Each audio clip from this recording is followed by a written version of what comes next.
Dude, sorry I'm late. I Peloton this morning for sure. You can audit me yourself, if you please. But horrible sleep because my daughter went to bed at like 12:30 a.m. again and is driving me crazy.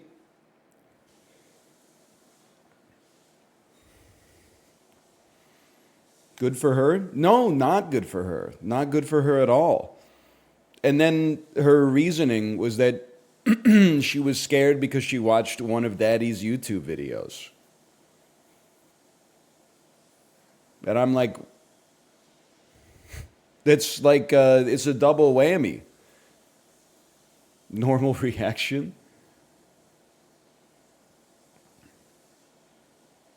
It really do be your own, man. Which one? Here's how it went down, okay? So I went to pick up dinner last night because I'm not going to pay the exorbitant DoorDash fees. I'll rather just 90s max and order it and then go pick it up myself. When I came back, she was just watching like my YouTube channel. And I was like, how did this happen? And Kate said she missed you so much she wanted to see your videos. And in the back of my head, I was like, been playing Dark and Darker, been playing Lethal Company. You know, I don't necessarily think she'd be vibing with Balatro, so I'm a little concerned. Cryptmaster, yeah. I'm a little concerned with what she's watching, but then she was like, no, I'm okay, I'm okay.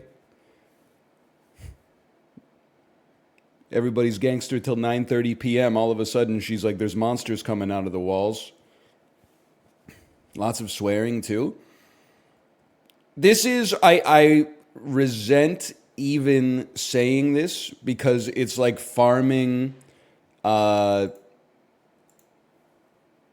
bastes from people who don't have kids. But I don't want my daughter necessarily to see scary content or violence, you know, especially at age 3. But I really don't care if she hears swearing.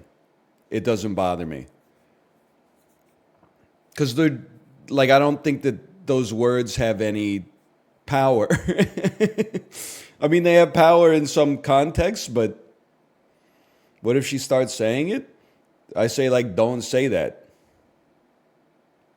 And then if she keeps saying it, then we punish her. You know, it's that simple.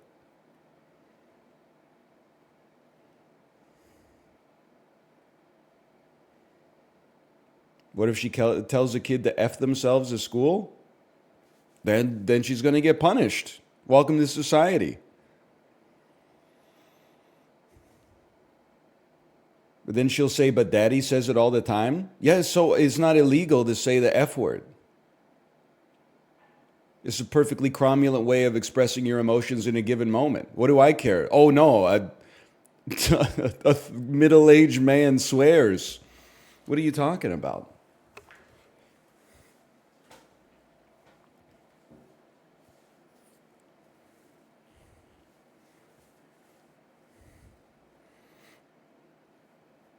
It doesn't bother me. Perfectly cromulent fuck crustable of a day. No, I'm chilling.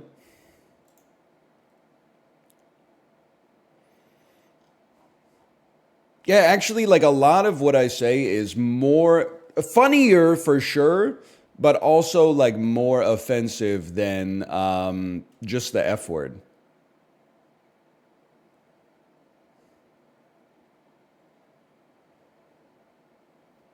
Like bisexual Morpheus be like, Neo, why does my ass hurt? Bisexual Morpheus be like, because you're using it for the first time. Trying to explain that joke to the principal of my daughter's school is going to be way more difficult than being like, you know, yeah, I say the F word sometimes when I'm driving. Have you seen people on the road these days?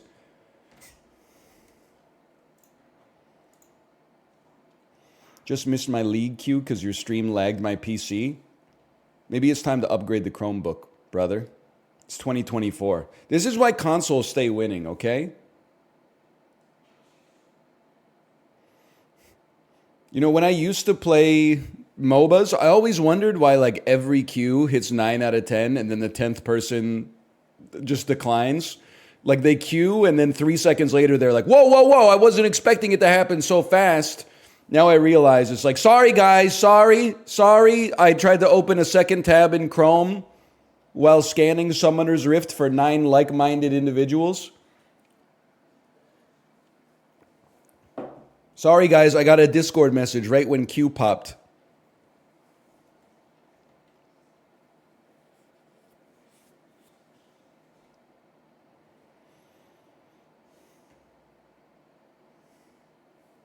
Let's play some dolls, bro.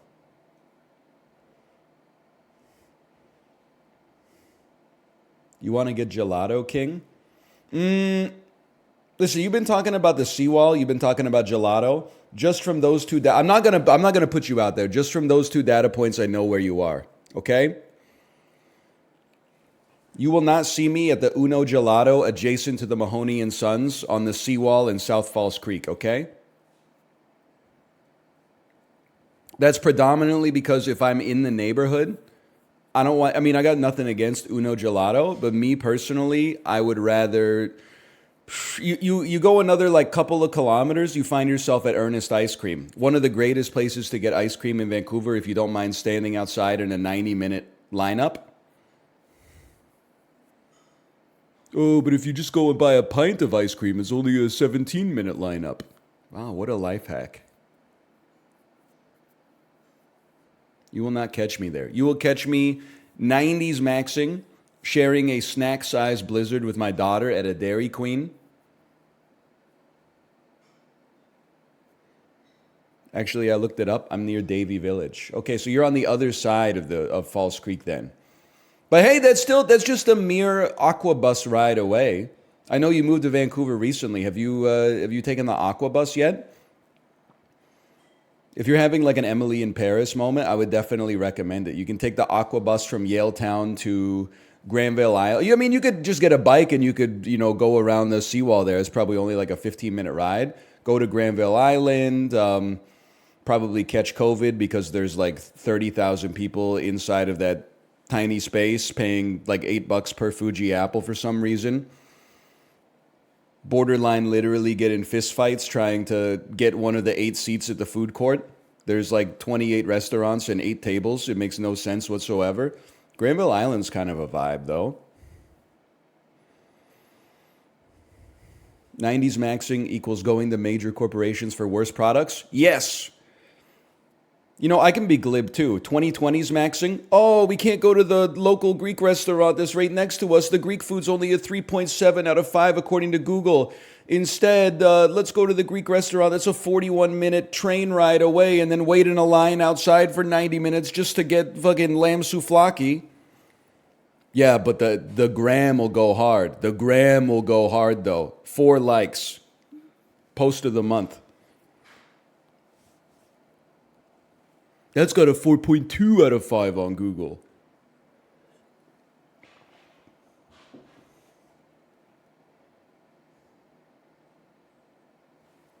It's like idiots who still go to Anton's. We're getting too local. I went to Anton's literally one time, and I feel like I got it instantly. The reason I went to Anton's, which is a restaurant in Burnaby, British Columbia, that is noteworthy for serving cheap portions of enormous pasta that's mid. The reason I went is because we had business to do at a store that was 3 doors down from Anton's. And then when our business was over, Anton's literally just opened. And my mother-in-law was like, oh, I love this place. So we went in. And then when the pasta came out, I was like, holy shit. Would I drive to Burnaby and wait in line for an hour to go to Anton's? No, man. No shot.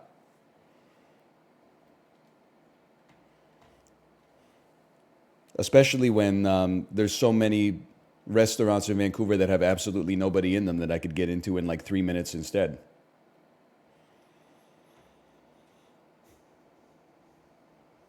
Opinion on Ramen Dambo? One of the greatest ramen restaurants in the city. I'm assuming also in every city that it's in, which is several. I also love the market dynamics of Dambo. So a Dambo opened up in Carysdale, literally right next to a Maze Soba restaurant. And then like 2 weeks later, the Maze Soba restaurant had big letters on the windows that were like more than just ramen. It's like the Dambo moving into your neighborhood is like an Amazon opening right next to like a locally owned hardware store or something like that. It's like you're going to fucking war, bro. I imagine it kind of sucks ass to run a noodle restaurant and then look outside and see that there's like a 30-person deep lineup to get into Ramen Dombo every single night, and you got like, you're half full. But Dombo is like, I mean, you could be 10 people deep in line. It takes you 15 minutes to get in the store because people eat fast. The food comes out quick. It's like, even though it's a popular restaurant, Dombo is like, I would say cost effective, man. Restaurant ramen, I mean, considering the quality of ramen Dombo, I'm pretty sure that it's like, it might be $15 for sit down ramen, $15 Canadian. In Vancouver, that's austere.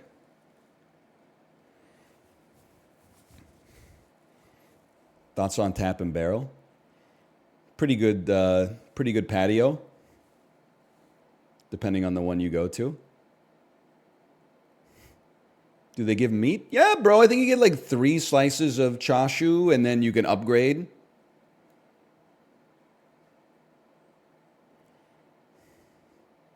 For another $5 or something. It's not too bad. You ever been to Ryan Reynolds' favorite restaurant, Minerva's? I have. I had dinner at Minerva's 3 months ago. I thought it was me if I had a blue check on Twitter. Dude, it's so Vancouver posted. I love it.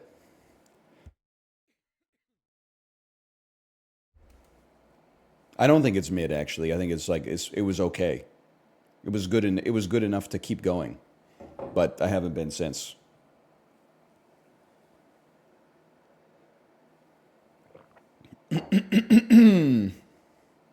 It's great for all the Kingstonians here. I'm sorry. I wish all I can relate to current Kingstonians for is, you have a embarrassing bounty. Hey, Ruka, what are you doing up here? You have an embarrassing bounty of Thai and Cambodian restaurants that are very good. The only thing is, I moved away from Kingston basically in 2010. So all of my knowledge now is antiquated. Like it used to be like tip top tailors and bike stores downtown. Now it's like all weed dispensaries and like brew pubs and stuff.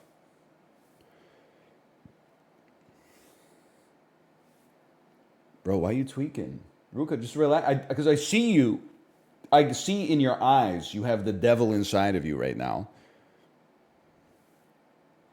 So I know as soon as I start on the dulls or something like that, you're going to jump on my keyboard.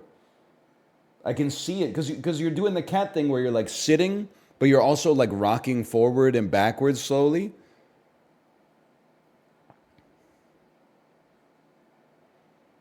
Like not a lot, but just a little bit.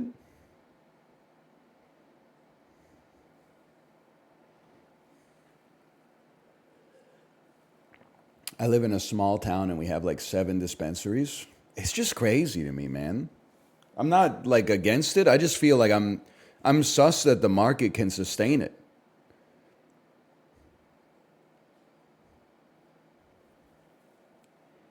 And then every time like I drive by, I feel like there's never anybody in the store.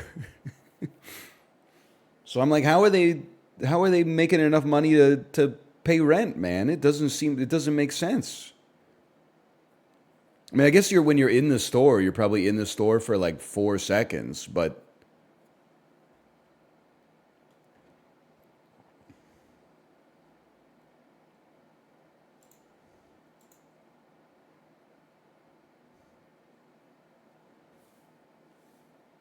hang on, I'm just stalling, waiting for this cat to decide that he's going crazy.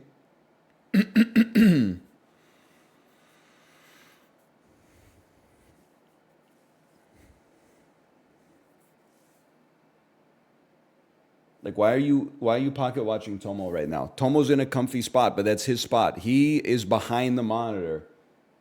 Like, that's his comfort spot. Why are you acting like he took your spot? You haven't sat there for like a year and a half.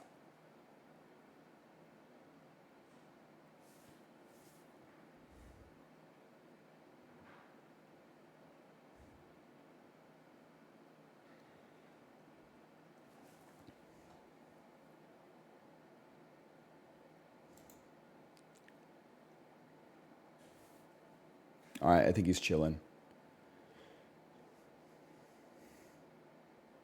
Do you put your hands on your head or your hips when you're pissing? I must be like a fucking freak because I put my hands on my penis to aim it into the toilet bowl.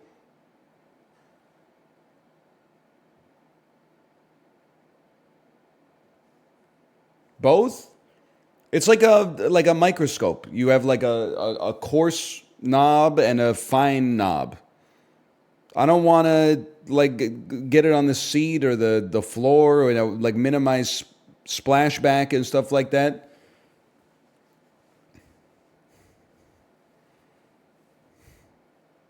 Maybe he meant at a urinal. You still need to hold your penis at the urinal. What are you just letting it sit on the ceramic? That's fucking grody, dude. What are you talking about?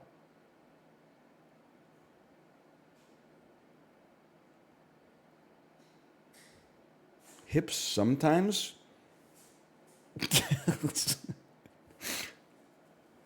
That's so like middle age coded, man. One hand on your hip, arms crossed behind you like Morpheus, or alternatively like an Ajoshi trying to find the best watermelon radish in the Hanam North Road Plaza produce section.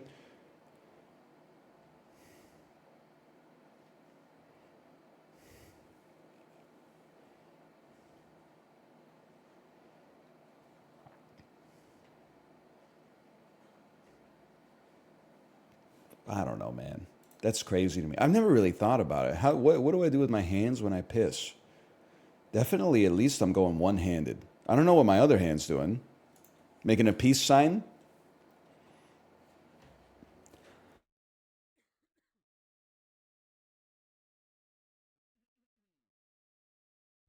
No, I'm not a phone. You know what? Maybe this is a good way to start the video.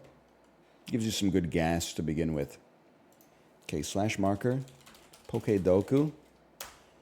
Yeah, I'm not the type of guy anymore. I'm not saying I've never done it, but I'm not the type of guy anymore to hold my phone in one hand and my junk in the other while I'm urinating. Because I really feel like I just find it kind of, maybe this is too far. I think it's spiritually bankrupt to not be able to just enjoy the serenity of a good piss without distracting yourself with brain rot for like what, 30 seconds, 40 seconds at most, unless you've been holding it for a long time. That's true. I see it like it's a less dangerous but still volatile version of texting and driving, which is honestly, again, I don't know the red pill, the blue pill, the black pill, the purple pills, et cetera, et cetera. Whenever I see like I'm driving and I'm at a stoplight and there's like a 22-year-old next to me texting, I'm like, I get it. Your frontal lobe's not fully developed. You shouldn't do it. Don't get me wrong. But whenever I look and I see like a 60-year-old that's texting while driving, I'm like, you have no excuse, brother. Also, they're going to start fighting, man. I said I was going to wait to start the video until they started fighting and got it out of their system. But now, as soon as I start talking, he's like, no, I'm going. You, get out of here. Go. Go. Go. Go. This is Tomo's spot. You're like 91 years old in cat years. Like, you should respect his dwelling, okay? What's the point, man? You're too old to be getting into this kind of rigmarole.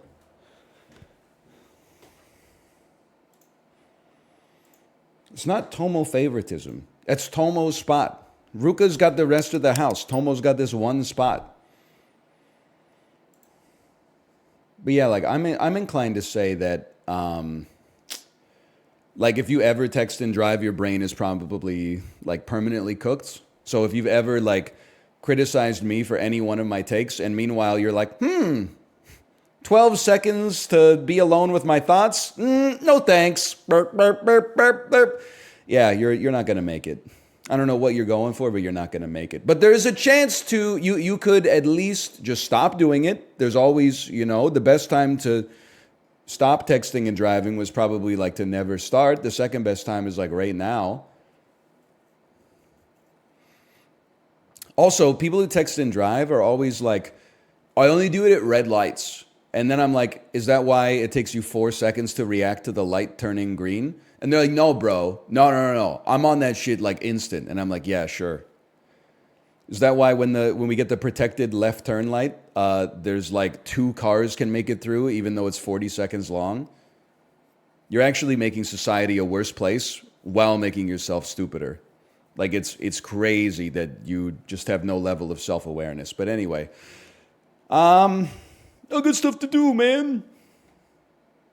I guess you're the only one. I guess you're the only one with stuff to do. Okay, dark evolved by item. I can't do that. Dark fighting. We make this mistake every time, right?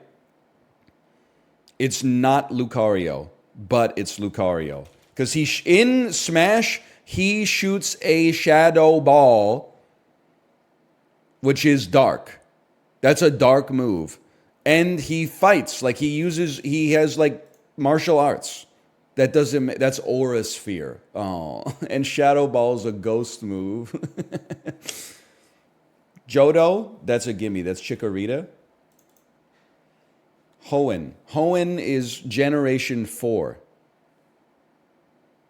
Is that correct? Generation 3. And that is Ruby Sapphire. Ruby Sapphire. Grass Pokemon Ruby Sapphire. You ever hear of Torterra? Fighting Pokemon from Gen 2. Easy. Ipom evolved. Ambipom. Dark fighting. Okay, I need your help on this one. Who is, and you're going to say Gallade. It's not Gallade. It's kind of like a ninja type Pokemon, and they're in Pokemon Go, they're posed like this, and they have like the same hat that Shredder has from the Teenage Mutant Ninja Turtles. B Sharp. Let me take a look at this guy for a second. B Sharp. Similar to that guy. Not that guy. Pawniard. That's my dude right there. Pawniard. I mean, definitely fighting. He has knives for hands. Nope. Okay. Okay, evolve by item, you just go with Eevee's forms. What the hell is Umbreon if it's not a dark type Pokemon, bro? Oh, you have to evolve it with friendship at midnight. Okay, fantastic. Okay, good to know. Good to know. Fighting Hoenn, give me a Hitmontop. I don't know when they added this freak. Give me a Hoenn Grass. Give me a Bellossom.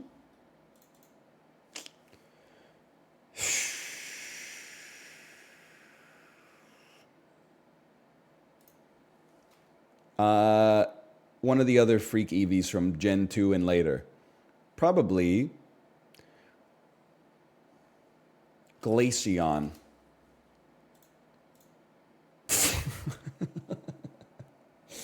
I got 1 of 9.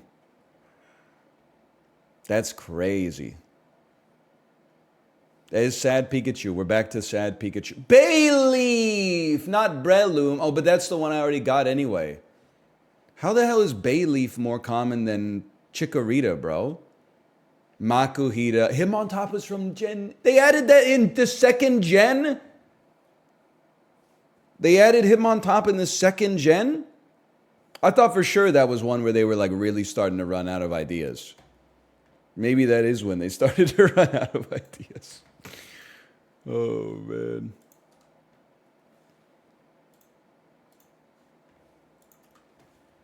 This is the easiest framed of all time.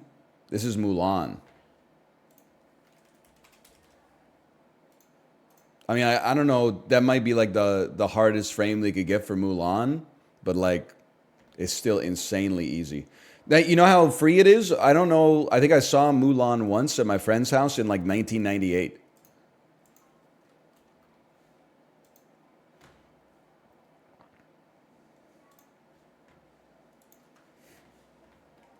Kind of goated. I mean, it's like fine.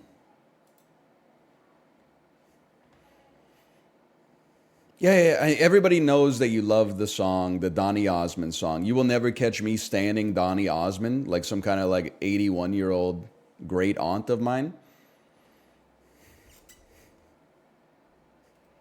I'm just a different kind of beast. The 2009 Panthers had two players rush for over 1,000 yards. Steve Smith, bro. Yeah, wide receivers can rush now.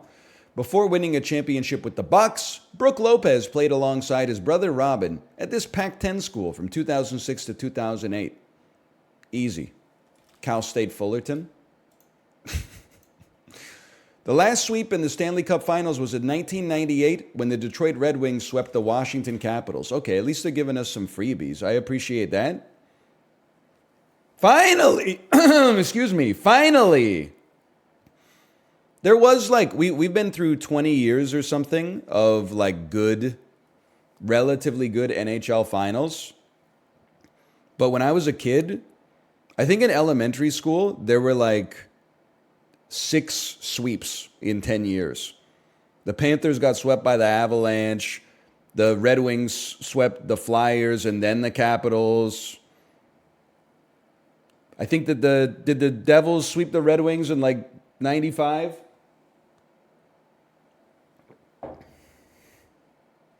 You went to elementary school for 10 years? Yeah, bro. Junior kindergarten to grade 8. It came for free with your fucking public education system. After defeating H.W. Bush in 92, Bill Clinton won re-election by defeating Bob Dole. I was alive in 1996. This is, I have no idea. I can just tell you right off the bat, I have no idea.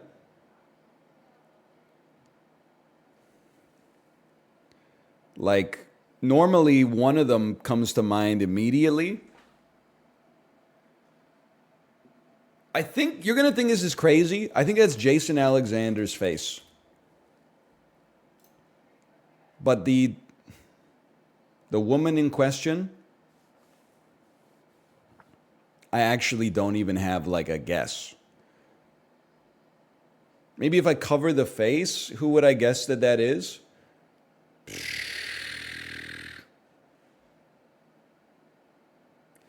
Demi Moore? Salma Hayek? I'll go Salma Hayek. I don't think it's right, though.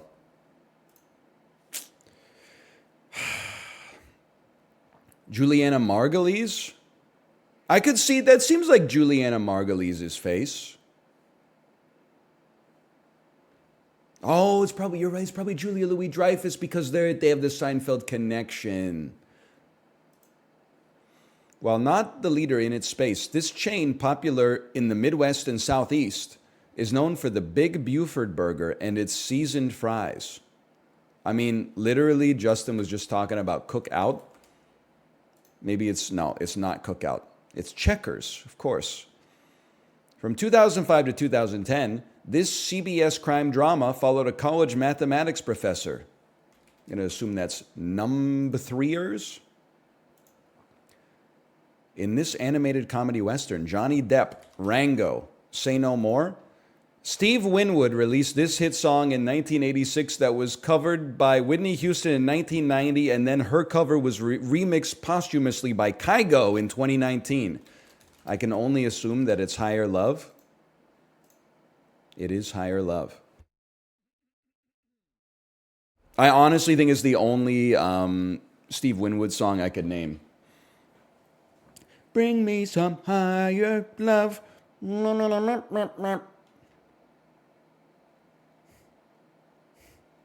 What about Valerie? That's Steve Winwood? Honestly, I feel like that song is like a psyop.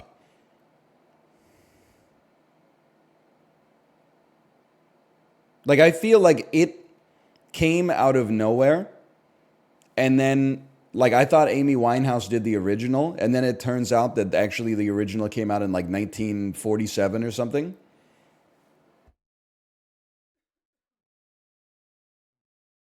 No, it's not that Valerie.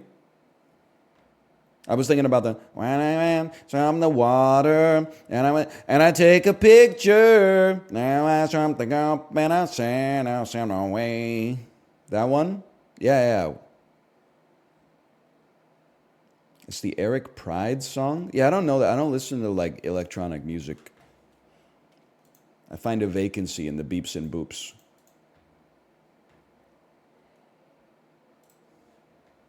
You know it? I don't think I know it, man. What about LCD sound system? There's an exception to every rule. What about music has the right to children? There's a couple of exceptions to every rule. What about selected ambient work? What about craft work? What about Trans Europe Express? There's a few exceptions to every rule. What about Daft Punk? Discovery, sure. The rest of it, not really my tempo, honestly. Smash that like button. I see what you're doing there, okay? Let me see here. A smash, a success, a sensation, and a hit. A blockbuster, exactly. A hat, a shirt. You dig something, you like something, you appreciate something, you fancy something. What is to enjoy? Yes, thank you. Hat, cat, that. Shirt, sticker. Sticker, T-shirt, T-cat. Editor, button, button. A button, a sticker. A button, a sticker.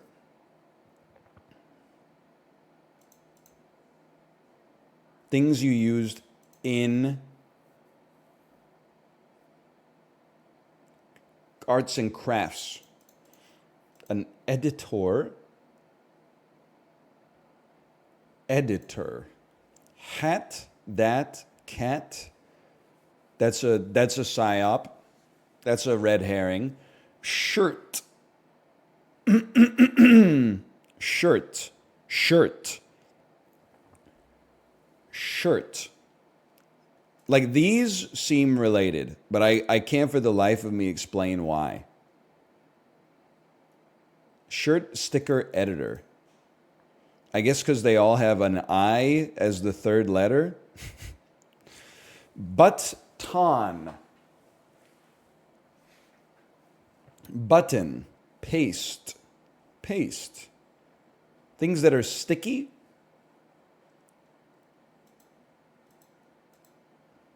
Button, sticker, paste. Sticky editor, sticky shirt, sticky cat, sticky that, sticky hat.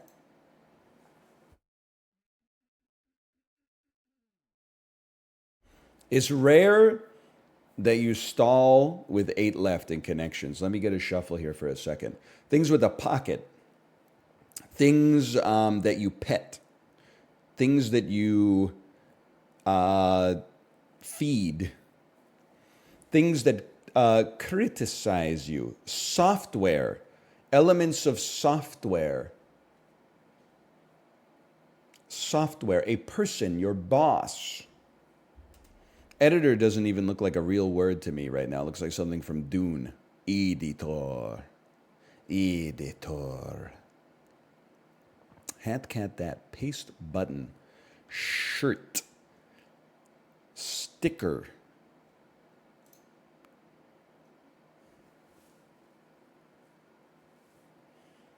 Shirt, button, hat, sticker. I don't know. Okay, campaign swag. Just pure luck. At some point, you got to click the buttons. Paste that editor cat.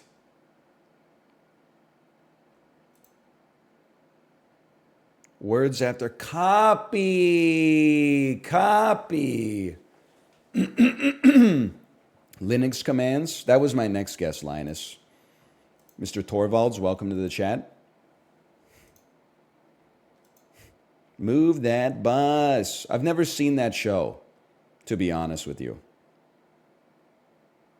I only know it from Apollo. It was fun.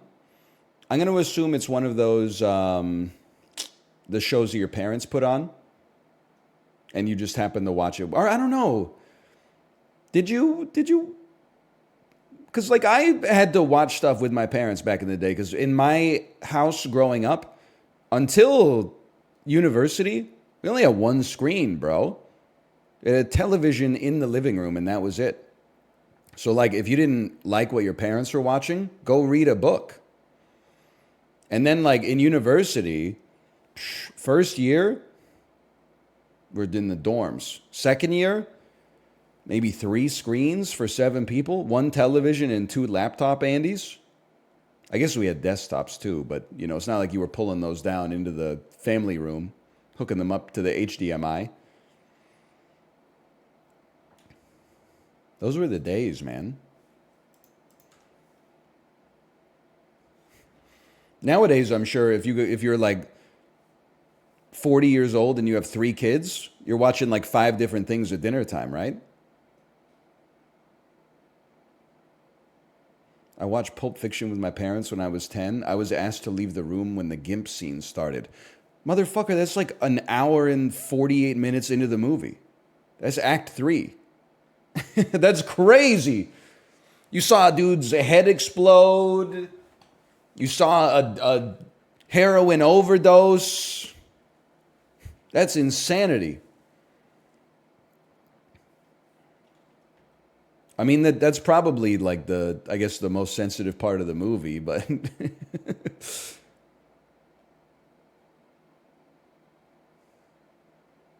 my mom watched Law and Order SVU in front of me. Librarian, don't try to relate, okay? That's on fucking CBS or something. That's not even close to Quentin Tarantino, man. Sure, they might describe like a crime or something, but this is different magnitudes, man. That's just on network TV. 10 p.m.? No, 10, you're right. What do they call it in England? It's after the fold or whatever.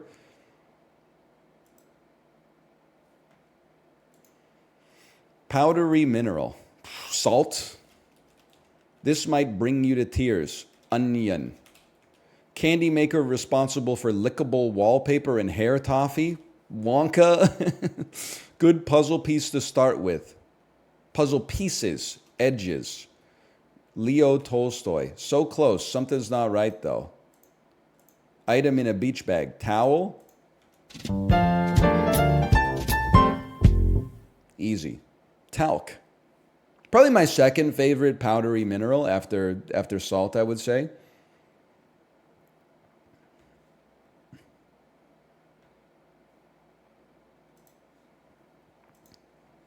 Salt isn't powdery? Oh, what's the difference between a powder and a grain, man? Wheat is a grain, but flour is powder. Like, that doesn't make any fucking sense, dude. It's the same atoms.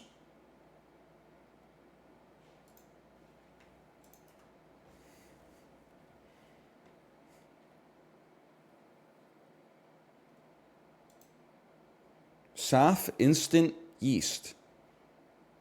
I feel like yeast is like the cheapest thing on the planet. I also feel like 1 pound of it is like a lifetime supply. Am I insane to think this is like $3.99?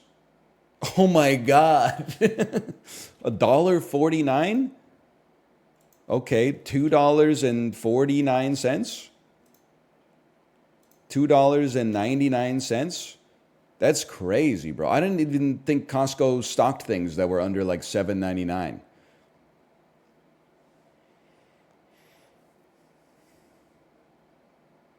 I mean, yeast is like, it's one of those things where I'm like, it's free, but like $3 to skip the gathering process. It's not so bad. Yeast dies, so it won't last forever. Yeah, but like it also replicates, bro, so it will last forever. We got sourdough starters out there that were started during like the Taft administration. It's a living creature.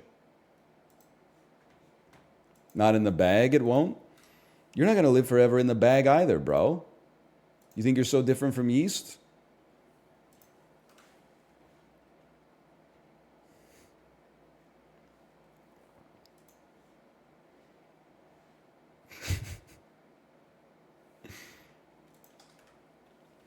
It's not a threat, it's a metabolic fact, man. The telomeres are not getting any longer.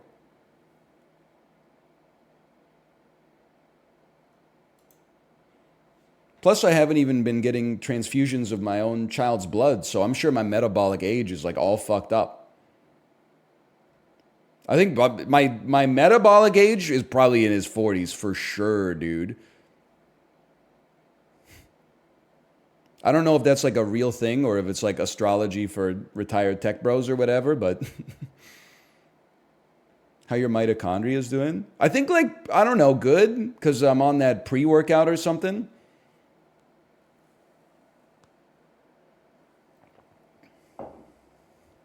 I don't know.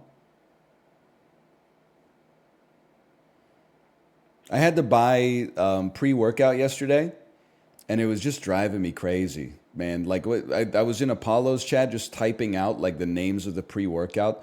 They need to like just. Here's again. I'm not in business really. I'm just cursed to kind of be in business by necessity because of the fact that for some reason people like listening to what I have to say. They need to have a normie pre-workout brand. My thinking is that in the industry right now, the pre-workout supplement business is so crowded with people that are like Joker's Raspberry Fizz, blow your cock up pre-workout supplement.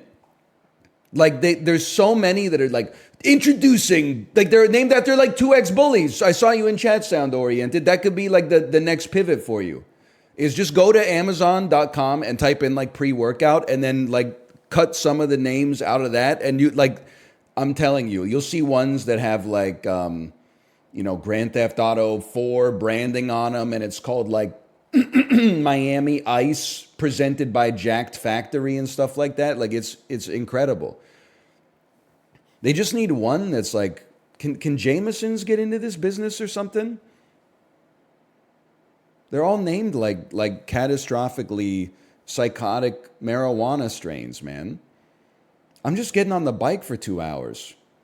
They really got like divorced dads out here with full sleeve tattoos, taking some shit with the Joker's face on it and then doing pelvic thrusts in the squat rack. Like you're doing damage to society, man. It can't be good for your brain to be buying that shit. I just want one that's like Jameson's, pre-workout, caffeine, fucking, I don't know, taurine, L-citrulline. That's, and flavor, original. Nobody knows what it means. It gets you going, man. Just drink black coffee. I mean, I'm one step ahead of you.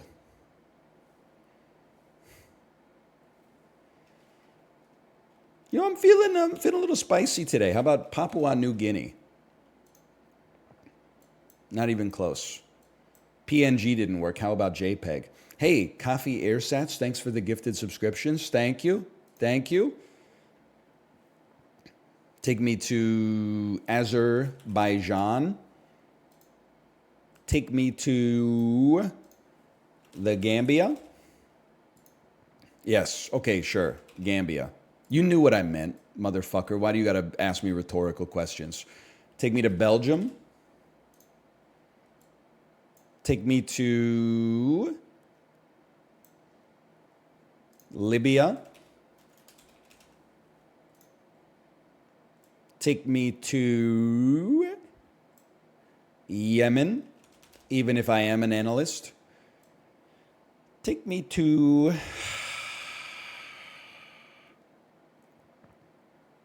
Rwanda.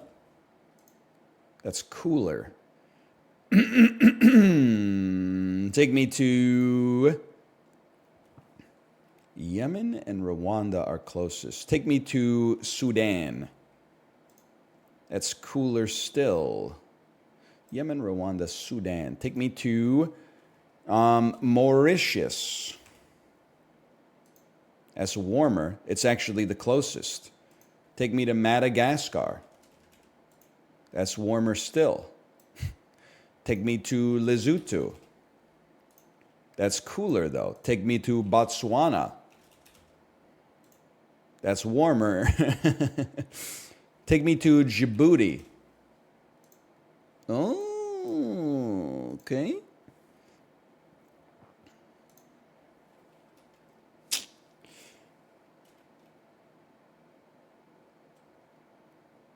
Take me to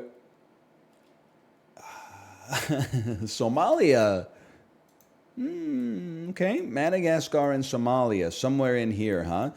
Take me to the country known as... I always forget a couple down here, and I think it's one of them. Tasmania, Tanzania.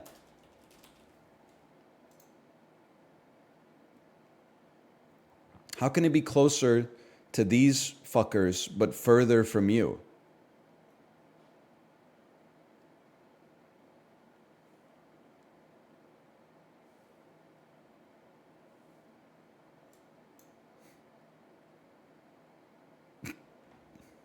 Is it like you? What are you, man? Are you the Seychelles? Oh! I honestly, when I typed Seychelles, hang on, I thought that it was this. What is this?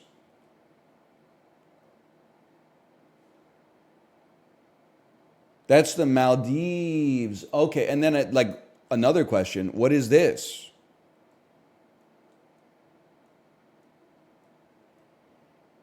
That's Comoros. Holy man. It's a great big world out there.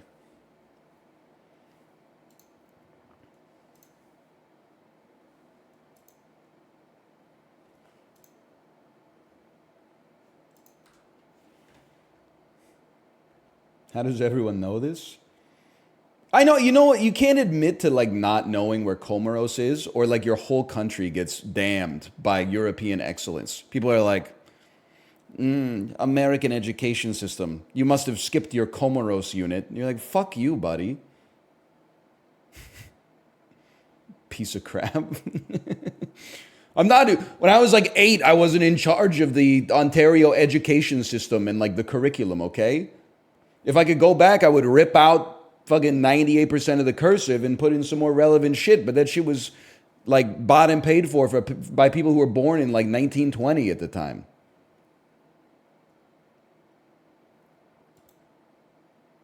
This is a South American country on the North Shore.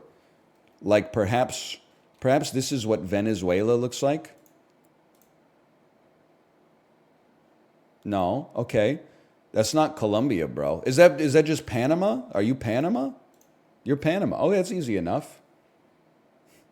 This shape is famous? Yeah, it looks like Captain Hook's hand.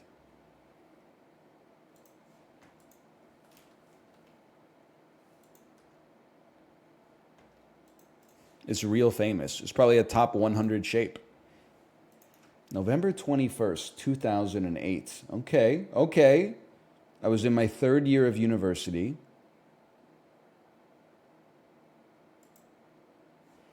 I'm putting myself in the mindset. November 21st, 2008, Summit Entertainment had a $70 million opening with Twilight Breaking Dawn. No, sorry, New Moon. This will be New Moon. This will be Breaking Dawn Part 1. Actually, this might just be Twilight. No, it might just be Twilight 1, man. It is Twilight 1, okay. You okay, brother? Sony Pictures had a big drop-off for this Daniel Craig movie, which is probably Quantum of Solace, man. Because that did not have good word of mouth. So minus 60% makes sense. Walt Disney movie opened to 26 million starring John Travolta. This movie is called Bolt. I don't like when they censor the name because it makes it look like it's a much worse word than it is.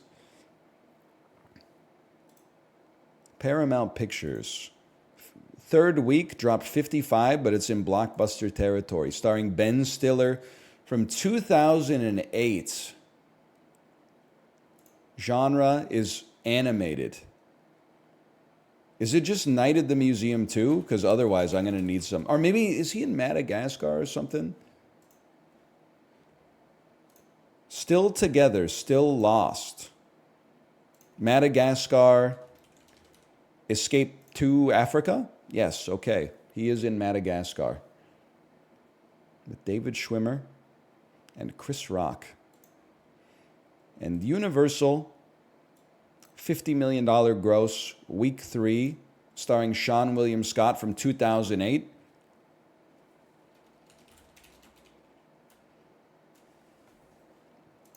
It's a comedy.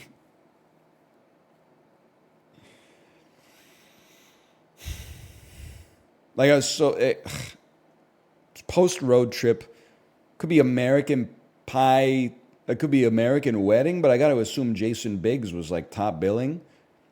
You think something like Walking Tall would have it would have an action tag as well. They're about to get more than they It's Role Models. They're about to get more than they bargained for. Yeah. Dude, 82nd percentile is not too bad.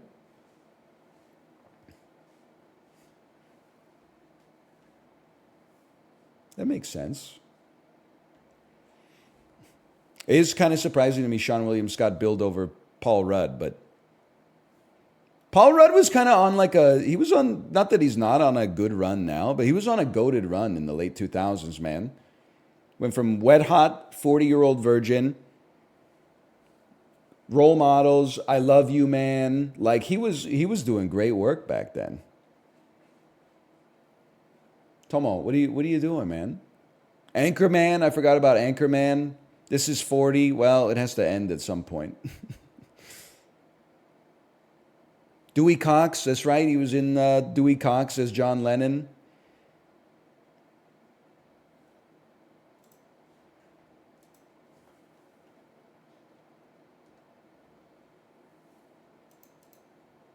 I love when Box Office Game marinates me a little bit. Oh, man, here we go. Okay, I can do this. Guardians of the Galaxy Volume 2 to all the boys I've loved before. The reason I can do this... Wait, no, I was thinking of Edge of 17. Edge of 17 has Woody Harrelson. I don't know shit about To All the Boys I've Loved Before. It's 2 different young adult films. Let's flip this so I can see who's in this. Oh, no, man. King Bach? King Bach is the biggest... John Corbett? Okay. It's so doable, man. Now that I know about... It's Isabel Beach. It's Jeb Beach. Okay, now that I know that John Corbett is in this, it's easy, man. We go John Corbett, fucking My Big Fat Greek Wedding, Andrea Martin. I'm assuming she's in that because she's SCTV alum. Andrea Martin, to Strange Brew, to Dave Thomas, to Rat Race. Now that you're in Rat Race, I mean, you got access to everybody. I think I can figure out where to go from there. So just give me a second to see if I'm on the right track. Okay, John Corbett, My Big Fat Greek Wedding 1. Is Andrea Martin in this one? Yeah! And then is she in Strange Brew, please? No! Okay, now I'm stuck in Andrea Martin, a Canadian classic, but this puts me in a tight spot. I thought for sure she would. You know what? She's got to be in some SCTV associated movie in like the 80s. So scroll me down. I'm not okay. Wag the Dog. I didn't know she's in that. That's, you got Hoffman, you got De Niro.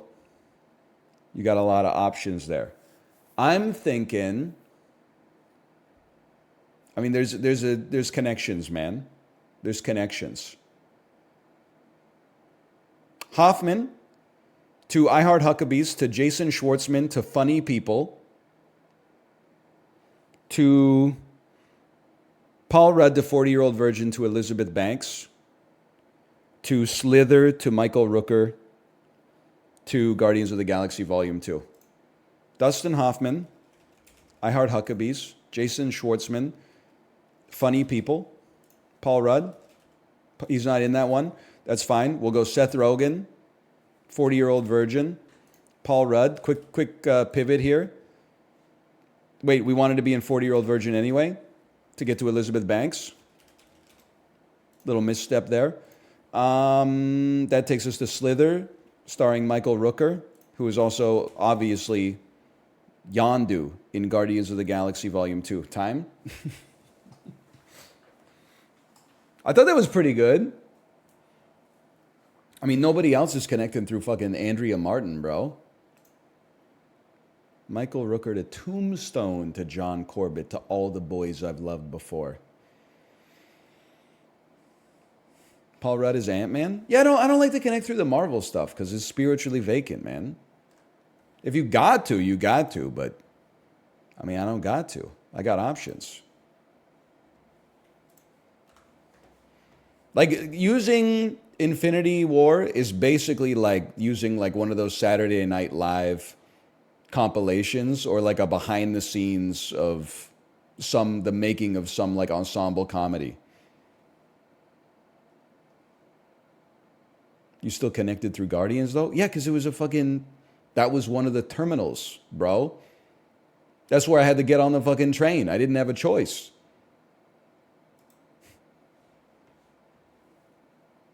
This is Aladdin for the Sega Genesis. That's free. I would recognize those posts anywhere.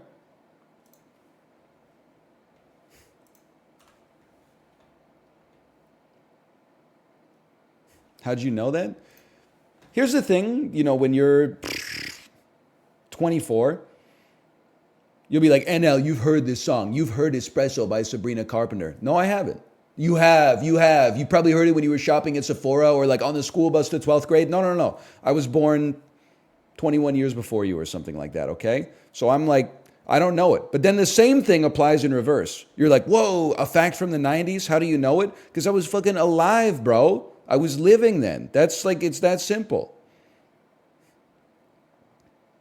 We have different shared experience, man. Or different unshared experience, I guess. Now this, I got no fucking idea, to be honest with you. This shit looks like Deponia. This shit looks like Dark Cloud. This shit looks like Advance Wars, actually. That's what it looks like. Oh! Now, how'd you know that one? I had it for Game Boy Advance.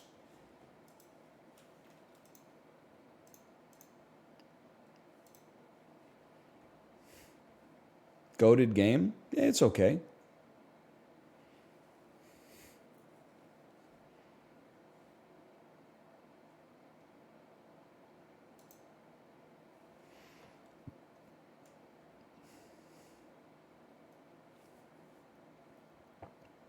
Valiant Hearts.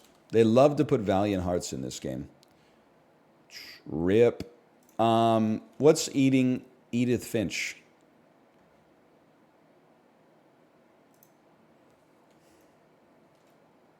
Graveyard Keeper. Scott Shelby. I feel like I should know that. Maybe this is Max Payne. It's not Max Payne, bro. Scott Shelby and another Shelby. Shelby. Fallout Shelby. Mortal Shelby.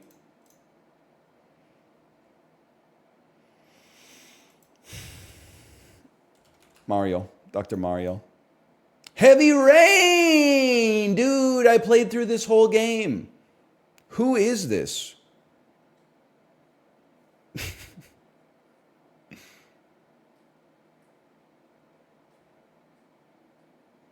I have no idea. I don't remember who this is a reporter lady? This is the lady that like she sees you going into psychosis and then she sleeps with you and stays at your hotel room.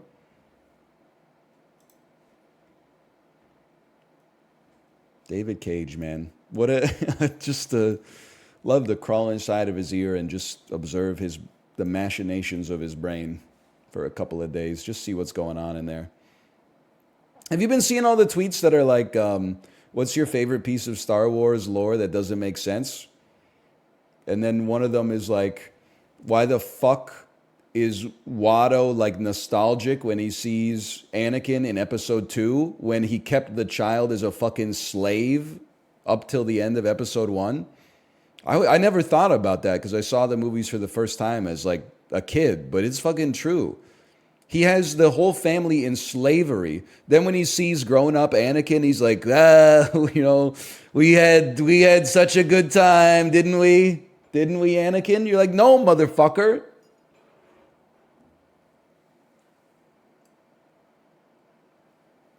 Not at all. How about Pod Racer? Star Wars Jedi Survivor. Nah, man. Nah, it's not going to be that. But it may have science fiction elements. Okay. How about fucking Bioshock 2? Motherfucker. You ever hear that? This is earlier than that. Okay. Tennis for 2? Let's see here. It's not Tennis for the Nintendo Entertainment System. Okay, that makes sense. Sometime between 1984 and 2010. What's the difference? It's the Obama administration, I guess is the joke there. It's not a non-fiction game. Okay, that narrows it down. Jet Force Gemini? No, okay. How about Jet Set Radio HD? Earlier than 2012. I didn't know that came out in 2012, for your information. It appears that it has platforming elements. Okay. How about Braid then, bitch? No, it's earlier than... I'm cooked today. I've made like no progress. Also, those are not third person. Banjo motherfucking Kazooie. Hey. A platform adventure game. More recent than 1998. All right. How about fucking... Is that action? How about Ratchet and Clank? 1. Because I don't know when the rest came out. No. Dummy. It's earlier than 2002. But it is related to the PlayStation. Okay. How about Spyro the motherfucking Dragon 3, Year of the Dragon? Oh, it came out in 2001. Sony was involved and Insomniac was involved. You ever hear a little motherfucker called Jack and Daxter, the Precursor Legacy? Oh! Yes! I was around in this era. Rare game, they'll guess, where I actually got to play the game instead of just being like, I have no idea what I'm doing.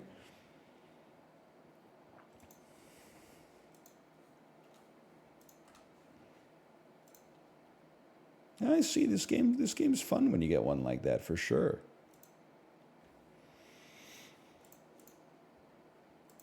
Today, I'd like to go from Lithuania to Bhutan. Easy, bro. Russia. That's a good start. Oh. Wait. Oh, okay, I see. Belarus must border both. Latvia may also border both. And then I would probably, because I'm a different kind of beast, I'd probably go China next. Wow, oh, okay, that's it.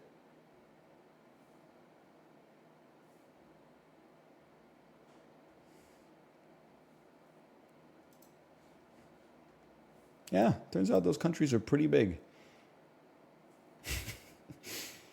Man traverses the entirety of Eurasia in only 2 countries. Waitress stunned. You know what? We've earned a good Puckdoku today.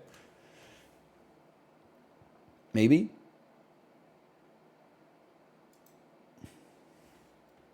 Tampa Bay Lightning drafted round 1. You ever hear of a dude by the name of, what's that guy's name? Victor. Just give it a second. Victor. Listen, I could just put Steven Stamkos here, but what's that? Hedman, Victor Hedman. There we go. It's not with a K. Now, Sharks drafted round 1. I mean, the easy play. He must be drafted by the selected team. Okay, I'm going to assume that Logan Couture fits then. Philadelphia Flyers drafted round 1, must have been drafted by that team. Jeff Carter. Now, round 2 plus is getting a little tricky. Undrafted is a little tricky. Drafted round 2 plus. Oh, man. Isn't the thing like with Martin St. Louis that he was like drafted late or maybe even never drafted? Martin St. Louis. He was never drafted. Okay. That's huge. That's also Link from Red and Link. Philadelphia never drafted. Undrafted players can be chosen for any team they've played for. Any chance Jimmy Vesey played for you? He's like the undrafted player I always think of. This is really tough. Drafted round 2 plus. How about like Evgeny Nabokov? All right. All right. Drafted round 2 plus by Tampa Bay. Probably Tyler Johnson, if I had to guess. No, maybe he was a round 1. Andrew. How about Braden Point? There we go.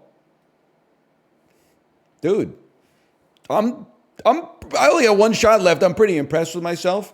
How about like Mikhail Renberg? You never... Okay, I had no idea he was probably drafted like 4 years before I was born, but I'll take it.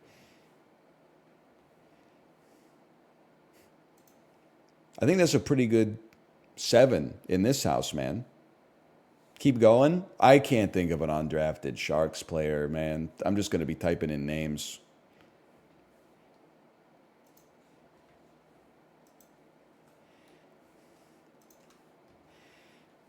They all look like mugshots. Your first time seeing a photo? See, like my ass is not coming up with Barclay Goodrow. I'm just going to say it. It's just not going to happen.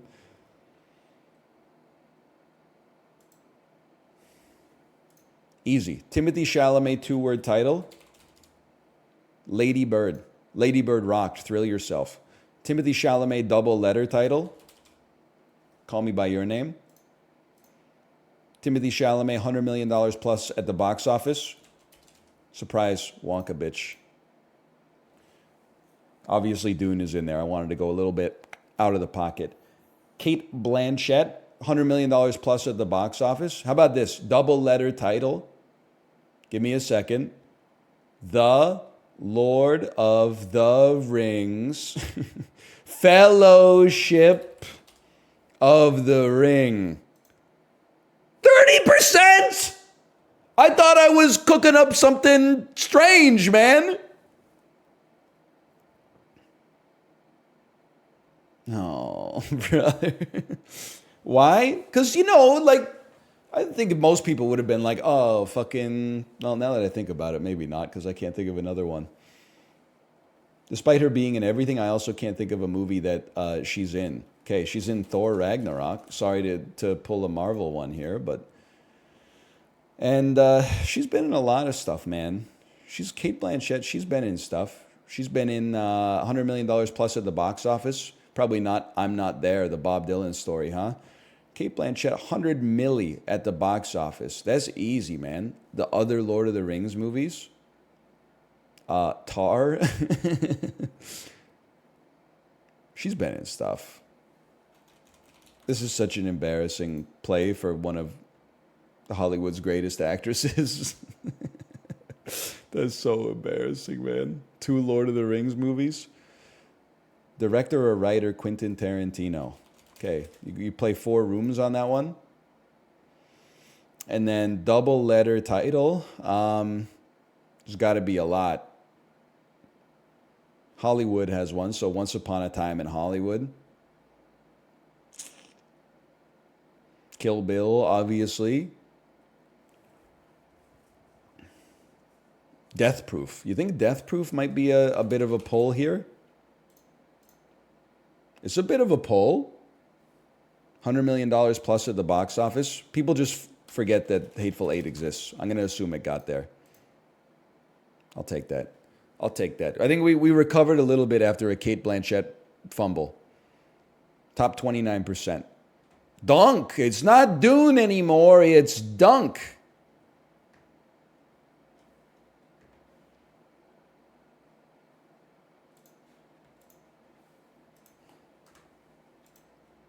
A little played out. That's okay.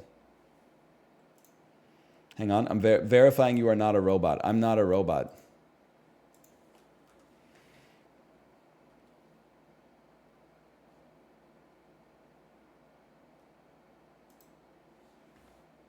Illness, a noun meaning sickness.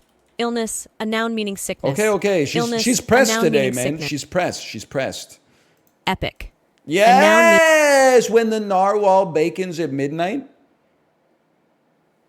Zone. A noun meaning any. Zone. Timidly. An adjective meaning lacking in. A noun meaning Chalamet. Hospitality. A noun meaning hospitable treatment.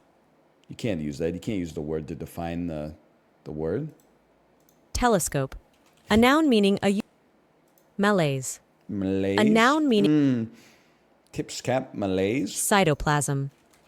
A noun The fucking shit in your cells. transistor.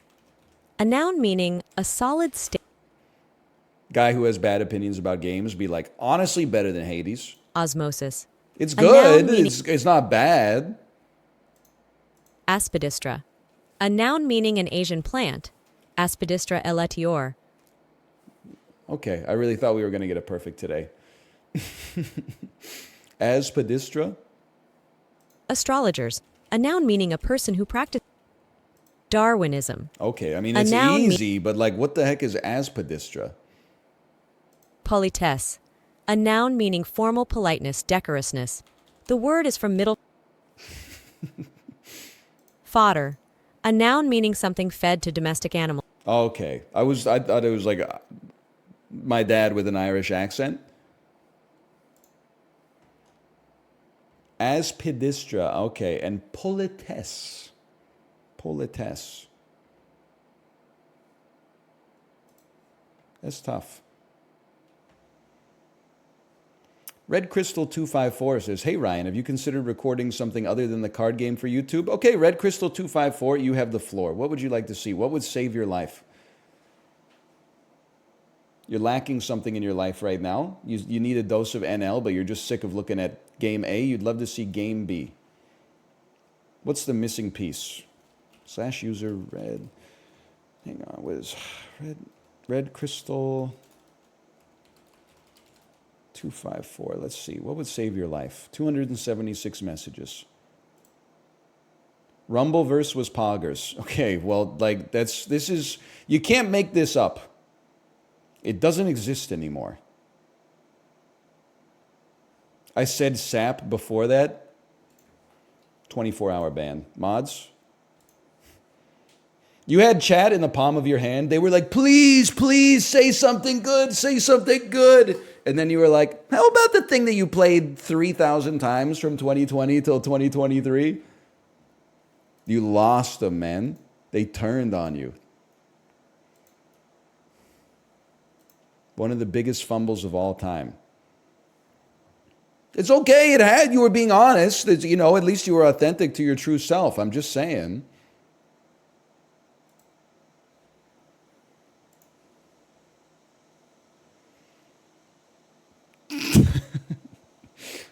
This is like a something awful recipe post from like 2003. Beef, pork, chicken, chorizo, chickpeas, potatoes, carrots, cabbage, corn, tomatoes, onions, garlic, parsley, salt, pepper, paprika, saffron. Yeah, it's a soup. Anytime I see chorizo, of course, I think maybe it's from Spain. Okay, this is puchero. Crazy. It's a versatile dish that can be adjusted based on personal preferences and ingredient availability. That's just food, man. That's just food. Rice, macaroni, lentils, chickpeas, onions, tomato sauce, garlic, vegetable oil, cumin, salt, pepper, chili sauce, vinegar, and lemon juice. Macaroni is a weird addition here. I'm almost thinking that maybe this could be from like the Caribbean. Am I insane if I say this is from Jamaica? Ice cold. Dish involved layering cooked rice, lentils, and pasta, then topping it with a tomato sauce spiced with garlic and vinegar.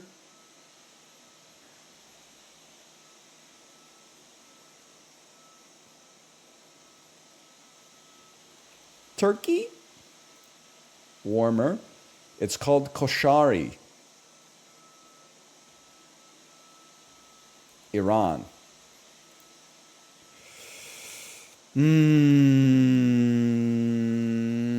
Saudi Arabia. It's from the nation of Egypt. Koshari from Egypt. I just can't get down with the macaroni. Everything else I could get down with. I just feel like the like cooked but unseasoned macaroni is just doesn't look right to me. I'm North American anchored on that one, but it doesn't look right to me. Grow up. Yo, this is Japan. This is Naruto. Whoops. I mean, Kamaboko, whatever. Maybe Naruto is the one that can be traced back to the Nara period when it was first introduced as a way to preserve fish.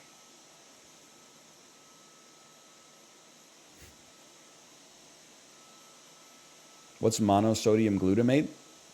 Salt plus? That's fish? Yeah, this is not gross. I see that it kind of like looks gross. By the way, Naruto AMV from 2007, thanks for the gifted subscriptions. Thank you. I feel very neutral about kamaboko and like all Japanese fish cakes. Like whenever someone's like, that's disgusting, I'm like, it literally just tastes like fish. I don't know how to describe it. Like it tastes like spongy fish. And then when someone is like, it's the greatest food I've ever had, I'm like, okay, calm down. I get it, like you use subtitles instead of dubs, but like not everything in Japan is like a 10 out of 10, okay? Like the fish, it's just fish cake. It's not gonna change your life. It's literally like just there. It's okay.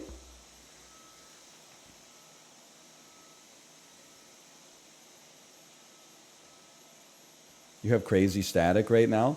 No, my wife is vacuuming. You got it backwards. It's not static. We can hear the Dyson. Yes, I know. I can read. It goes hard in tteokbokki. Possibly the most overrated food in human history, but go off, I guess. I said the word wrong, so you win. The Korean version is better. They're literally the same. They're the same thing. You sound like my students in 2011. Bruh, pokey sucks ass. Pepero. Pepero is the good one.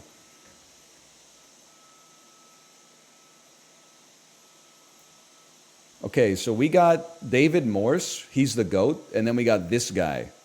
This is 12 Monkeys. Then this guy too. I don't know his name, but he's been in everything, man. This is like Magnolia or something. Okay, Ed Harris. Oh, this is The Rock, dude. This is The Rock. Yeah. He's FBI Director Womack, of course. And of course, Nicolas Cage is Stanley Goodspeed. Goated movie? Yeah, it's pretty good. One of the best Michael Bay movies for sure. He does look like old Matt Damon. You're absolutely right. What's crazy is that in this photo, he's probably like as old as Matt Damon is right now.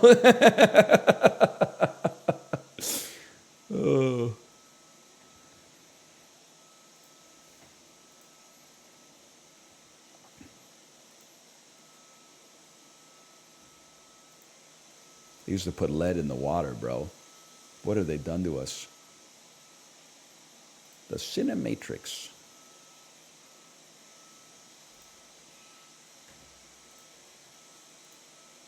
Speaking of Matt Damon. Matt Damon. Motherfucker. I'm screwed, bro. I don't know shit that Viola Davis has been in. And she's in like every third Vulture grid, man. Okay. Chadwick Boseman, number in title, The Five Bloods. Really? How many movies have "duh" in them?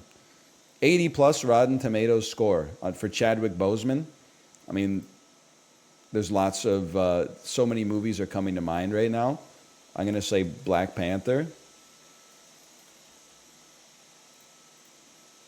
I'm sure that's going to be a popular pick. George Clooney, 80% plus on Rotten Tomatoes. I have to go with the OG Michael Clayton there. George Clooney, number and title. Lots of options, obviously. Trying to think if there's anything spicy we could take here. Obviously, there's the Ocean's films.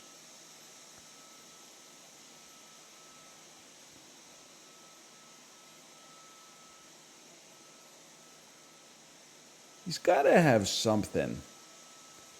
There's got to be something, man. Something spicy for George Clooney. The Men Who Stare at Goats, too. All right, I'll go Ocean's 12. I deserve that. I deserve that one. Oh, Three Kings was such a good pull. Zero, brother, where art thou? Yeah.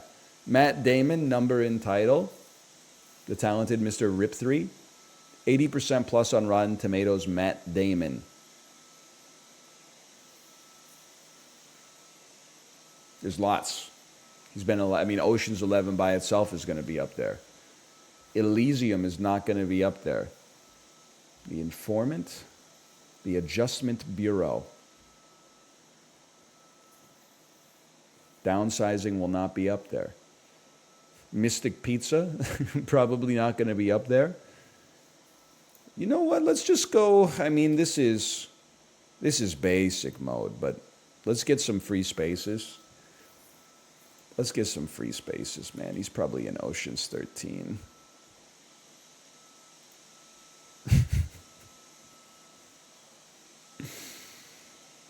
And then here we go. Here we go.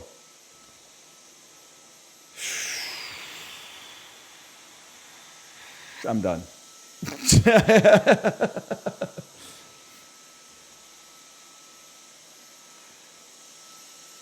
I have no idea. Lamal. I was just gonna type Suicide Squad like 3 times in a row, man. She's in Solaris? Would she be like 7?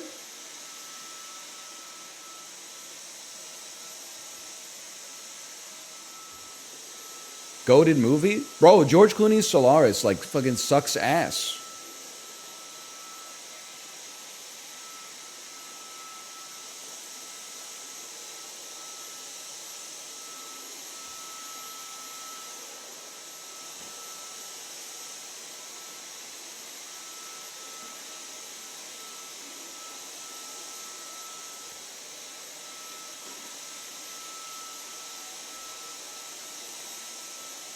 I mean, this is just not necessary.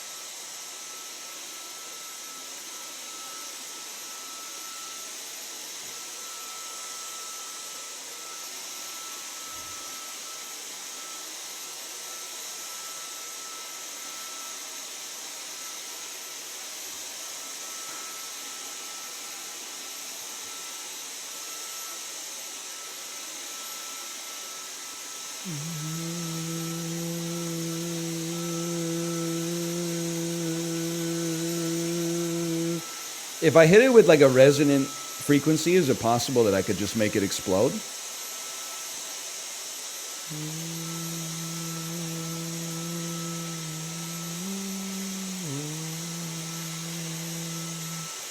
Or like neutralize it? Like if I go like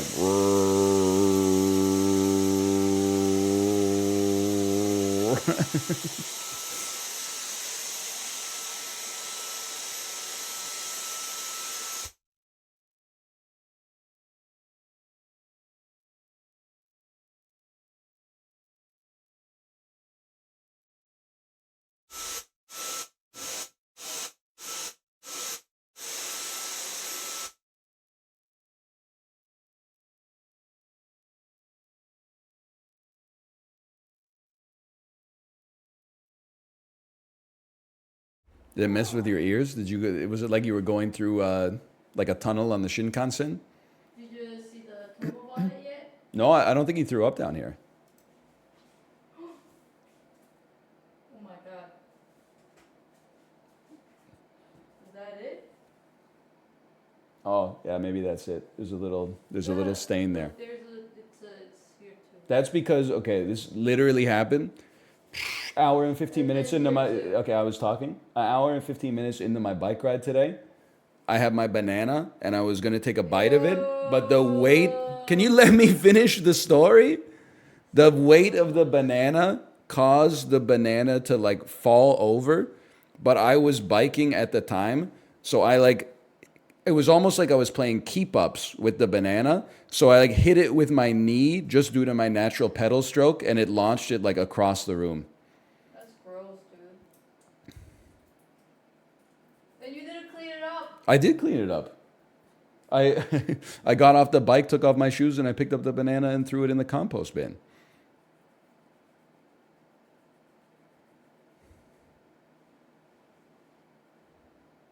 That's banana? Yeah, it's just a banana. Don't worry about it.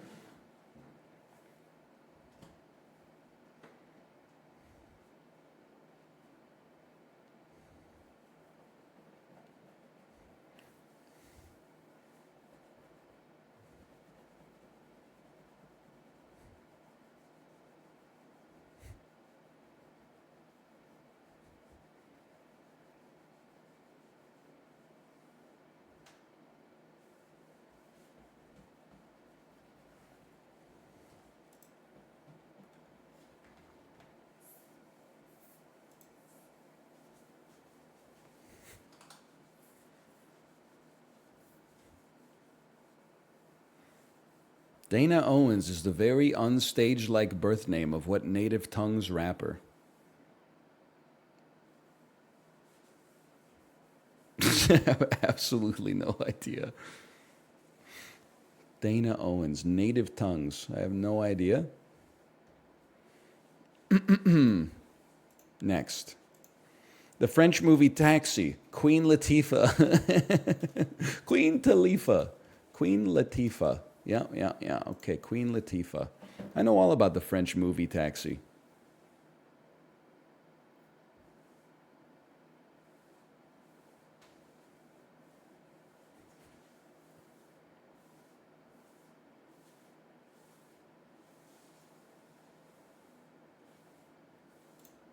Oprah's favorite things have included bedding, mixing bowls, and a panini press from what bougie-ass retailer? Crate and Barrel. Hailing from wine country, Chuck Something started selling French cookware in 1956, thus founding what retail empire? What's the other one called? Pottery Barn and West Elm are brands that got gobbled up by what sometimes hyphenated retailer? I don't know. I give up. Williams Sonoma. I thought that was just a guy.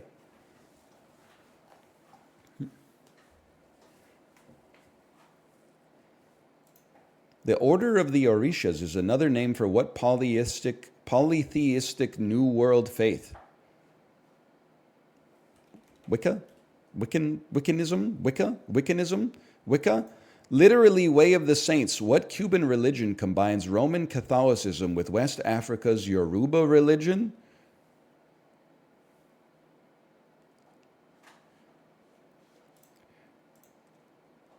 It's a Sublime song. Santeria?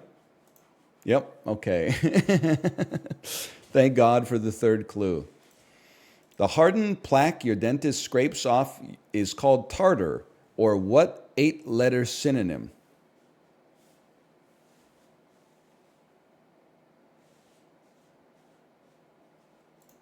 Not suitable for finding integrals. What do you call those little stones that slide around on an abacus? Calculus. That's because there were like all those Korean toothpastes are called like anti-calculus toothpaste. I get it. Thank you. You're welcome. A healthier substitute for sweet potato. The Nation of Islam raises money selling what pies? It's healthier than sweet potato? Is that even possible? Taro. Crack open a blue and green tin and tell me, for some reason, a full English breakfast includes what vegetarian protein? Mushrooms? Beans, of course. Beans. The answer is beans. That was a hard thrice today, man.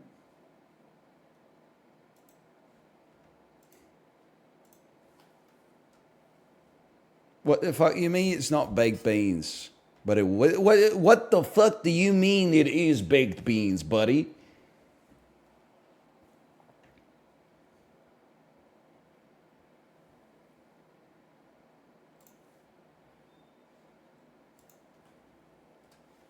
Arctic Monkeys to My Chemical Romance.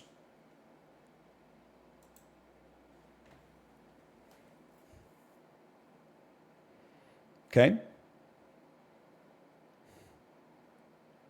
This is more in my wheelhouse than the average relatal. I would assume, I'm kind of surprised they're not connected already, to be honest. I would assume that a connection is tough, okay? Mitski a little bit more modern, but also a little bit more emotional, which might put you thematically closer to My Chemical Romance. I mean, the Smiths, I see like the sort of pathos synergy between them. I feel like this puts you back in 1980s territory. I don't want to be there.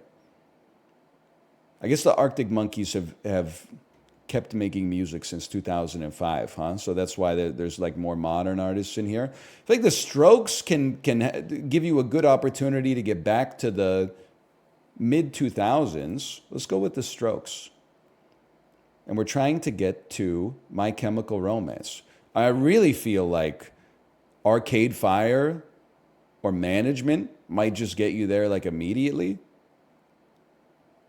Let's start with Arcade Fire to My Chemical Romance. Didn't quite get us there.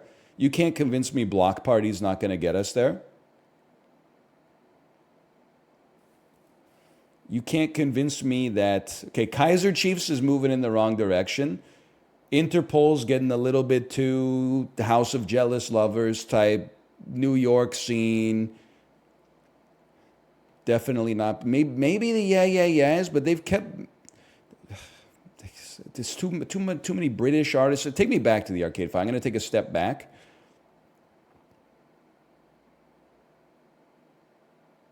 My Chemical Romance from here. Vampire Weekend. That didn't feel good when I clicked on. Oh, but Death Cab for Cutie might stand a chance to get you there.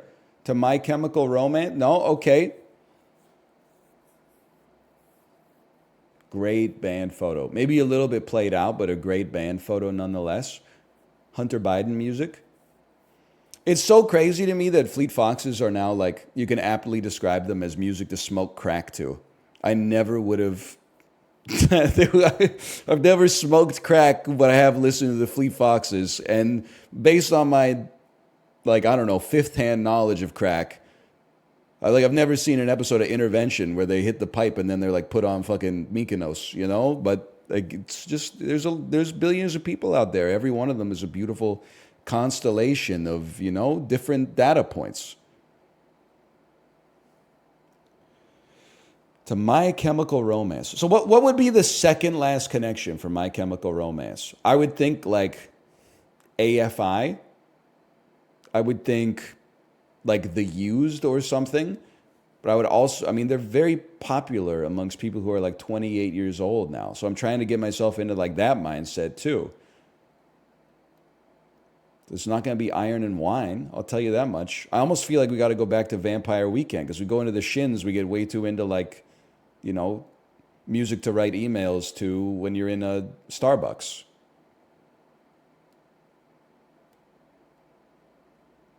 Fuck it. See, now, dude, this is where we're in the Starbucks now. They got Beirut, they got the Whistle Song, they got The Home by Edward Sharpe and the Magnetic Zeros. Take me back to Vampire Weekend, okay? And then Management was the other direction we were, but it's going to be a little too electrical, I think. But maybe Phoenix. Phoenix is sort of, we're knocking on the same door. I think we were on the right track with Arcade Fire. We just got to, and I really felt like Block Party was moving us in the right direction. I just don't know where you go from here, man. Interpol just feels like a little too sad to get you to My Chemical Romance, but Franz Ferdinand, My Chemical Romance. The White Blur to Gorillaz to My Chemical Romance. Blur doesn't have a Gorillaz connection, which is insanity to me. So now I'm stuck in England like a fucking idiot with Rhys Ifans and the progenitors of the Manchester movement. The fuck is Jamiroquai doing here?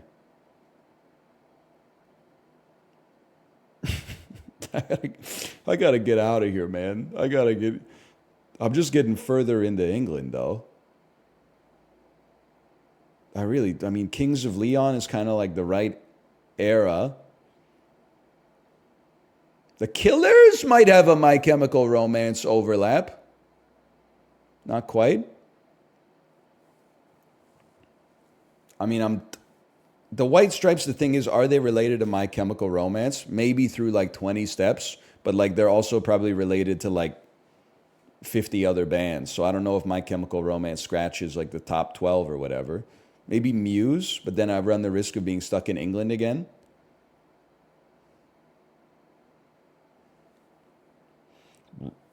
I can't imagine it's easy to get from Radiohead to My Chemical Romance, but maybe. It's kind of, The Cure kind of has a Gerard Way sort of ness to them. It's a risk because now I'm trapped back in like sad 1980s music. I really thought that might have had a chance though. No, I've found myself in good music. We must be far away. Okay, Tame Impala. That at least gets us back to being one away from our starting position.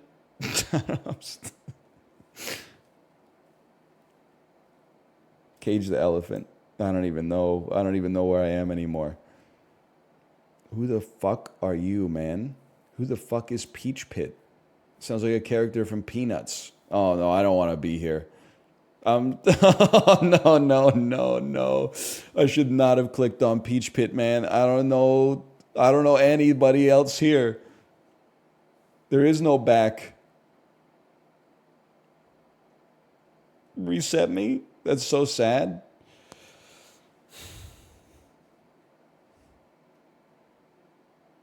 I still believe in like maybe we try Mitski this time. You got to be careful. You don't want to get too into art, man. Maybe like Mother in the Bo Burnham. I don't think I should be on. Well, let's check it. The Lonely Island to Tenacious D to.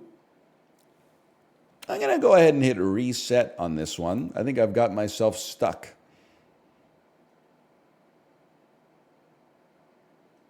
I don't know who you are. I'm gonna reset. Let's start on the strokes. Follow my gut. I think we were cooking with Arcade Fire. You just gotta, it's the next step. You gotta be careful, man. I almost like LCD Sound System, not going to be connected to My Chemical Romance, except that they're, both well respected. The National might be a little closer, but this takes us too much into like middle age indie, I think. Interpol sends us too far back into the 1980s. Yeah, yes, I almost feels like less goth, more art. The Shins, we've established not even close. I don't know who you are. Now I feel like you got that same kind of like the vibe, and it's not, Block Party isn't really pop punk, but like this feels so close to me. Like we just need to find the right step from here. But like every one of these is further away from My Chemical Romance, unless I'm sleeping on Placebo. Actually, Placebo getting us like to Garbage, that feels like we're getting closer. We're moving into the 90s, unfortunately, but hang on, to No Doubt. I'm trying to get myself into the scene. To Third Eye Blind. Just work with me for a second. I'm going, it's not evidence-based. This is vibe-based. Let's go weird music. Like I feel like from Sublime, I can get into pop punk and I can get myself to My Chemical Romance. Sugar Ray.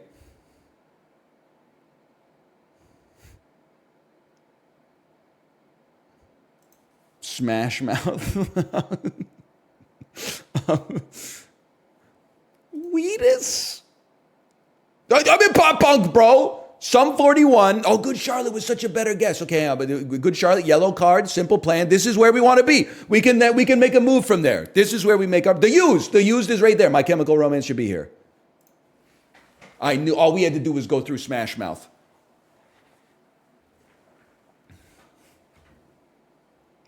That was my mistake. We had to go through a lot of bad music to get there. Easy. Show Shortest? Fuck you.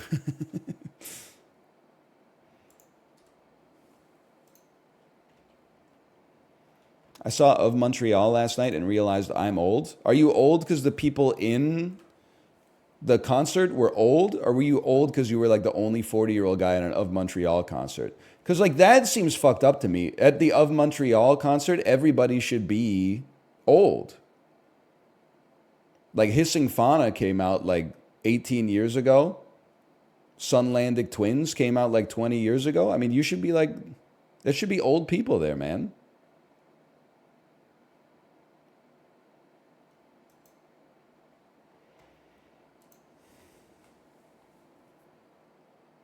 Sort these places by population, starting with the highest. Okay, I have to feel like Egypt is number one. Ontario's going to be slept on. There's like, Canada has 35 million people. Ontario probably has like 10 or 11 million. So I feel like it's going to be slept on. I do think Florida clears it. I think it probably clears New York City. I think. I mean, New York City is obviously huge, but like it's a city. Ontario has Toronto, Hamilton, and then like a bunch of other places. Burlington, Etobicoke, Scarborough, Richmond Hill, Sudbury, Petawawa, as we've established many times. Obviously, New Zealand has low population density. Does New Zealand have less than 10 million people? I could believe that.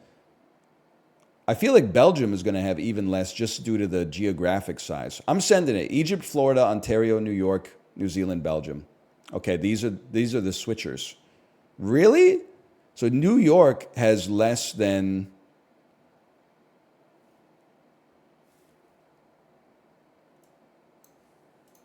He's cracked.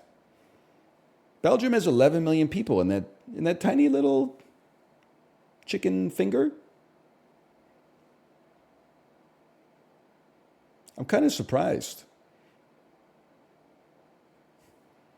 I know. I mean, listen, it's. I knew people were going to sleep on Ontario. Because it's Canada, you know, people would probably be like, oh, it's just Toronto. No, it's Toronto like times 3 total. But because I'm from Ontario, I knew not to underestimate it. That's all I'm going to say.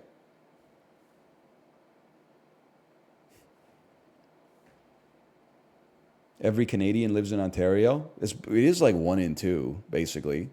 One guy said NYC was 30 million people.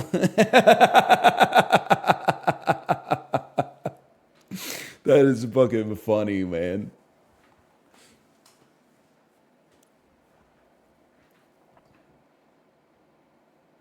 Oh, man. NYC Metro is 20. We don't do that Metro thing here, okay? Even during Pride Month. Okay, slash marker. That was the dolls. I'm going to go to the bathroom and I'll be back in a couple of minutes to play something. I don't know what yet.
Anybody played any sick Steam Next Fest demos?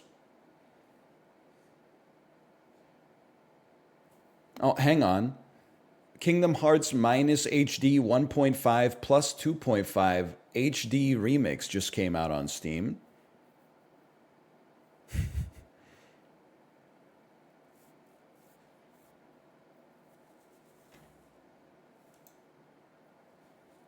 Steam powered. That's right up your alley.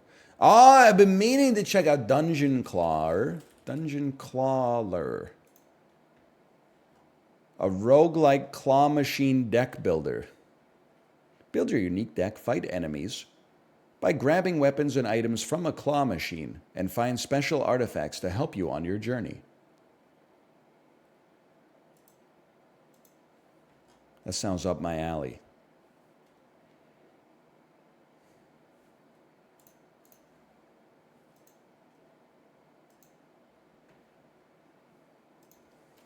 Dungeon Clawer.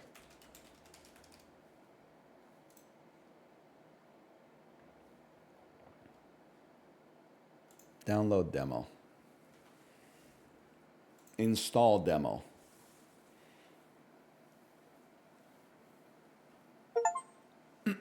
I'm so sick of roguelike deck builders. Well, are you sick of like breathing oxygen? Are you sick of water? Are you sick of food? Like people will really be in my chat like you play the same thing all the time. Okay, and you eat chicken nuggets like every Tuesday and Thursday. Like we're all creatures of habit, brother.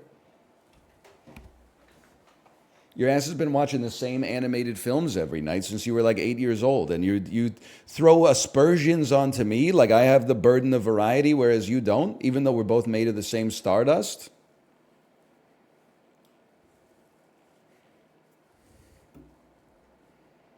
Dice and Fold is also good. Okay, give me a second.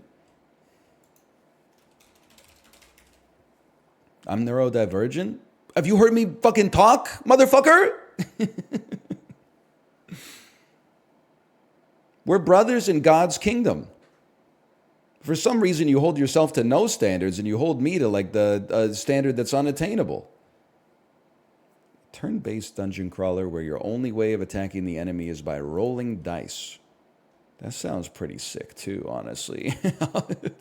That sounds like something that's up my alley. What's this called again? Dice and Fold.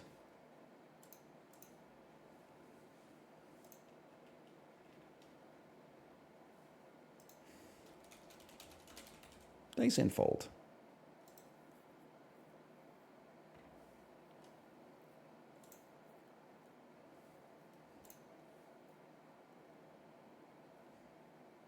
Play Uno with Apollo? It honestly sounds like a pretty good time. Sit around, shoot the breeze, ask the boys what kind of British accent they would have if they were in England.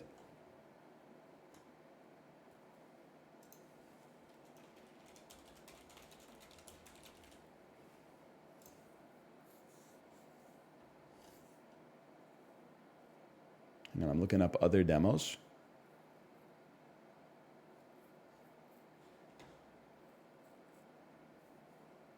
Isle of Swaps. Is that like the Storage Wars reboot? Grab your cards. It's time to swap. Battle your school pals in this roguelike deck builder where you'll trade for new cards. When you win, defeat them and rip open booster packs looking for rare cards. Conquer everyone's dungeon decks to become Critter Champion of the Playground.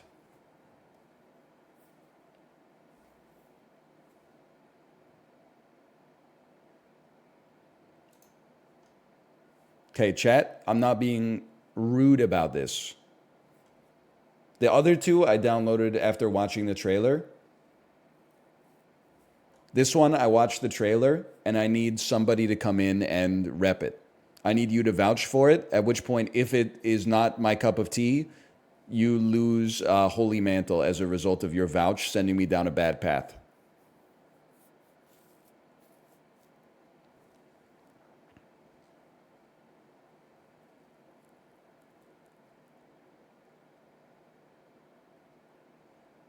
It's got no vouchers. Sorry. It doesn't mean it's doomed. I'm just saying I need someone to vouch for it. Nobody vouched for it. That's all I need to know. Star Vaders. Okay. The ultimate fusion of deck building and grid-based tactics. Discover game-breaking combos and defend the future of humanity in this jam-packed experience. Now that sounds like my cup of tea. I don't need to vouch for that. We'll download that immediately. You didn't name the game? Yes, I did. It just, you had to be listening for 90 consecutive seconds, which I know is challenging. for today's modern crop of viewers. The game was called Isle of Swaps. As we said, Isle of Swaps, what is this? The Storage Wars reboot?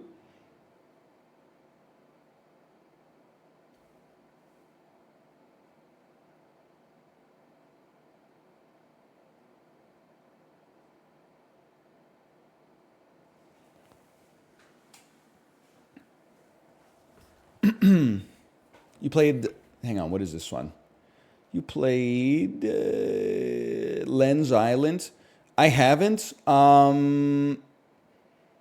It sounds like one of those games that has like an AI generated 3D model of like an Asian lady like in a dress stroking her hair and biting her lip.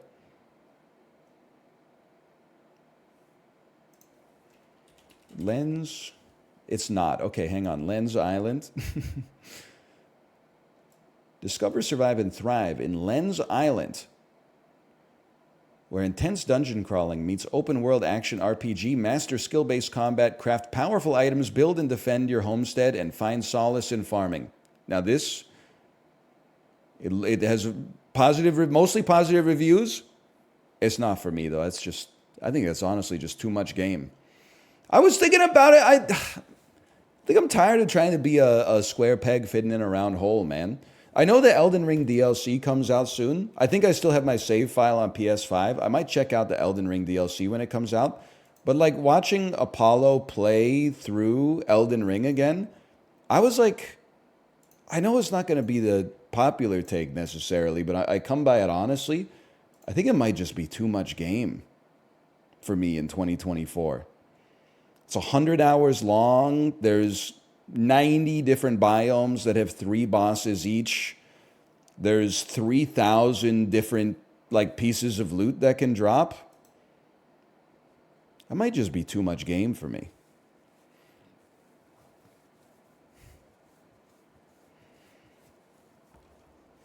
It's mostly just pressing R1, yeah, but like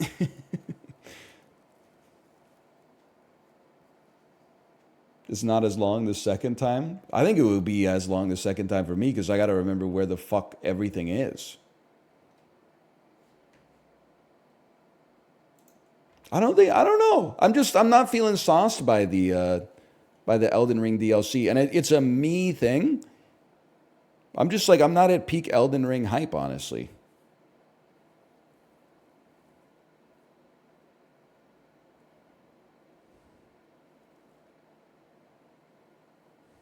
My goat's getting old? Yeah, but like in a good way. Like, it's not, oh, that's too much game, my brain can't handle it. It's almost like it's too much game, fuck that. Who's got the time for that? I would rather just play Mario where you like, you know, there's a gap and you press A and you jump over it. And then sometimes like the gap gets bigger. So you need like an item to get over it.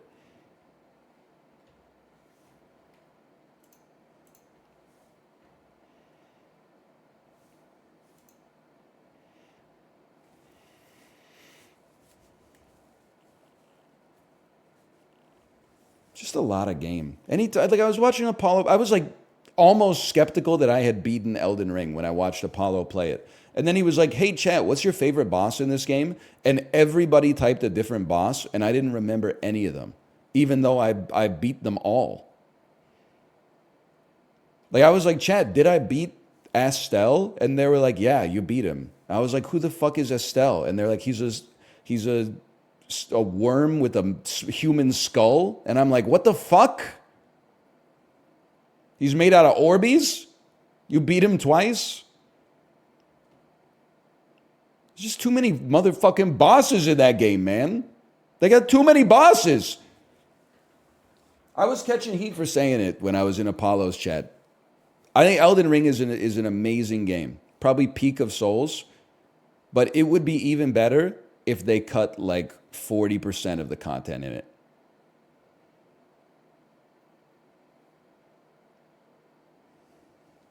No way. Okay, well then would it be better if they added 40% more content? No. No, it's perfect as is. That's called status quo bias, motherfucker. You want to play logical fallacy band for band with me? That's why people want the DLC. No, it's different because the DLC is like a new curated experience. You could cut 40% of Elden Ring without taking out any Pog moments. Cut the dungeons that end with like the boss is an enemy that you then fight later in the game. Cut the arenas where you fight like two versions of enemies that were bosses that you fought in the first part of the game. Like if you took that stuff out and just like the Pog moments came in faster, it would go from a 10 to an 11, man. Don't have 4 different stats for magic. The people yearn for simplicity, but they also like equate complexity with goodness, so they're not ready for that take yet, but that is true. Players can choose to cut content for themselves if they enjoy, and that's what I'm doing. I'm cutting the whole motherfucker out, body and soul.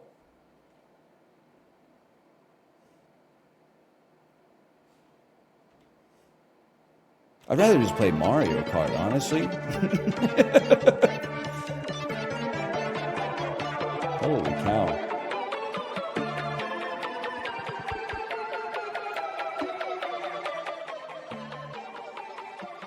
I feel like I'm in the damn circus.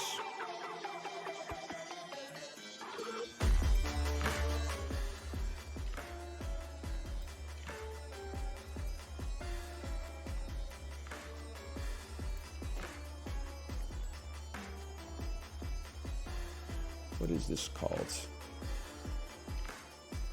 Hello, Squeaks, by the way. Hello. How you feeling about the beard, Squeaks? I always go back and forth. I grow it, and then like one day before I shave it off, I'm like, I look fucking sick with a beard. Then I wake up the next morning, and I'm like, I look like a fucking little kid with like styrofoam glued onto my chin. And I shave it off. And then I'm like, oh, now I look 12. And then a day later when I get stubble, I'm like, I look like just like Jason Statham. Like I go bipolar with a beard. You got to have like a different level of mentality to handle it, I think. Heavy is the chin that wears the beard, man. Dungeon Clawlers. Dungeon Clawler. There we go.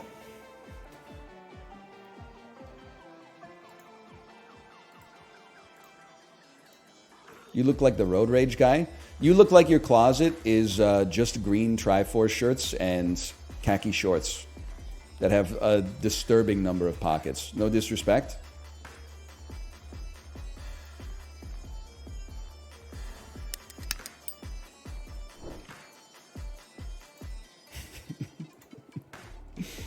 Same bit? Yeah, calling me the Road Rage guy is the same bit too, motherfucker. Okay, /marker. Dungeon Clawler. It's everybody's favorite time of the year, Steam Next Fest! Yeah! Millions of demos have poured onto Steam, and some of them are roguelike deck builders, such as Dungeon Clawler. I'm just going to level with you. I don't fully know what's going on here. I'm playing this not sight unseen, but I got an elevator pitch from chat that it is basically a deck builder where the gimmick is not poker, and it's not Peggle. The gimmick is instead a claw machine. Let's start it up here. Next Fest stresses me out. I hear you. I think what you should do is let go of the yoke and stop with the idea, the preconceived notion that somehow you're gonna like play every single demo. Like that's madness. I think you actually, like, one of the things, I try not to give too much life advice here. If you can kill the FOMO inside of yourself, you will find true enlightenment, I think. You might think I'm putting on airs. I don't know if I got FOMO for anything right now. And I think it's a good thing. Because it's not like, oh, like it's anhedonic to be like, oh, I wish I was out getting pleasure or something like that. It's more like, you know, there's always next time. I do for Twitch streams. I mean, getting FOMO for like missing an NL stream is crazy. I do see it in the Discord sometimes. People are like, Hey, I missed the stream today. Should I watch the whole VOD or just the Librarian Best of compilation when it comes out? And I'm like, you should do neither. You could just re-up tomorrow, man. It's okay. It's not like, yeah, was there some funny moments? Yeah, but it's not like it's going to change your life. There'll be funny moments tomorrow, too. It's like, you know, it's the difference between like The Sopranos and Everybody Loves Raymond. You can skip a week of Everybody Loves Raymond. If you skip a couple episodes of The Sopranos, you're probably like, who the heck is this guy? Sir Bunalot. Sir Bunalot used to be a knight like you, but he took an arrow to the knee. He is now on a quest to reclaim his lucky paw, which was chopped off by the evil dungeon lord. How about that? Collect items using your claw to fight enemies. Hover your mouse cursor over things to get more information. WASD moves on the map. A and D moves the claw. Space drops the claw. You can close the claw manually, and you can backspace to skip your turn. Okay, understood. It's my turn. Hang on. Pause me for a second here, just so I can move my camera to there. You're doing 9 damage, and the other one is shielding. Let's, you know what? I'm assuming that this is like, yeah, that's fluff. Okay, it's used to cushion your items. This is big shield. Double the amount of block if it's picked up alone. This is little shield. And this attacks the nearest enemy for 5 damage. This attacks the nearest enemy for 10 damage.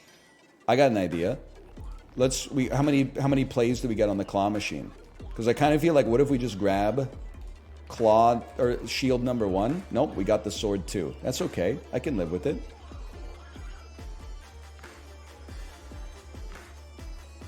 How many cracks do I get at the claw machine, bro? The Sopranos blows? Don't you ever get tired of exaggerating? It blows. What is it? Like the 4th best show of all time, but some people are offending you because they're saying it's the best show of all time? Like, come on, what do you mean it blows? That's insanity, man.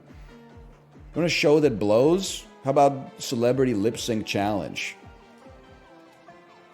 Or like those game shows that are on daytime TV, but they don't even give out like good prizes. Like if you win, you get like $1,000, and you're like, aren't you making like $20,000 for every ad that shows on this show, Meredith Vieira?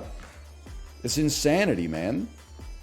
The winner gets $1,000, and they got them. They don't even fly them out to Los Angeles anymore. They got them zooming into the game show. It's the most low-effort content I've ever seen in my life. Anyway, hang on. Okay, pump the brakes, kid. The Masked Singer, that's an institution. Enemy's turn. I've taken no damage. I see, we have 2 claws. I probably should have noticed that before. Now, if I could just pick this up by itself, it would do double damage. That would do 20 damage and borderline kill you.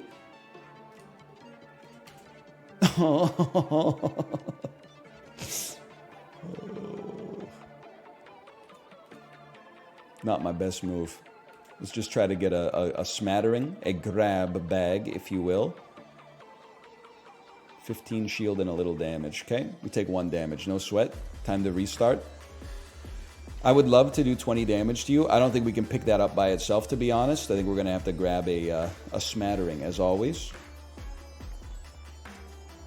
Get smoked, kid. We already got 15 block. Give me a smorgasbord.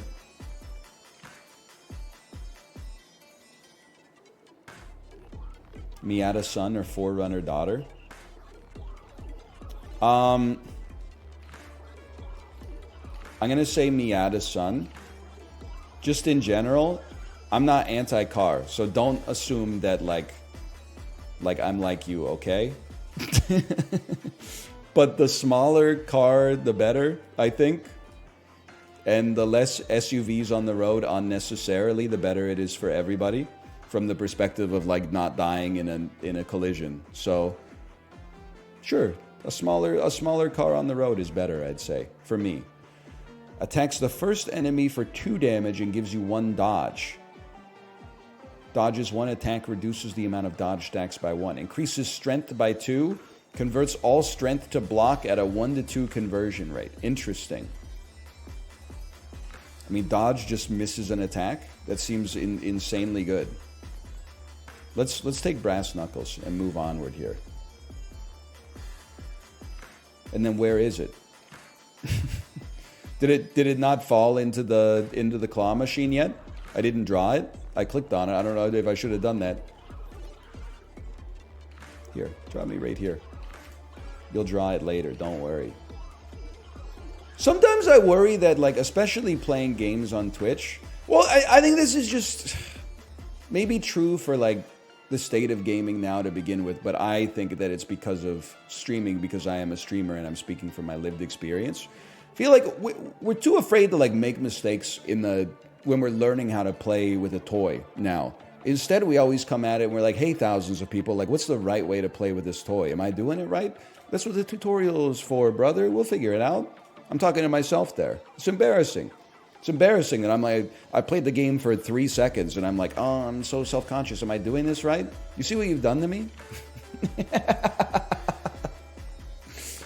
hang on. We got a dodge in here. That's beautiful. Maybe we could get a single pickup. No! It's okay. Put it right here. Like, you guys might not understand, but, like, back in the day, all my friends played Diablo 2, okay? I know you're gonna say, what build? There were no builds, brother. You leveled up, you got a spell, or a skill, I should say, and you put it into whatever looked cool. And you know what? We were still fucking beating Mephisto. We were still beating Diablo. We were still buying the expansion pack and beating Baal. We didn't buy the game, or even before the game came out, we were like, take me to DiabloCharacterCreator.com, and then like, oh, you gotta, and then at level fucking 17, I gotta. We were just like, boom, I just unlocked Ice Wall. I think I'm gonna put a level into Ice Wall. Small sword. So that's actually our big sword. Big shield, okay, yeah. Body armor, gain 3 block at the start of every turn. Kind of consider that. Consider that. Play the gotcha machine. I will.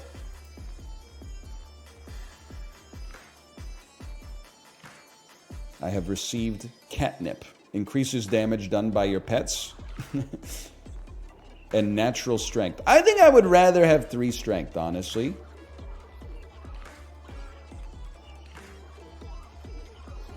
Four.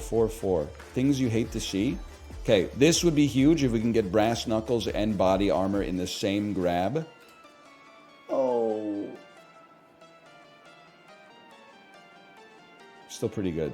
One block? Oh, because it's 3 body. I see. I mean, dodge only, it does 2 damage. It would be nice if we could grab enough damage to kill you. That would require grabbing 3 swords, which seems unlikely to me, given the breadth of our claw. But let's give it a chance. You never. Oh! They've accurately recreated the feeling. Oh, I got him anyway because I have 3 extra strength because I'm a genius. Because I'm the smartest person to have ever played video games ever. That's true. These chicks don't even know the breadth of my claw. They're all on me like they want to hold hands.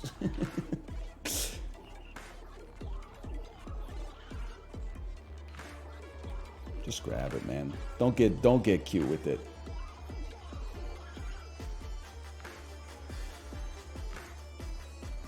I need 3 swords. The Legend of Zelda Game Boy games in Biden's America. Actually, it would probably be like 20 swords or something, I guess, but you get the idea. The joke was there somewhere.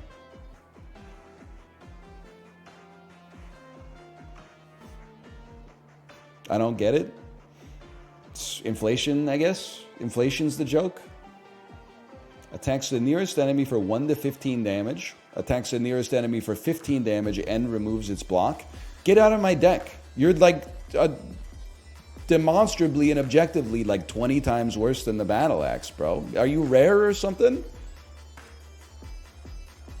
Increases block. Okay, we want battle axe without a doubt. Holy shit. Give me some piggy banks, bro.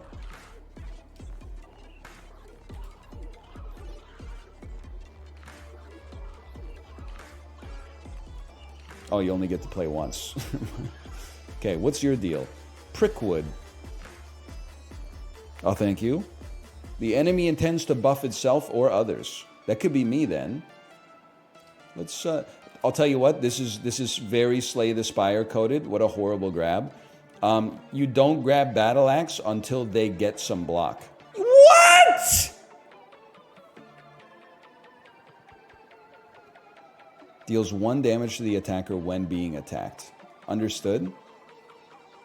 Okay, don't get greedy. Just get the armor first.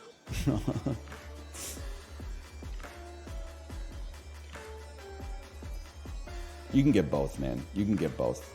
Don't let anybody tell you you can't get both. I have dodged your attack and substituted my own.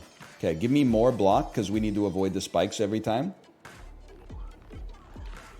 And then you know what? Let's do some fucking damage, man. Sometimes I saw Kate do this in Korea. I was a claw machine, like up and down sort of guy. I was just an elevator user. You place the claw and then you send it down.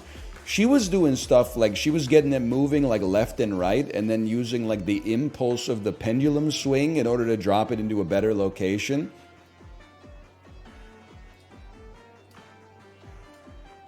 And she's got techniques that I've never deigned to even know of, man. That's advanced tech. Did you guys know Corey is like a claw machine expert? I'm not even messing with you. He's told me when he lived in Japan, he was like obsessed with claw machines. It tracks? I don't really know if it tracks, but I mean, it's real, so I guess it tracks.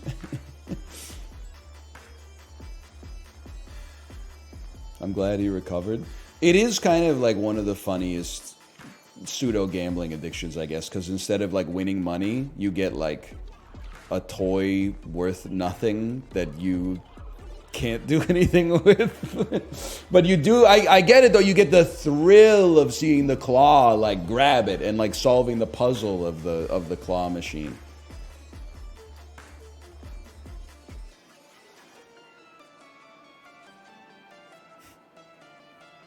Yeah. It's like always being at the fair.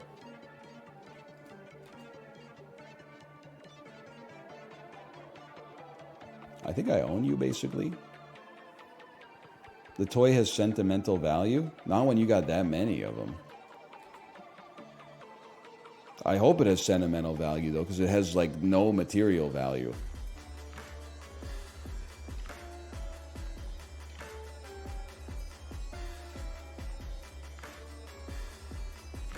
We're kind of just looking at each other.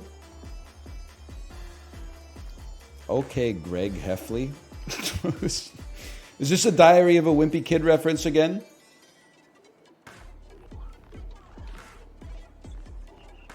Who is Greg Heffley?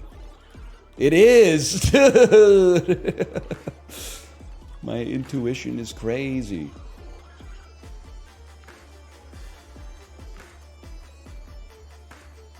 I only need to do 5 damage. If you could just grab this sword, it's over. Oh my god.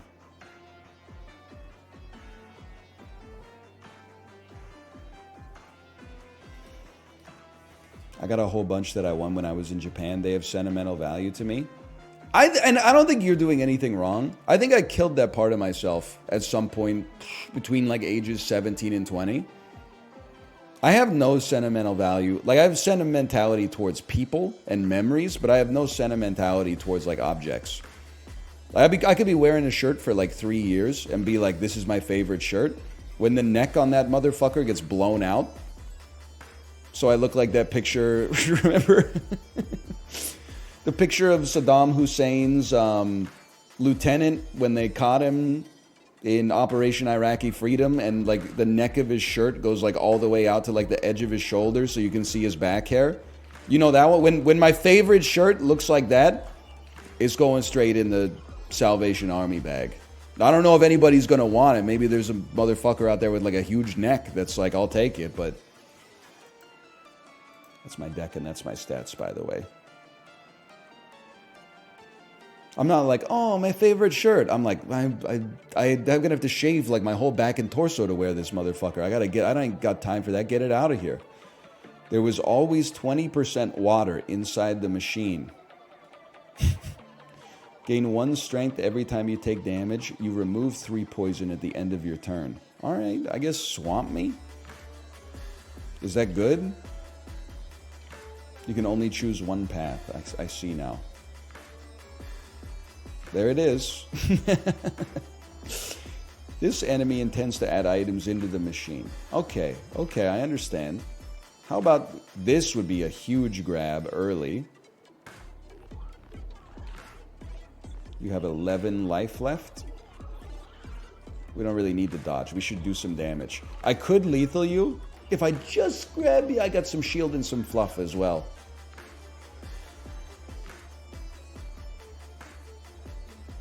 He's Khalid Sheikh posting. What is his name? Khalid Sheikh Mohammed?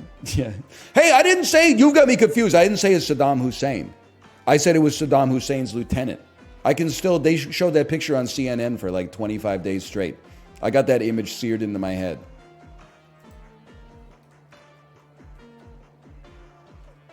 I would like to grab my armor. Thank you so much. I would like to grab my battle axe. He's not Saddam Hussein's lieutenant. Was he or was he not involved in the war in Iraq? Riddle me this, okay? I was 13 years old when this shit went down. I didn't know the nuance of it. I was like, they caught a bad guy. Now, we didn't have Jenny Nicholson making 4-hour video essays back then, okay? We had Wolf Blitzer and Greta Van Susteren. You can't blame us for being stupid, man. That's all we got.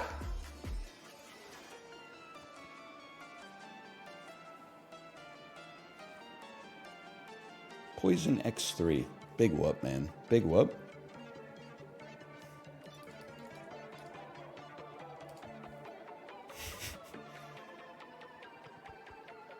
His fit kind of dripping. It actually, like, his fit kind of hits like in 2024. In 2004, though, when everybody was wearing like Ringer t-shirts from Old Navy, it wasn't the look you're going for. But he's kind of rocking it.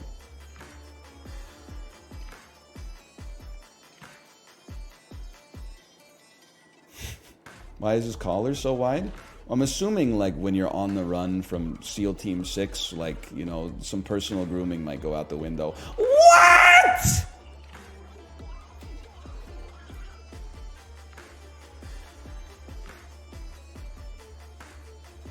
Scammed, bro.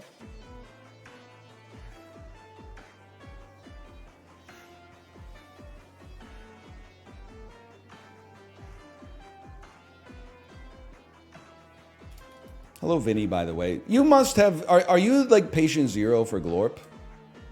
I know you're, like, a Gnorts guy. But I feel like Glorp has risen in ubiquity across Twitch so quickly that there must have been somebody providing it with, like, an impulse for it to get that kind of momentum. Like, Glorp is kind of... It's giving Vinny, to put it in the parlance of our times. Glorp's been growing for months. I mean, honestly, you'll have to...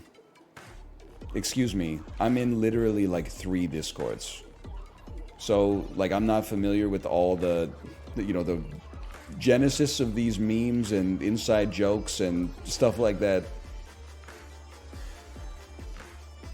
It's been in TFT chats forever. I mean, I guess they got to do something to entertain themselves. What am I doing? I don't want to grab all this poison, man, but that's where all my good shit is. Oh! I'm not trying to be a hater, man. It's just like that, you know, I know, because Apollo got really into Valorant for a while. And I would go into his chat and like nobody would be talking. And then like somebody would say like, oh, chat, they'd start like lunch posting. Chat, I just made the most delicious chicken teriyaki for dinner tonight. And then like people would be like, holy fuck, what was in it? And then they'd be like chicken, carrots, bean sprouts, and teriyaki sauce served on rice. And they'd be like, what? And meanwhile, Apollo's getting like 4 kills a round, man. Like, they'd be talking about anything but the game. And then there's always like one person that's like, you really should have, your team looks good, but you really should have gone wizards there. Getting a wizard that early is a nice opportunity for a pivot. And everyone's like, man, shut the fuck up, dude. We're talking about lunch right now, okay? Didn't you see the shit about the chicken teriyaki?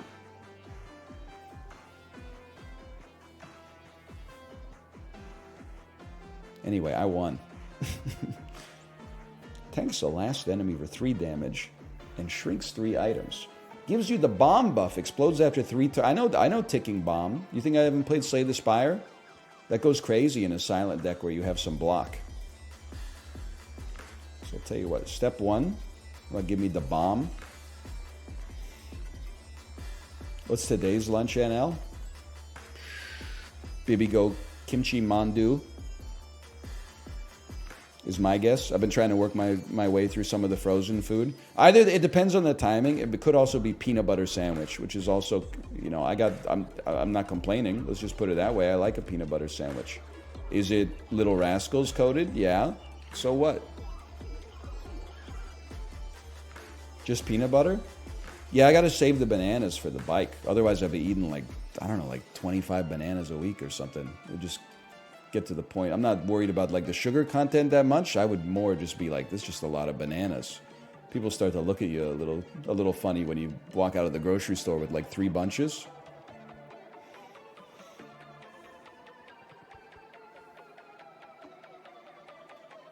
No honey? I don't know what to tell you. I'm happy with the way I got it.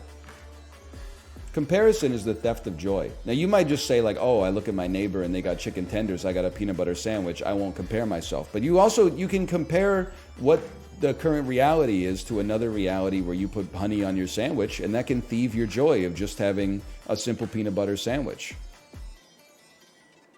You know, I get 2 pieces of bread. I get 1 knife. I put the knife in the jar. I spread it on the bread, and then I eat a peanut butter sandwich. Who says no? Okay, hang on. This is the 1. That's 20 shield.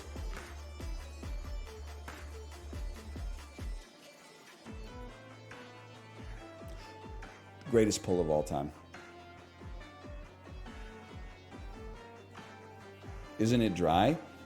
Yeah, I have salivary glands inside of my mouth that aid with the lubrication required to masticate somewhat dry foods.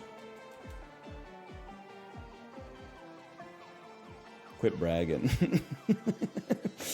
I mean, you gotta let you know the you people can't do anything tweet. I'm talking about eating a peanut butter sandwich. People are like, is that even a thing you can do? Yeah, bro. You know, our ancestors were like eating clams without even knowing there was meat inside of the shell. They were just swallowing the shell whole. Tracks all metal items inside a small radius. Removes all stacks of poison from you. Let's try a magnet. I don't know. Equals. That's true. 0 does equal 0. I guess me personally, I'd probably like put a magnet in there. Turns into a golden magnet. Explodes after 2 turns. That's great tech. 2 dodge. That seems like great tech. I will leave the room.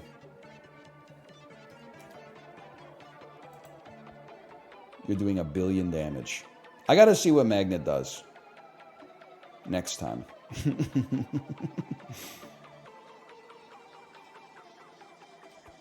This time... This one's gonna sting. No doubt. Maybe we just want a heavy block. Although if we're getting this could be a heavy block and a decent attack. Losing that big shield kind of sucks though.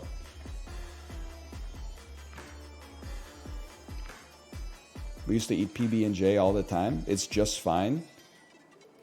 That's what I'm saying. I think part of 90s maxing mentality is just accepting that like mid is not bad. Mid is the baseline. Like mid is good. Mid is good. And don't say mid is actually like neutral. It's not neutral because you're eating food. You're getting sustenance into your body. Not every lunch needs to be a 10 out of 10. Getting a 10 out of 10 lunch is nice, don't get me wrong. But like sometimes you just need to be like, I need some food. 2 pieces of bread, some peanut butter. I resist the temptation to always add more. Like you're basically being a peanut butter and jelly capitalist right now. You understand? Like the graph always has to go up. Because what happens after the jelly? Then it's all of a sudden I got a banana. Let me slice the banana up. Oh, and then if you actually like fry it in a pan with some butter, it gets like nice and crispy and the peanut butter gets gooey. The flavors all come together. And then you're like, oh, if you have a tagine goes crazy on top of it. And all of a sudden your peanut butter sandwich is costing you like $28 every single time you make it. And you got to sit on one of those weird stools that's like bougie but shitty at the same time. Sometimes you just got to accept that, you know, a lunch that could be eaten on top of a girder 200 feet below or above Manhattan when you're building the Empire State Building. I mean, they were onto something back then.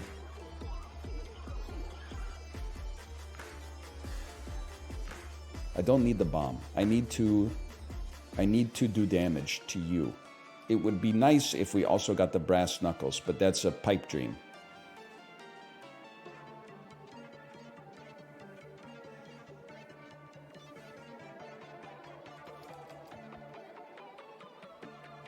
This enemy intends to modify items in the machine. Okay, modify this bitch.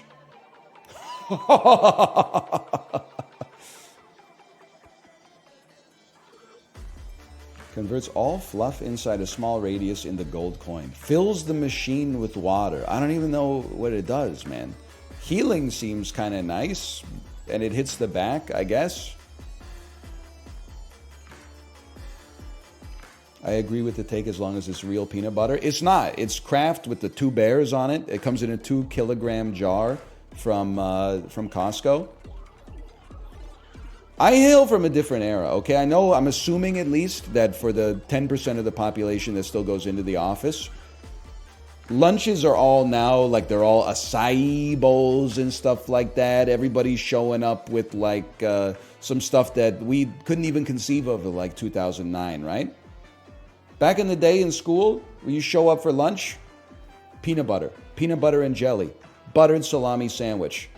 Leftover piece of KFC from last night. Like we used to be a proper country, man. We used to have personalities, not just food preferences. You see what they've done to us? Fruit roll-ups? Don't get me started on fruit roll-ups. I think I've told this story 100 times, but fruit roll-ups are so plasticky that one time I ate the plastic that comes on the fruit roll-up and I didn't notice until like half an hour later when I was like, what's stuck in my teeth? And it was a bunch of plastic. Like it should be illegal to wrap fruit roll-ups in plastic because they're made of plastic. Bro, it's paper. That's fruit by the foot, you Philistine. You got it confused. Fruit roll-up is the rectangle. Or sorry, fruit roll-up is the Naruto, the swirl. Fruit roll... Wait, no, I'm getting confused. Fruit by the foot is the Naruto. Fruit roll-up is the rectangle. What the hell does the magnet do, man? It attracts metal objects, but like... What did it do? What did it do, man?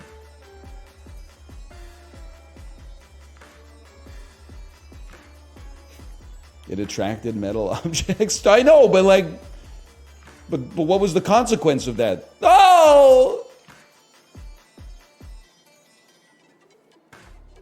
It's better when upgraded?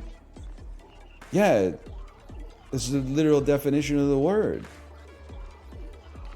Am I smoking crack and listening to the Fleet Foxes right now? Like,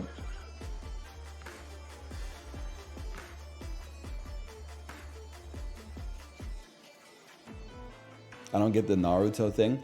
Naruto is also a fish cake with a swirl in it. And fruit roll-ups. No, sorry. Fruit by the foot are swirls. It'll go off if you get more water. I think you guys are fucking with me, to be honest. Look at all the magnets. Or look at all the daggers it's attracting. Oh, so it's not like we don't pick up the magnet and then like as we drag it, it'll like grab some shit for us. I see. It attracts stuff in the goo. In the goo, so to speak. I get it now. They're calling it the greatest claw of all time.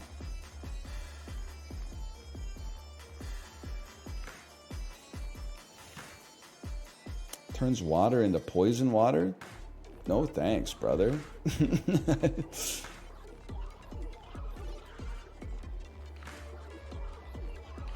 302 health. I think we should be bomb maxing at all times.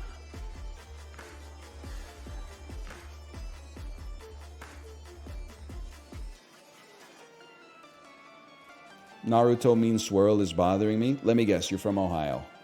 Let's start there. Let's start from first principles. We'll work through it together. Why is it bothering you? You ever hear that being angry is like putting your hand in a fire and then expecting the other person to get burned? We should be bomb maxing. We might have to use claw tech here.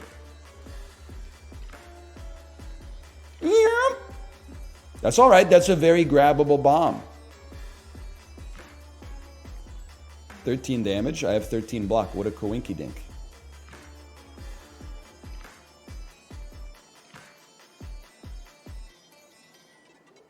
A chance you'd be willing to turn the music off. Oh no.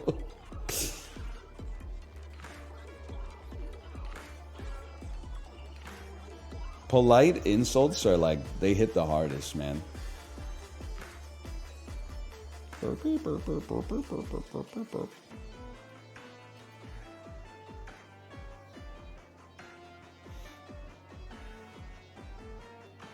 Any chance you could turn the music higher?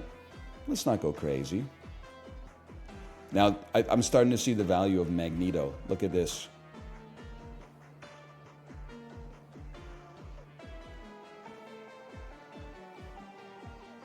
Brat would go hard. You talking about the sausage or the album? No. Both? True, though. True. Dude, I've become like such an embarrassing, like, retro portrayal of like a husband. Now, I will say, can I say that I was a very good husband yesterday? We had some very large cardboard boxes that I guess the recycling people just said those are too big for us to take for whatever reason. So we had to just eat it and bring them back inside, right? My wife was like, don't worry, I'll take them to the recycling depot.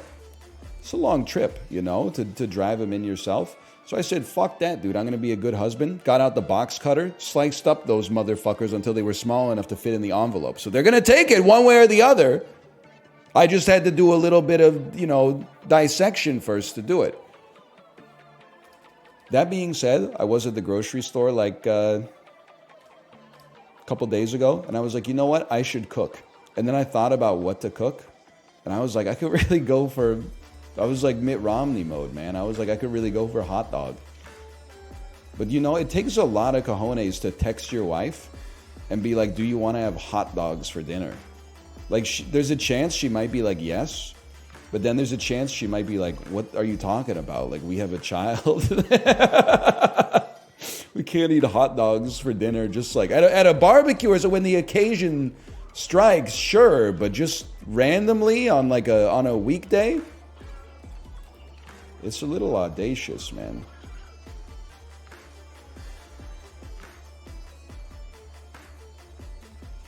I have destroyed the boss.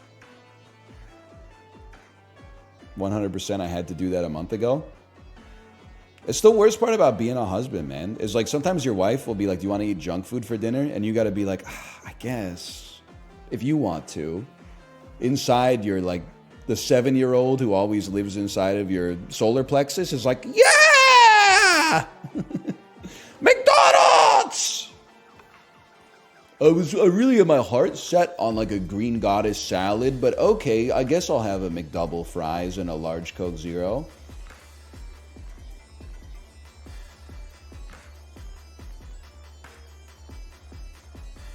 I guess I would like to heal 5 after each fight. That's only like 600 calories? Yeah, bro, I'm cutting.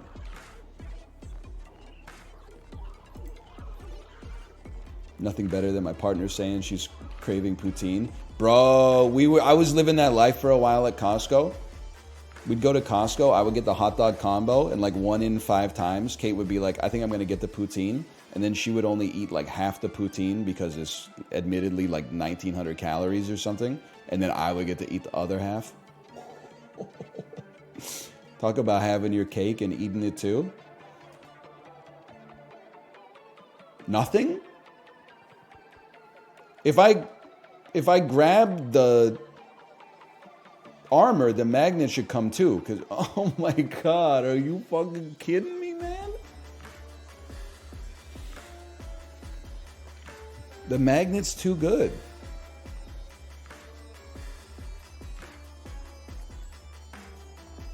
I didn't see the poutine at the downtown Costco when I went in. I got the chicken strips instead. Listen, I made the same mistake myself. The Costco chicken strips at the Canadian Costcos are not good. They literally just like cook the chicken strips from that you can buy in the frozen food section in the toaster oven. I had them a few days ago. It was fun.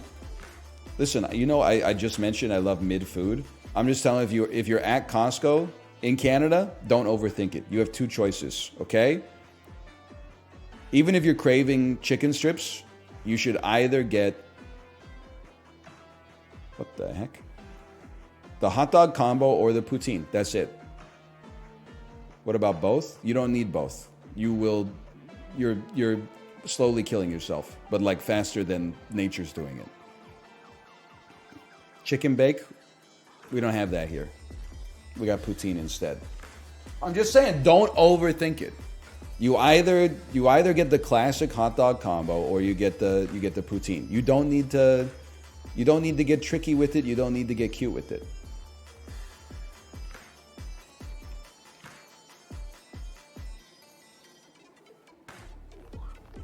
No chicken bake? We don't have that here. I feel like I'm losing my mind. That's a skip in my world.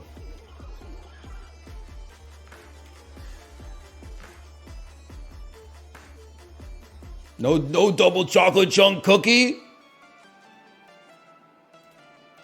That's a 0 on the boom scale. Hey, NL, I'm European. Can you explain what a twice-baked potato is? Yes.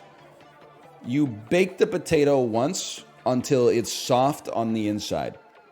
Like the same way that you would make a baked potato, full stop, like a jacket potato. Then you cut open the top of it and you like mash it up. And then you throw in maybe like some sour cream and some cheese and some chives and some yada, yada, yada. And then you like... And then you put it back in. So it's like a baked potato stuffed with mashed potato.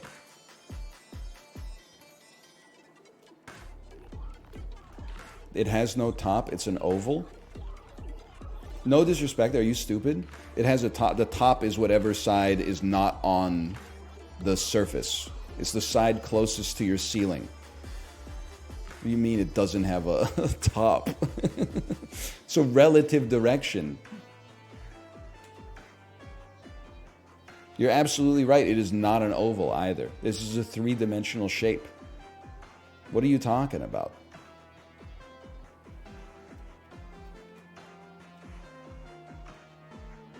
What you're saying makes no sense. You know what? That recipe might be a little advanced for some of you.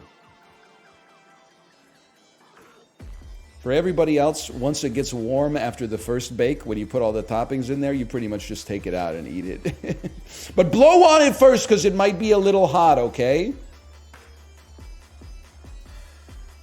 Wouldn't want you to burn your mouth.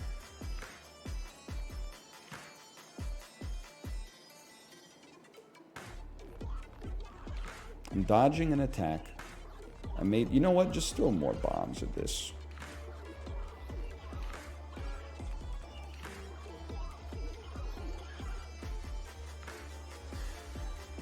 Having Bibigo dumplings right now, they're honestly fire. It's a goated thing to have in your freezer. Not the best dumplings I've ever eaten in my life, but a very nice thing to have on hand for when you're like, oh, I need like lunch, but I don't have anything. Guess what? You got dumplings.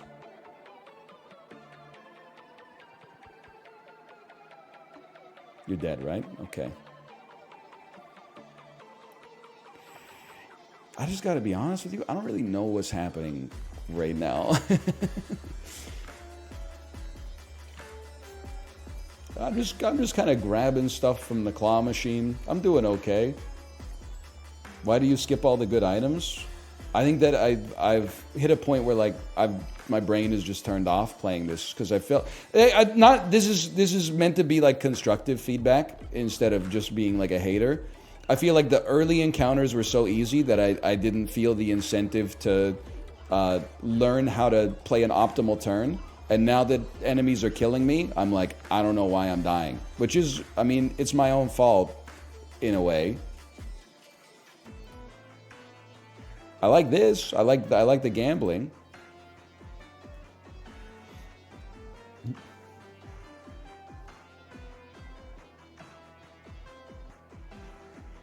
It's because you skip all the items.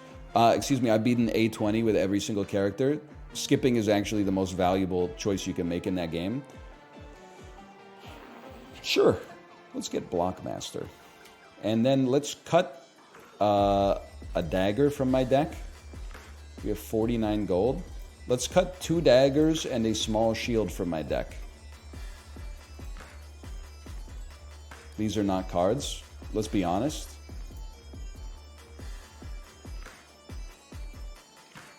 They're calling him the best to ever do it. Plastic Knife. Attack the nearest enemy for 20 damage. Okay. He's a genius.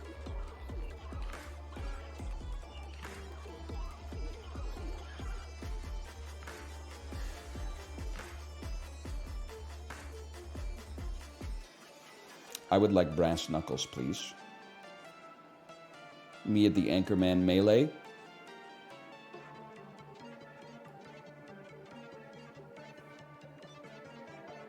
Also, you guys were throwing a lot of shit at Bibigo. You know what? And you're entitled to your own opinion.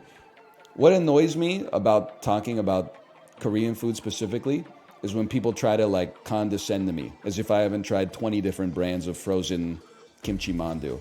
People, someone in chat, they may even be a wretch. This is the marketplace of ideas. Anything goes, okay? They said Bibigo sucks ass compared to any Asian market dumplings. Where the fuck do you think I got the Bibigo, my brother in Christ? I got it at H-Mart. I got it from the Asian market. They don't have that shit at No Frills here, I think. It's been a while.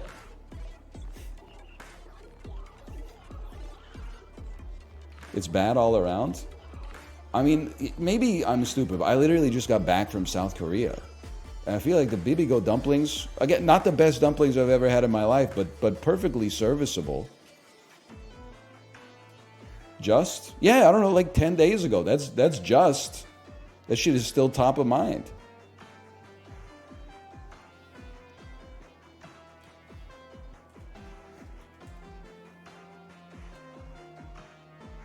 One dodge. I'm taking none damage. We should grab a bomb.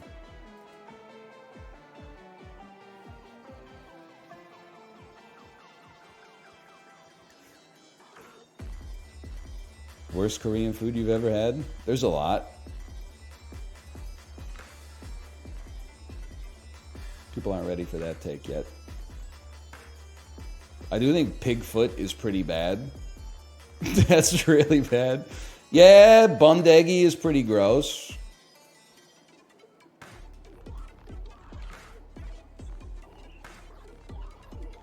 There's a lot of great Korean food, don't get me wrong, but Jokbal goes crazy. Yeah, if you're like literally 74 years old.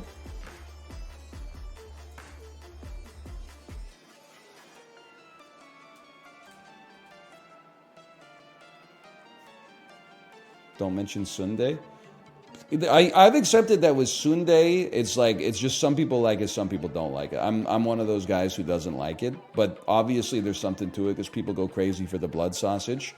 There are some foods that I'm like I'm projecting my own values on it, but I believe that bondegi is meritless. I believe people only eat it as a dare, myself included. Makjang is pretty ass. Like as far as Korean barbecue goes, eating like pig colon and large intestine over a flaming barrel that smells like petroleum is like not, it's not aesthetic. You're soft. I live there, motherfucker. I didn't go there on YouTube like you. I've been steeped in the culture. I've been simmered in the environment.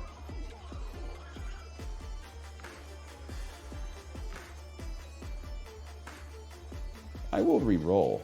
Hand of Midas? Librarian, is Hand of Midas good?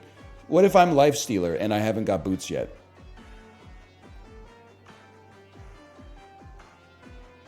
It's a top tier item for a jungler? Hell no. What the? Oh, man. Converts all fluff inside small radius into gold coin. Sure, sure. I only get one chance at this. Fuck the money, bro. I want the health. Fuck you.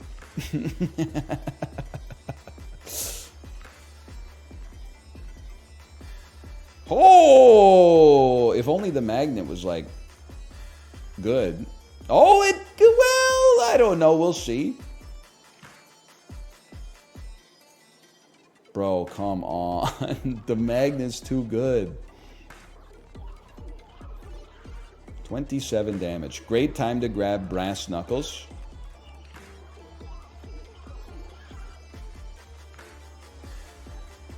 Play any Dota recently? 2014 maybe.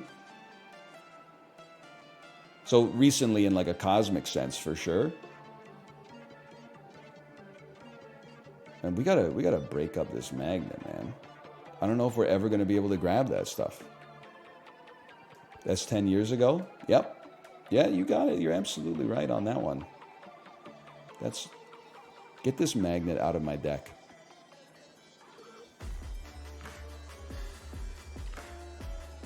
I don't have brass knuckles. That's bad. Let's get bomb and block.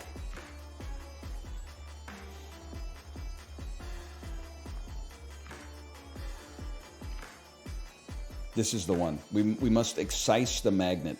That is still pretty good. Net decking and skipping was such a bad requirement in High Ascension Slay the Spire. I gotta disagree. First off, net decking, what are you talking about? Am I being trolled right? Is this bait? Is this uniquely crafted bait to trigger me and me alone?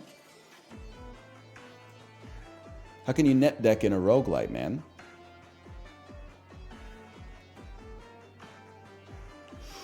What a pull!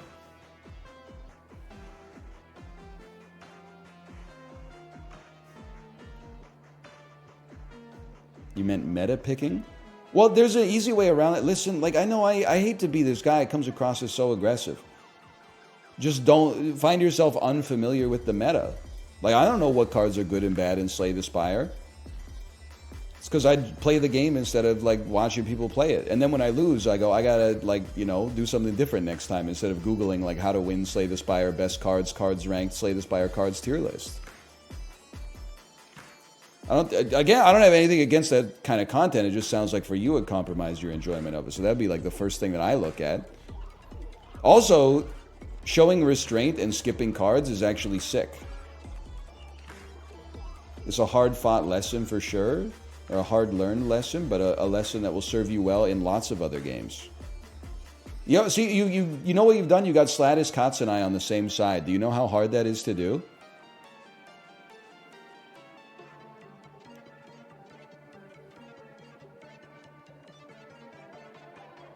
Where's my brass knuckles, bro?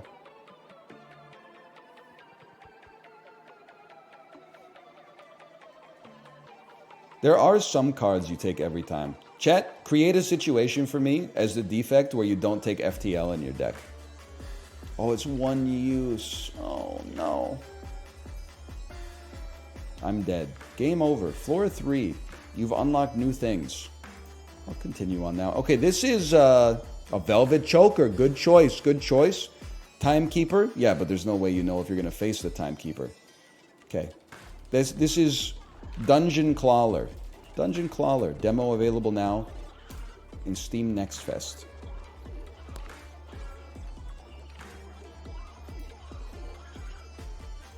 There's something to it, but I'm not sure it's necessarily my cup of tea. More of like, for me, it's kind of like in that Peglin territory. Was it an ad? No, you're good, Chivly. I was just enjoying myself playing some new stuff.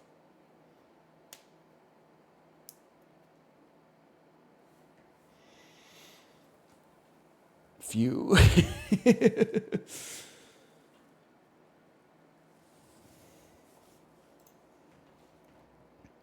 I feel bad in a way, especially like let me rephrase. I feel bad in a way for roguelike developers because like there's so many 10 out of 10s in the genre, and every 10 out of 10, the average person puts like 200 to 10,000 hours into it. Isaac, FTL, Gungeon, Spire, Balatro, etc., etc. So like when a 7 out of 10 roguelite comes out, I feel like nobody gives a shit about it at all. And then now they're catching heat from the normies on Twitter who are like, oh, a cool game gets announced. Angle bracket. It's yet another indie roguelite. No! It's like I feel like the genre is entering a local minimum, or perhaps exiting a local maximum. Good, be more creative. So fucking nothing as critical. What do you mean be more creative? Stop making roguelikes and start making games where you shoot things or jump on an enemy's head or have a magical staff that shoots blue bolts out of it, or fucking you plant shit on a farm. Like there's archetypes that these games are made into, you know, and there's only so many of them. Be more creative is not a criticism, man. Why don't you be more creative with your feedback? Because that shit is not actionable.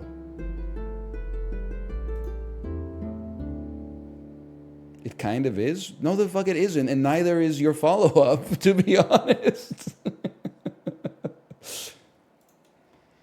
Listen, you just at some point you gotta face facts, okay? You'll never be 14 years old playing Team Fortress 2 ever again. So knowing that that's like the base level of human existence, you have to find a way to move on from that. You're really gonna be mad at like 3 dudes from Switzerland for making a 7 out of 10 roguelike that you didn't know existed until like an hour and a half ago? Like, get a clue, man. That's madness. That's illness. Okay, dice and fold.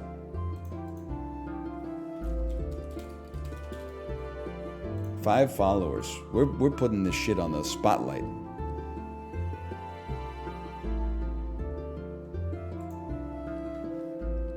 I don't like the criticism that's like, just make better games. Because then when I look at your Steam library, let me guess. Favorite game of last year? Baldur's Gate 3. Total playtime, 21 hours. Meanwhile, 407 hours of League of Legends.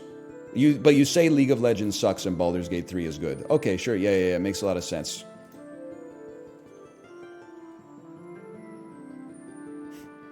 My favorite game of last year is probably something that I played 90 minutes of that everybody likes.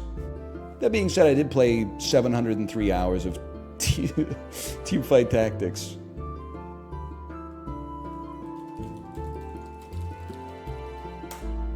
We are continuing our quest to find a new indie roguelike in the, I was going to say the depths, but that has a negative connotation, in the Steam Games Next Fest Summer Games Done Quick for Charity Humble Bundle Edition. This is Dice and Fold. It's a game where you play cards and roll dice, which I'm into. And I'm sure they'll give us a tutorial that will help explain more. Choose a hero. Tell you what, we can only choose the Jack, so we will choose the Jack. Let me move myself down here. You dice and then you fold. Doesn't mean make a Mandu, brother. Sure, let's play on the normal difficulty level. Blood Mage. To fold, defeat your enemies, you will need dice. Roll your first hand and let's see what happens. Drag the dice to the numbered slot to reduce it to equal to the value of the dice. The numerical slots are called total slots. You have been killed, and I have received 2 silver coins. I will then end my turn because you're dead. 2 werewolves. Some slots require the exact dice to be complete. Okay, I see.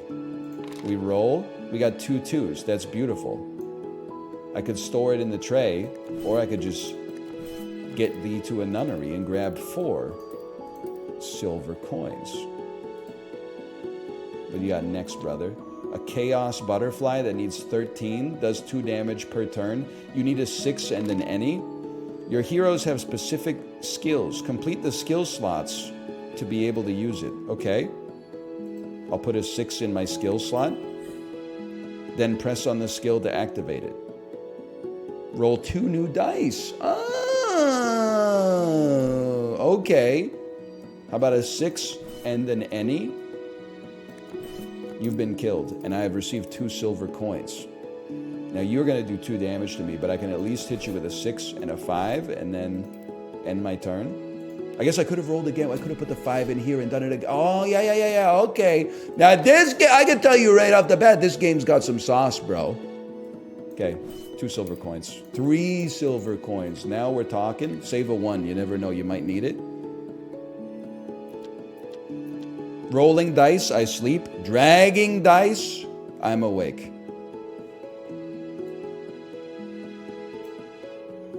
There you go. Okay, you need a 4. You need a 1 and a 1. Easy enough. Roll me. Let's see what we got. I mean, this is a gimme, bro. You put the 1 in here. You put the 5 in here. Generate 2 new dice off of that. Drop the red dice on your hero's health to equal to that amount, or you can use it as a regular dice. Okay, duly noted. Give me 1 here. I'll take my 6 pirate coins. I will turn a 6 into 2 new dice. We get a 5 and a 1. You do 2. You need exactly 4. Exactly 4. I'm going to kill you. Grab 2 coins. Heal myself for 3. Heal myself for 3. And then drag a 1 over here. End turn. Sometimes you just know when a game's up your alley. We need 2 more dice. We got a 4. Get smoked, kid.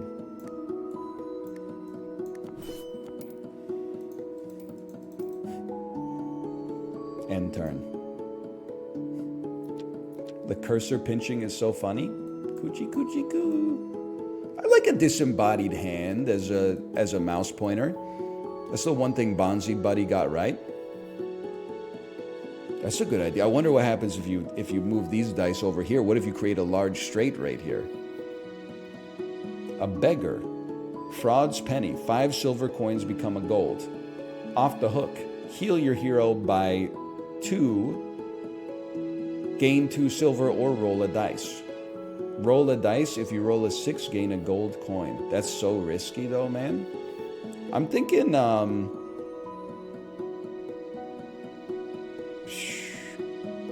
honestly, give me the beggar, man. They say beggars can't be choosers. They don't say you can't choose them.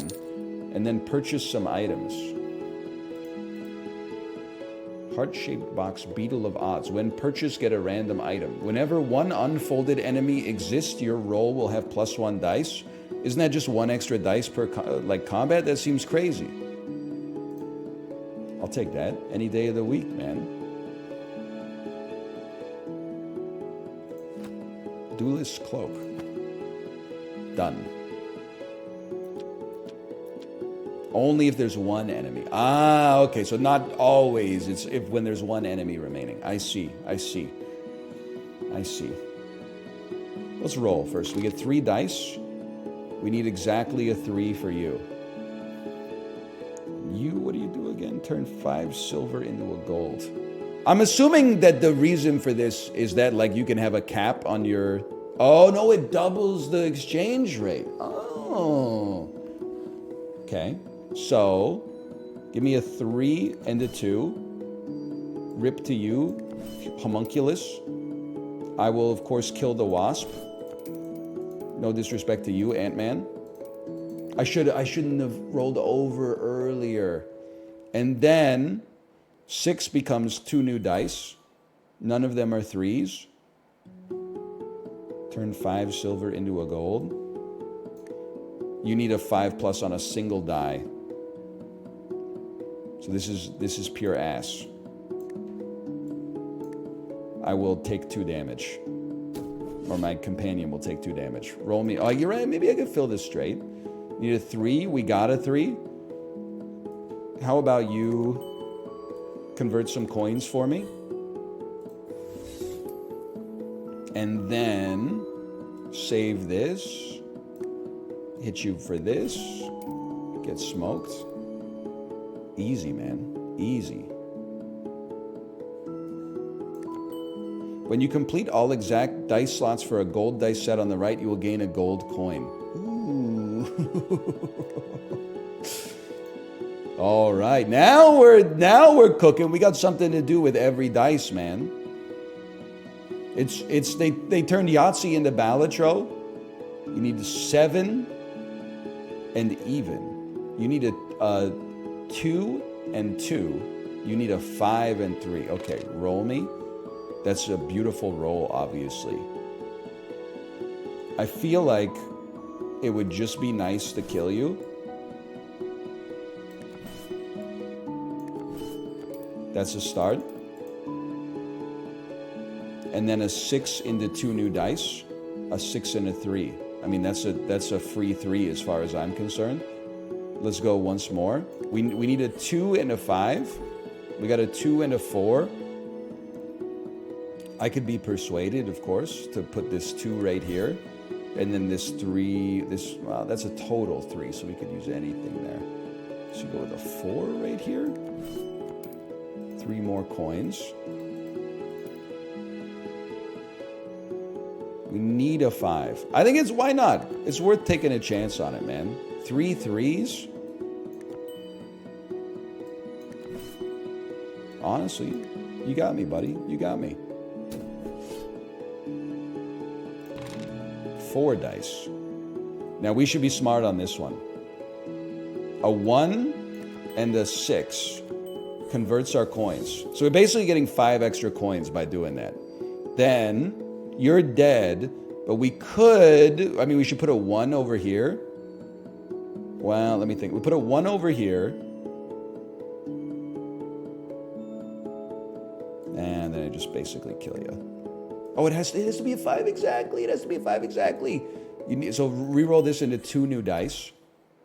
Drop the blue dice to activate your skill, or use it as a regular dice. Drop the blue dice on your hero's skill to activate. So turn the 2 into... It works. My God, what? When you roll 7 times in a stage, the Dungeon Master will unfold. The only way to fold it is to fold all enemies. Okay, honestly, mind your own business, buddy. Obviously, I can kill you. I'm just seeing, is there anything else I can do? Can't really convert. All right. It's anti-stall. I get it. It's anti-stall. Give me a 1 over here, and then that 4 goes to the ether, unfortunately. Oh, you're right. I could have kept the 1 over here and then stored that. Yeah. So only gold coins can buy stuff from the shop. That's the difference between the gold and the silver. When a skill's used, heal your hero by 1. Makes every future item cheaper. Increases the amount of gold coin granted by gold dice set by 1. You know what? Give me a heal. When you're starting out in a roguelite, it's not a bad idea.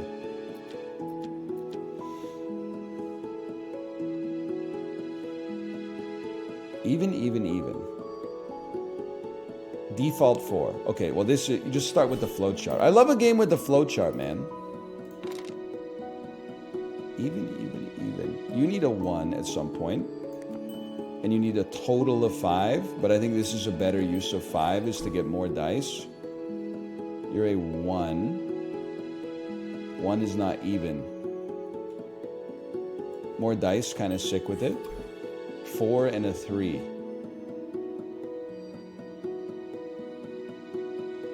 Okay. 4. 4? Dude, that's 8. I think I can kill you. It takes everything I got. Almost. And you're going to hit me for 5, which is messed up now that I think about it, but it is what it is. I didn't have 3 evens.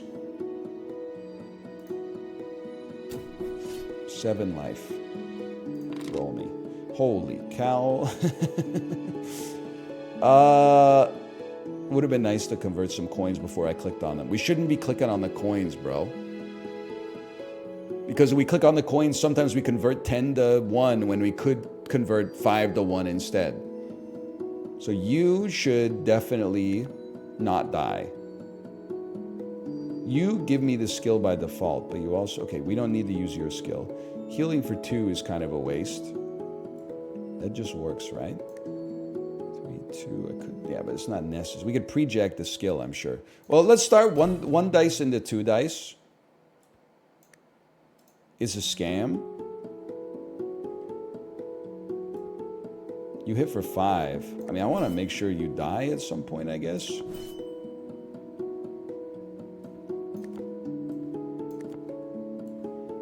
We just have no need to do that, but... To use it right now, I should say. A 6-way, just start here. I mean, heal me. You're at 19. Turn the 6, it's even, but you're gonna roll an even on that anyway. Oh, brother.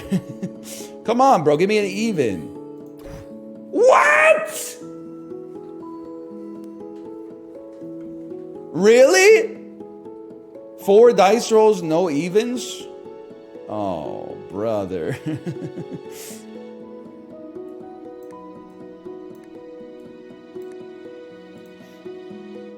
That's a damn scam. Okay, obviously we can kill you. We should put this here. Like, let's not be greedy this time. Let's just kill you. We now have 4 of these. We can't use this yet. We can't use this yet. I'm assuming. Okay. Go next. Any dice will kill you? What's the catch, man? You need 5 total. There's got to be a catch. Get 5 coins. Use your skill. Don't grab the coins yet. It's unnecessary. Unless there's an enemy that comes by and like eats them or something. If there is, maybe I don't want to know, man. I'll tell you what. Easiest way to kill this rat. Oh, it's got to be an exact 5. Okay, okay. We can do that. We'll just roll one right now. Love to see that too. Love to have the opportunity to put a 2 in here. You only do 2 damage, 4 heals for the jack. End turn. Then, an exact 5. But first, 5 here. Roll a 6. Heal me for 4. You got to keep that exact 5 though. 3, 4. Okay, yeah. I'll go 3, 4, 4. Kill you. Grab the coins. Get ready to convert.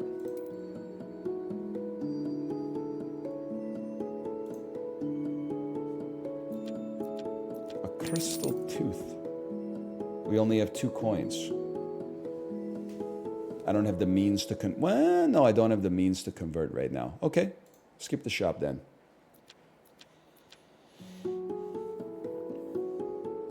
And roll 3. It's a great time to convert a coin.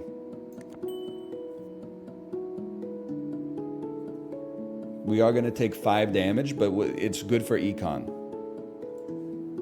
4, 2. Convert your coins.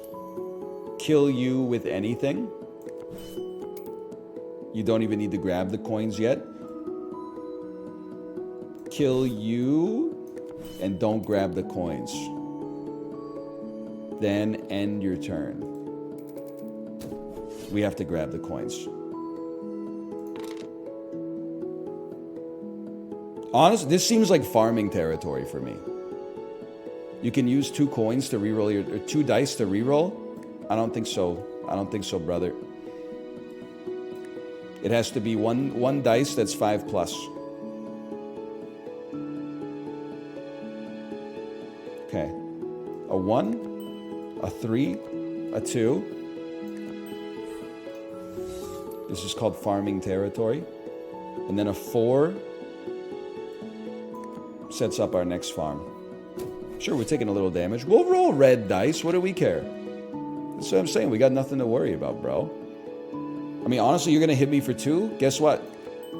Thanks for the gold coin, idiot. I'll heal myself for 3.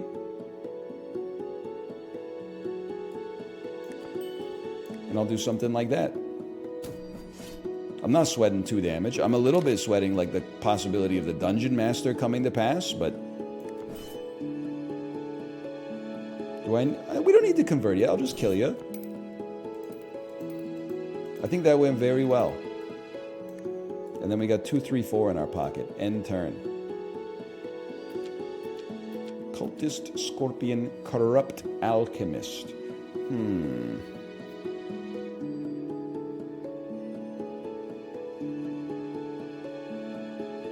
Start with the roll. A 6 heal is kind of insane. I think you gotta go 2, 4. We're gonna need a conversion, so I'm gonna turn this 5 into 2 dice. Ooh! Convert my coins, s'il vous plaît. That way we don't miss out on the beautiful exchange rate. We're gonna be able to go nutty in the next shop, bro. 4 kills you instantly. Honestly, check this out. 5 dipped in beggar's skill oil. Does it not work that way? In the bottom? Will it give me this drop on any skill slot to complete? Okay. I thought it would still make me... It does. It does still make me do that. Well, in hindsight, I would have rather used it as a 5, but I guess we know for the future. Healing for 6. I don't think you can ignore the greatness of healing for 6, and we'll store this 3. Here's my flow chart, okay? Killing an enemy is the best thing. Oh, there is an undo button. Oh, but only 1. Okay. Killing an enemy is the best thing. Second best thing is a skill, especially if we're about to hit 10 coins. Third best thing is saving a dice to use to kill an enemy. Fourth best thing is putting your dice into this at the very end. This is the lender of last resort. I think. Okay. And then, like, the priority is simple, brother. If it has a space that can only hold 1 dice, you prioritize that first. Now the rest of this is fucked, unfortunately. We could definitely use a conversion. And then a 3 doesn't really do anything for us. End turn. The priority is simple. Motherfucker, I'm making conversation with you right now. Just relax. Just said superior Andy. How about that weather today? Duh, obviously. You just gotta relax a little bit. It's parasocial. I think we need 2 new dice. Even though, like, if we can't kill you, then I don't care. We want to roll 2 5s or better. We rolled none 5s or better, which is devastating. I'm not worried about conversions. I'm praying that at some point in the future we can kill you. We're not going to kill you this turn. We might as well save the dice. I lived, bitch. This is kind of nice, actually. A 4 that triggers the skill is high value. Now that sucks ass, but it is what it is. So a 9, I'm a simple kind of guy. I would probably go 3-3-3 on you. Holy cow. Then we need 2 5+, which is not easy. Honestly, like, beggar could die here. Let's use your conversion before you go. I've lived again. We have a 6. Healing for 6 goes crazy, even if they get hit for 5. And then a 2 and a 1. Kind of ass, but we go again. Please, 2 dice that are 5 or better. Now here's the risk, bro. Do you roll the 5 to try to get 2 5s? I think we do, because the scorpion could kill our beggar. You have to give it a try.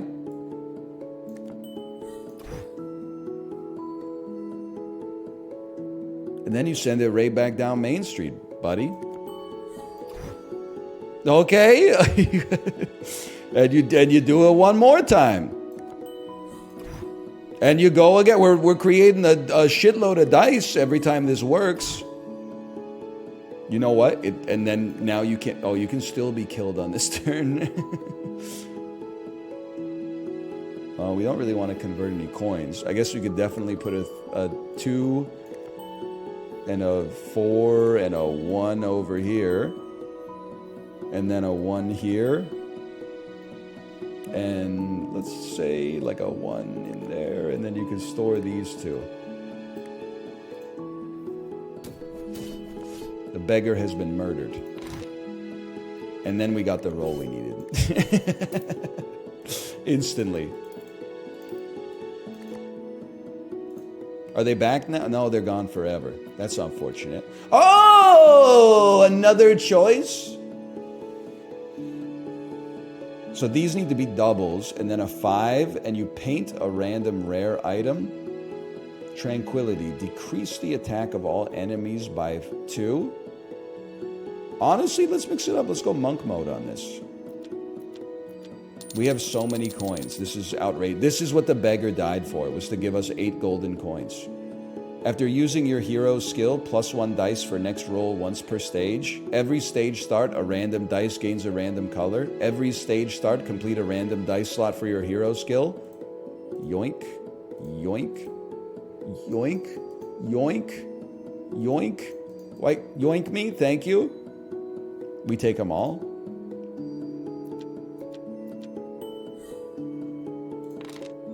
What? And we start with the skill. Okay, look at this, man. Look at this. Decrease attack of all enemies by 2. Why are you locked? Can be used once per stage. So it probably is not permanent. Or maybe, I don't know, maybe. Why not? Let's give it a try. 4s are more valuable than 5s for us right now, weirdly enough. Pew! Then, we do have a healing 5, but like, oh, I forgot about these little Andrews right here, too. I mean, we got a 2 and a 3. And we might as well just collect our coins because we can't convert anyway. And then we got a 2, and it sucks to use this as an odd, I guess. But we could, as long as we get an odd out of it.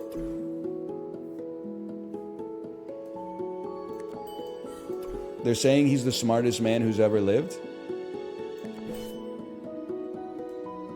I'm gonna throw a 5 in there because I can use this 3 to get 2 more dice.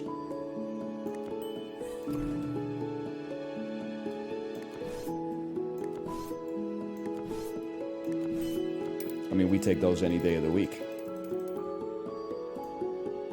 We didn't really need to decrease your attack now that I think about it, but 5! 5 dice? Okay, you need 3. You need a total of 3 6s. That's tough. The wasp is toast. That's value. You need 3 evens, so a surplus of dice will behoove us here. Oh, you've already got your skill active too. A surplus of dice will behoove us.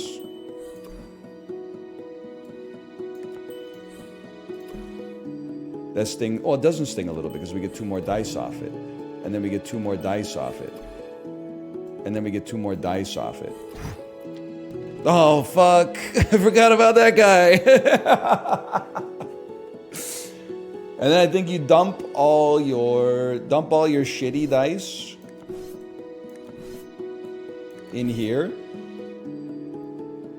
And then you get like 2 more dice off it. And you get 2 more dice off it. And you dump like your shitty dice or you're not that good dice in here. And you probably get 2 more dice off it. If I had to guess what you do next, you'd probably do that. Then you probably take this and you get 2 more dice off it. You put a shitty dice right there. And then you take this one, you probably get 2 more dice off this one. You dump this trash like right here. I guess we didn't need to use the 1 now that I think about it, but so be it. Now we do have 2 evens, I suppose. I guess maybe I'll just take you up to 25 and I'll take you up to 51 and then I'll kill your ass dead, honestly. I could probably keep going forever. And save my 4 right here. When purchased, fold your companion and get 3 gold coins. I kind of appreciate what you're doing for me right now. When your dice completes and exceeds the total slot by 3, roll another dice. Oh! I'll take that. I'll save 1 coin. 5% chance might as well be 0. I mean, you're the perfect opportunity to roll an extra dice, bro. Like I could toss this 4, kill you by 3 or more, and then roll an extra dice. Ooh! Now, we need 2 6s, which is kind of irritating, to be honest with you. You only do 1 damage. I could leave you alive for a bit. I know we could use it as a reroll, but I think I'd rather just dump you. Similarly, a 5 gets us an extra dice. Even though I know you heal, but a 5 gets us an extra dice. Oh, you're already ready to go. Oh, you know what else gets us an extra dice, bitch? A 1 and a 4. He's absolutely right. And then 4 becomes 2 extra dice. We get might as well kill you. Just get him out of here. I don't want to see him anymore. A 5 gets us an extra dice, which is basically the same thing. Like we get 2 dice for this, but it costs us 1. Wait, this costs us 1, gives us 1. This costs us 1, gives us 2. But we lose the... Hang on, I got... My machinations are measured in centuries, okay? A 2 and a 4. That's not really what we want to see in this business. Just being real with you.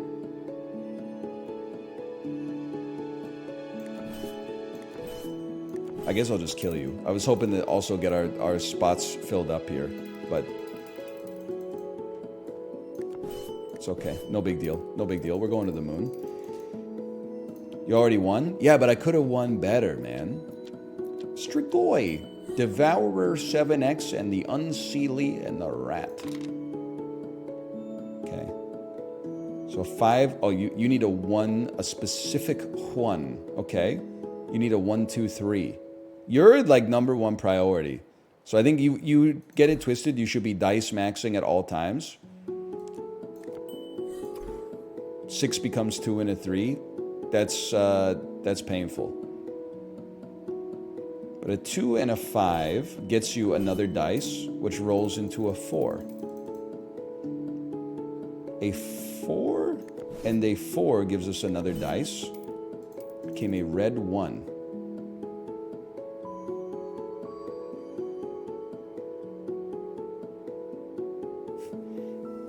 These dice suck ass, man. No, wait. Maybe they don't, because we got 1, 2, 3, which gives us a bunch of golden coins. And then that becomes 2 new dice. This becomes 2 new dice. I think we have a simple heuristic. If you have a lot of total dice, then you always want more dice. Because the average of dice, I'm sorry, I know this is baby's first probability. If you throw a 6 in here, the average of 2 new dice is going to be 7. If you throw a 5 in here, the average of 2 new dice is going to be 7. So you always want to, I think in many situations, you want to turn 1 big dice into 2 potentially, and then you stop here for a second, and you just think things through. Obviously, we have enough to kill you, but I still want to, I feel like we could shoot the moon and get these filled up, but you know what? Let's not be insane. Although I could totally farm your ass, bro. I could farm your ass easy. By the grace of God, I'm choosing not to. Check this out, though. Save a red dice. Bet you never thought you'd see that. Hi, Tomo. Stage 23 of 36. When enemy attacks your hero, 10% chance to instantly fold. Dungeon Master will appear after 1 additional roll. Gain 15 coins, but companions won't join you anymore. 15 coins is a lot, for sure. I'm not really using you for anything. I guess I would take a parrying shield.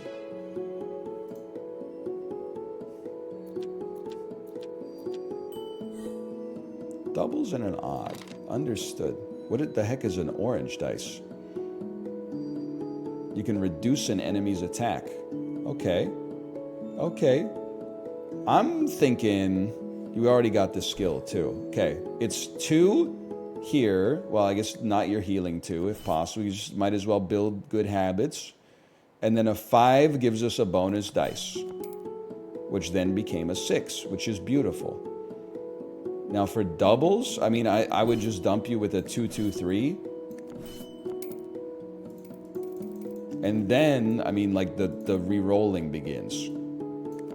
And this could take 20 minutes.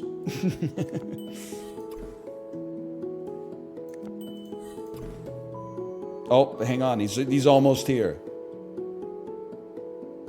I guess I would go, let's just get you out of here.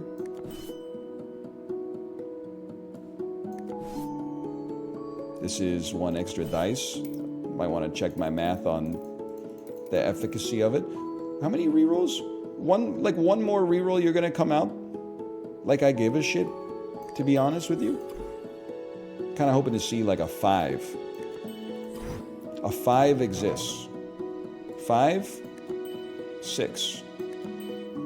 A golden coin belongs to me. Save a healing 2, and a 3. Put a... No, it doesn't really... Oh, what? Slimmy piece!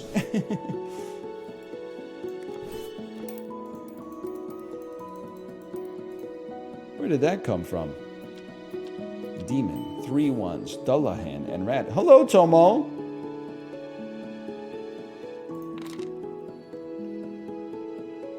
Oh yeah, it's all coming together. We also heal every time we use a skill, which is I think I never need red dice ever again. So 3 1s is a big deal. We would like to get more dice.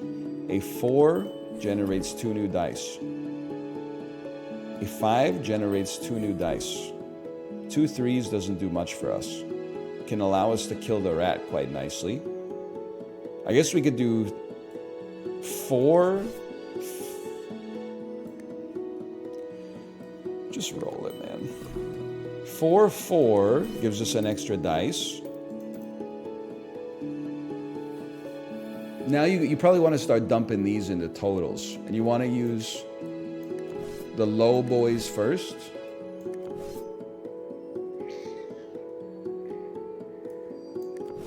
Two, 2. 4 gives us an extra dice. And then 5. Roll again. 6 gives you an extra dice. That's a little early for me. 3 gives you an extra dice. 6 gives you an extra dice. The 1s go here. 5 gives you an extra dice. 5 gives you an extra dice. 5 gives you an extra dice. The 1 goes here. I'm rich, bro. Look at I got like 12 dice. There's no way he's not trolling. What are you talking about? I know you were on an alternate line, but like we're on a... Are you seeing what I got here? Yeah, people are like never punish. Punish for what? Punish for what?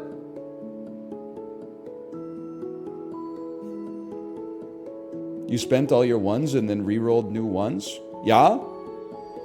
Have you seen my ability? Punish for being based. It's an epidemic these days, man. Now just let me cook for a second here. Drop a 4, drop a 3, drop a 5, drop a 4 for an extra dice. Obviously we can kill you. But before we kill you, we could put a 3 here, a 2 here, a 5 here, a 6 here, and kill you, and then store 3 3s.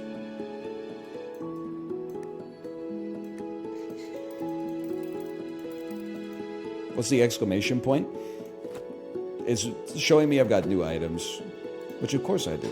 I don't care if I go blind. I don't need to see the price tag anyway. Swift Glove. When you fold all enemies on turn 1, gain a gold coin. Every stage starts, silence an enemy. Every 3 rolls, gain a silver coin. When you kill all enemies in the first turn, gain a gold coin. The moon is in sight. You do 7 damage. Obviously, we'll drop a dice on you. Tomo, can you stop scratching me, man? Okay. You need a 1. The 1 must go here. The 3 must go here. We use our... If we get another 1, that goes straight into the any pile. Which means you die, and I receive your coins. Then, a 5 creates 2 new dice. A 5 creates 2 new dice. A 2 gets placed here. 1s get dumped into total.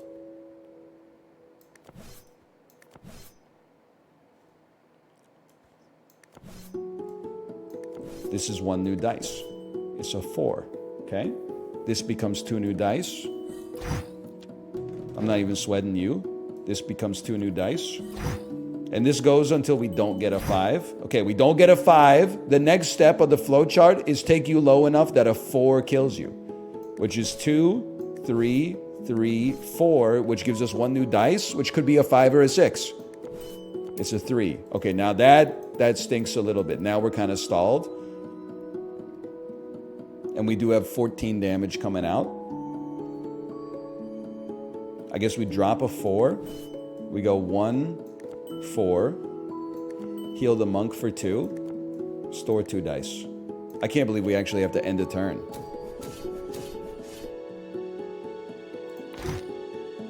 It's been a while.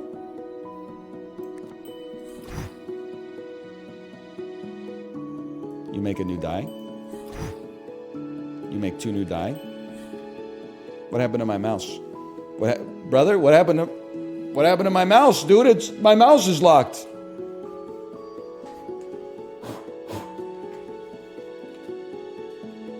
My mouse?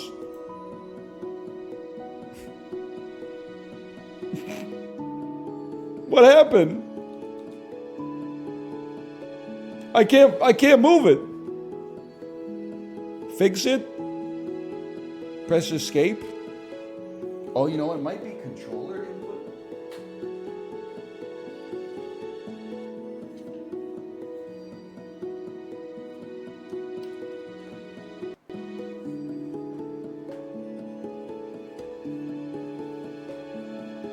I don't know what to do.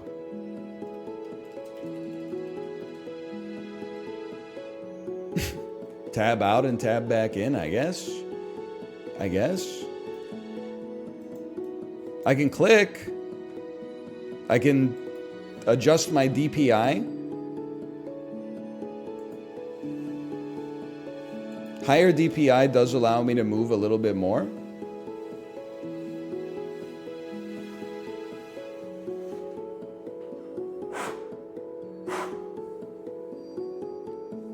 Hang on, it's getting something.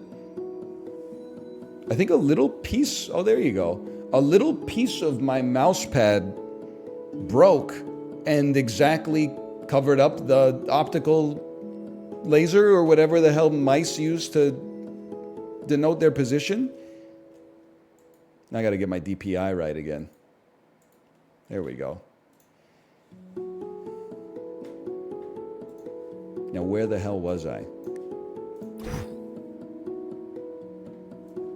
Now I got all these. I got claim a free game from the Epic Game Store. Logitech G Hub. Get off of my screen, man. We don't need that garbage.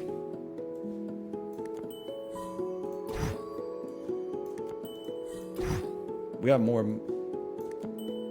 I was going to say we got more dice than New York City. That doesn't make sense. I think I was thinking of mice. You're about to do 33 damage, huh? I guess what I would want to do is go lowest dice first. Get you into a position where a 4 can kill you, which gives us a chance to roll. I mean, a 1 is not what we're looking for, so I guess we'll just have to lethal your ass. I guess we still want to do it in such a way that we get 1 extra dice so we can store 1. I think that's a pretty good one. But honestly, I kind of just want to send it into the reroll. And then we can store like a 1, a 3, put a 4 here, get your ability ready to go for next time. Store a 4. It'd be nice if we could put a 3 over there, but that's okay. Venomous Bat. Siren. Well, I'm only going to use the ability if we got to use the ability. A 1. And then a 4 is a free die. 3, 4, 5 plus. 3, 4, 5. Well, hang on there. So it could also make you inert if this doesn't work. We got a 6 and a 5. Life is but a motherfucking dream, dude. Kill your ass. 2 new dice. 2 new dice. 2 new dice. 2 new dice. I don't even give a shit about you. 2 new dice. Okay, now we stall. This is not going to be enough to kill you.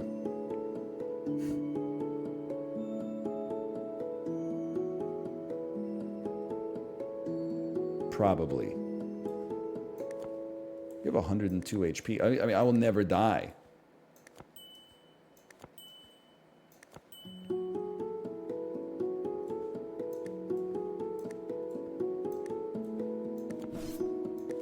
End turn. I would like if the monk did not die as well. Hey, NL, are there any cryptids you believe in? I'm one step behind you, brother. I don't even know what a cryptid is. Is a Loch Ness Monster a cryptid?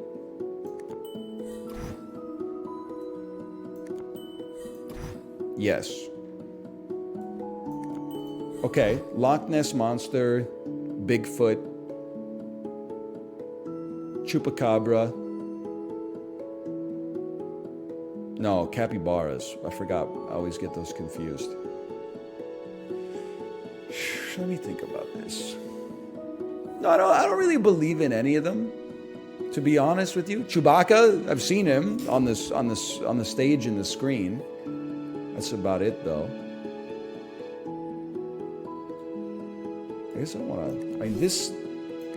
I gotta have 36 total dice value to kill you here. Like, that's a lot, man. The 5 becoming 2 new dice is kind of sick, though, which then becomes 2 new dice. Which then becomes 2 new dice. Which then becomes 2 new dice. That's really good, though. That's very nice. Now, what if we could just do that exact same thing again? Now we kill you, get an extra dice. Oh!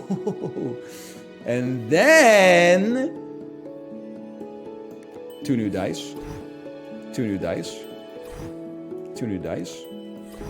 2 new dice. And then 3, 3,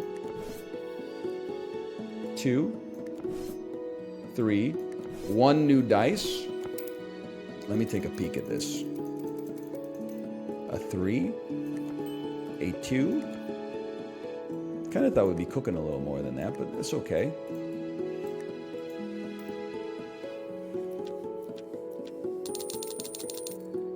Monk ability is active? Yeah, but I don't really want to pop it on an enemy that I'm about to fucking murder. When you fold all enemies, gain a gold coin. We already got that, man. All items offered in the shop will be epic! Silver coins drop from enemies turned to gold, 5% chance. Yeah, that's a gimme in this house. 3 plus 3. Oh, a companion. Don't really need a second monk. Do you think they replace my existing companion? Silence all enemies.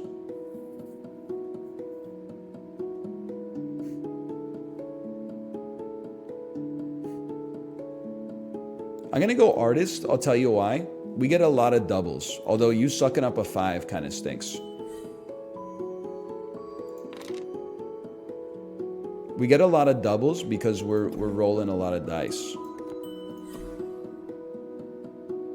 I don't know what a random rare item being painted does, but it is what it is. Let's throw like 2 4s in here. And then I'll just see what you got, man. I'll hit you with a 6 instead of a healing 5. Oh, it has to be a 5. That's right. Okay, I'll hit you with a 5. You have painted something. A homing arrow. When total slot completed with 1 dice, gain 1 silver coin. Not really what I'm looking for, but good to know. Good to know.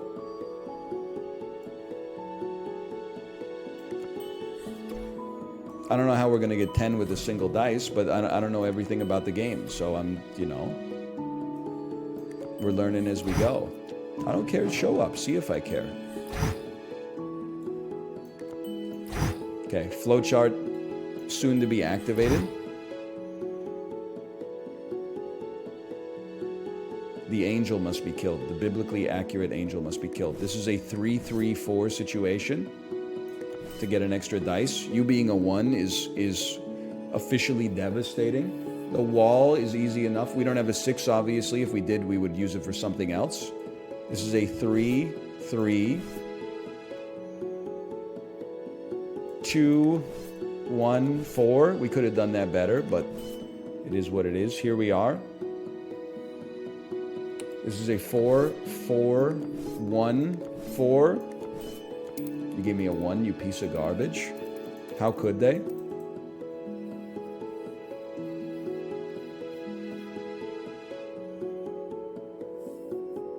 Well, at least we got an item. Realistically, I don't think even if I heal you, I don't think you're staying alive. 2, 2, 4. No, that's not how math works. Let's store these and use them next turn. Double it and give it to the next guy. Kind of wish I just hung around with the monk. I guess we did reflect some damage, which is kind of sick, but... Okay, a 4 must go here. And then the rest is all totals. So 5s go crazy. 1s go crazy. Not like that, obviously. 1,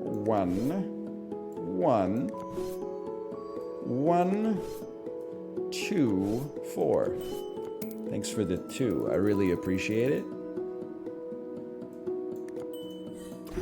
Can I just stop giving me double 1s, bro? It's too many 1s. We're not getting enough. We're not getting enough wheat off the chaff. 14 damage? Oh, brother. Stop rolling? You don't understand. It's positive EV to roll, dude. I have no choice.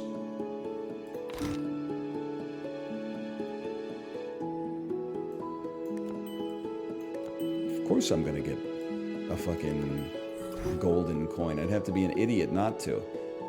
Now, I have created a bit of a problem for myself. I only have 9 damage to output here. What is happening here? I'm being punished for making the statistically correct decision. That's what's happening here. But it's alright, we're about to go infinite. Whatever, we got 90 HP, what do we care?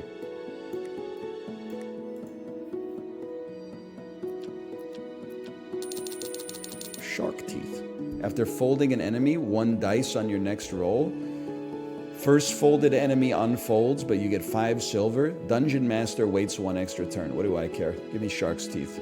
You fold, you give me 1 extra dice. We're on stage 33 of 36. We're definitely going to beat the demo. It's not even going to be close. It would kind of be sick to have a companion, though. I mean, I got 1, 2, 3, 4, 6 here already. But I think you gotta be smart about it.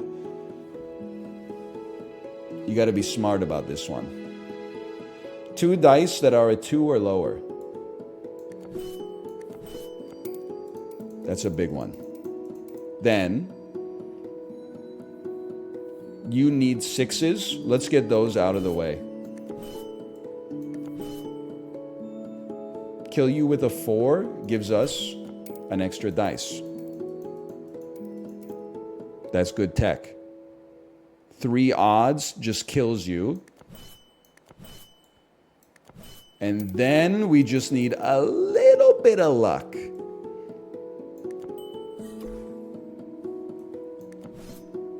Anti-greed.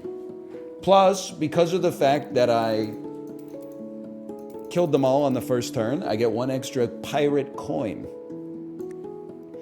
Why do you get an extra dice killing something with a 4? Well, I have an item that gives me an extra dice when I kill an enemy by 3 or more. So I try to keep them at like 1 HP and then hit him with 4 for the minimum total value to activate that.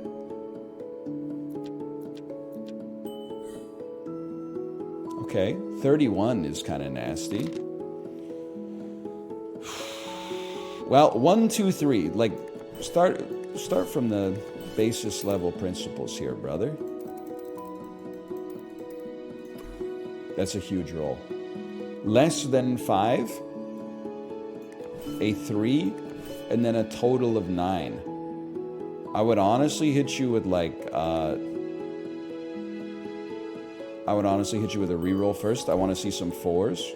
A 1 is not really good here, obviously, but a 5 is always a nice reroll target. A 2 and a 3. Send it. Oh, double 6s, bro. That's huge. Okay. I mean, this is a gimme now. 2, 3. 1, 2, 4. Gives us another dice. Now, 6, 6, 6, 18... 26 plus 5. Are you shitting me, man?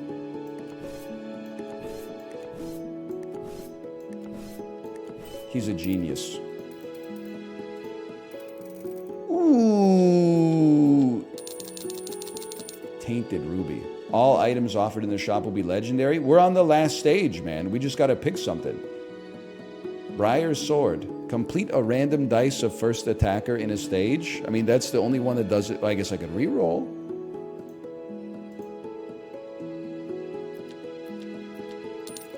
Triple daggers. When you roll 3 same dice, fold a random enemy. I don't know if that's going to be valid, but let's give it a try. Holy fuck. The word enemy in the skill and item descriptions refers to non-boss enemy cards. You might need more creative approaches to fold bosses. Yeah, I hear what you're saying. You're saying this would be a great time to have a monk.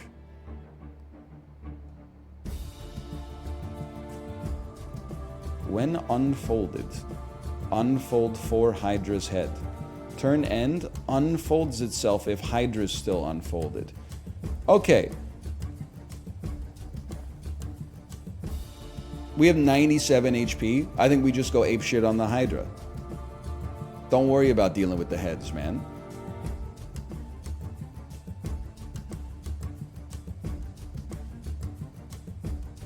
And I think we do that by making as many dice as possible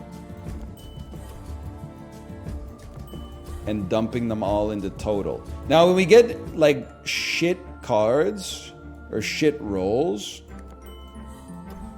like this, maybe that's a great opportunity to just go, how's your father?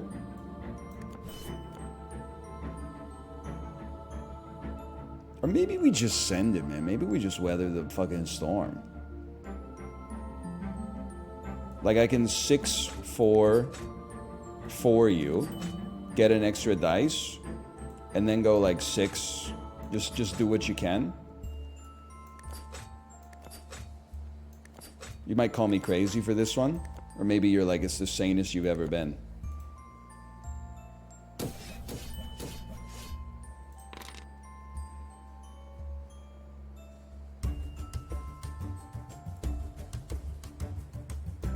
Is mighty tempting to just throw a couple extra dice into the reroll machine, but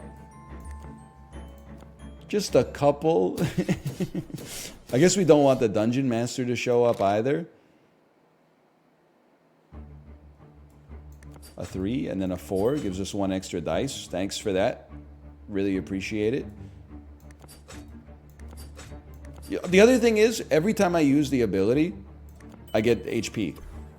So I gotta, like, in some circumstances, you gotta send it, man.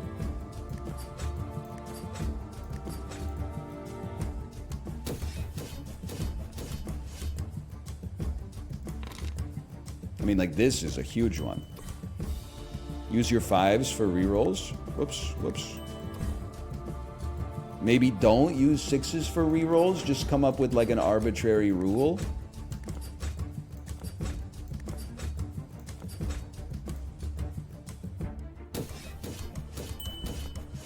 Roll again.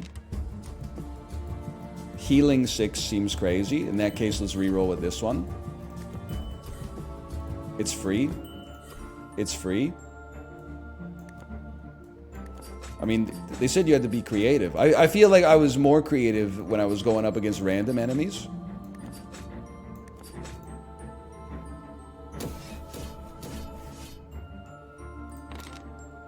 Now I'm just like... Now I'm just rolling dice.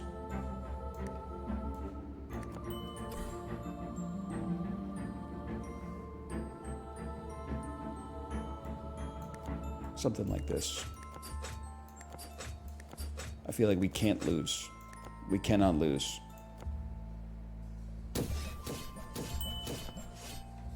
They didn't expect you to be this tanky. I see what you're saying. You're saying I'm a different kind of beast, and to be honest with you, I find it hard to disagree when looking at, like, the data points. Me personally, I'd probably just store this too. They're still attacking? I guess I gotta kill the heads. Now is the time to roll max. At which point we're creating so many dice we can't help but get duplicates. Or triplicates, I guess.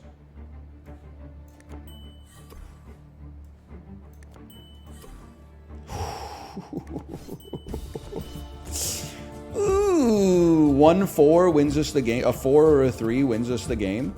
A 4, a 3, or a 1 wins us the game. It's that simple. I will end my turn, because I'm sure that's the end of the demo. Victory! Normal difficulty. Take me back home. Okay, honestly, obviously, presentationally, it still has a lot of work to be done. But Dice and Fold, they're cooking something up with this. Tharsis meets Aces in Adventure. This could be sick. Go check it out on Steam. /marker Dice and Fold. Even if it does sound like a restaurant, that's also laundry. Donkey donk, donk, donkey donk, donk. Wishlist to unlock character. I think you're in the wrong Twitch channel. What do I care about wishlist to unlock?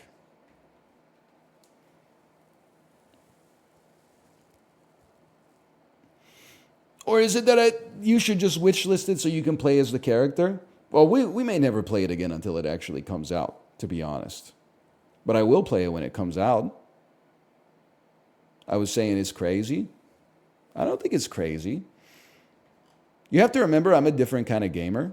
I play games. I'm not that worried about like the discourse surrounding it and early access and is it like a bad carrot on a stick to have someone wishlist to unlock a character? I mean, the demo's free. So is wishlisting. You could just if you love the game enough from the demo that you're like, I really want to see what this character does, you should probably just wishlist it to support the developer. That's where I stand. But maybe I'm a traitor to all the gamers. I don't know.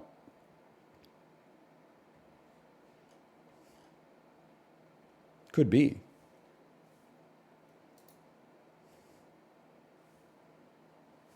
I like that you're still funny. I don't mind that you don't want to play games anymore. I played more games this stream than anybody else on this platform has played games today.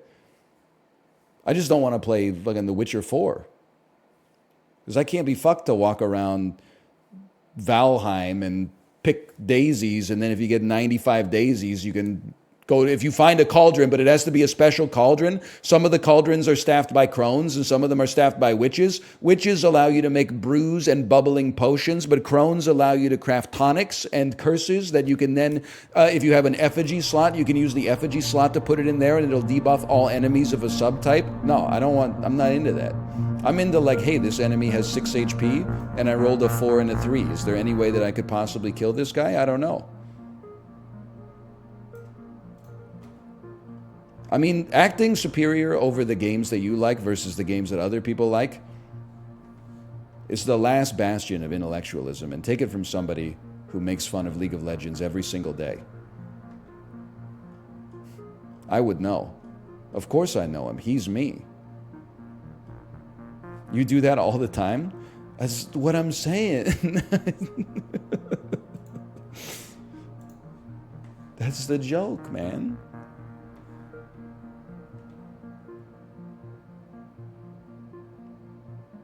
When are you going to play with toys on stream? It's every day, bro. Wait, what's this game called again? This one is called Starvaders. How do you feel about a character's ban rate skyrocketing after a $500 skin was announced?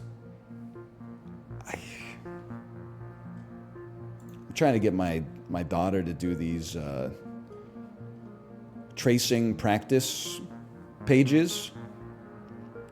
So like it's got like a line on it with a bunch of like dots and stuff like that, and then a star at the end, and she's got to like learn how to hold a pencil and like trace things and it's a pain in the ass.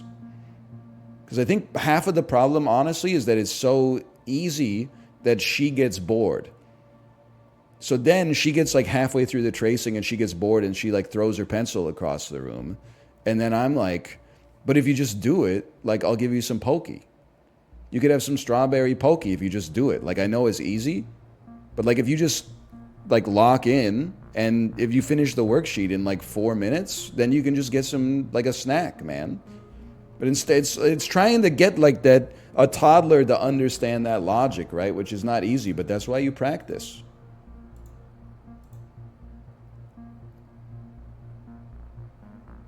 What were you asking again? It's the third of 3 demos from Steam Next Demo Fest. This is Star Vaders. So far we played Dungeon Crawler. I'm not trying to rag on Dungeon Crawler. That one I'm not 100% sure it's like up my alley. We played Dice and Fold. That's up my alley for sure. Now Star Vaders comes on a recommendation from Local Thunk, who tweeted that this is a good game. It is a roguelite deck builder, of course, with grid-based tactics combat. Let's start the tutorial.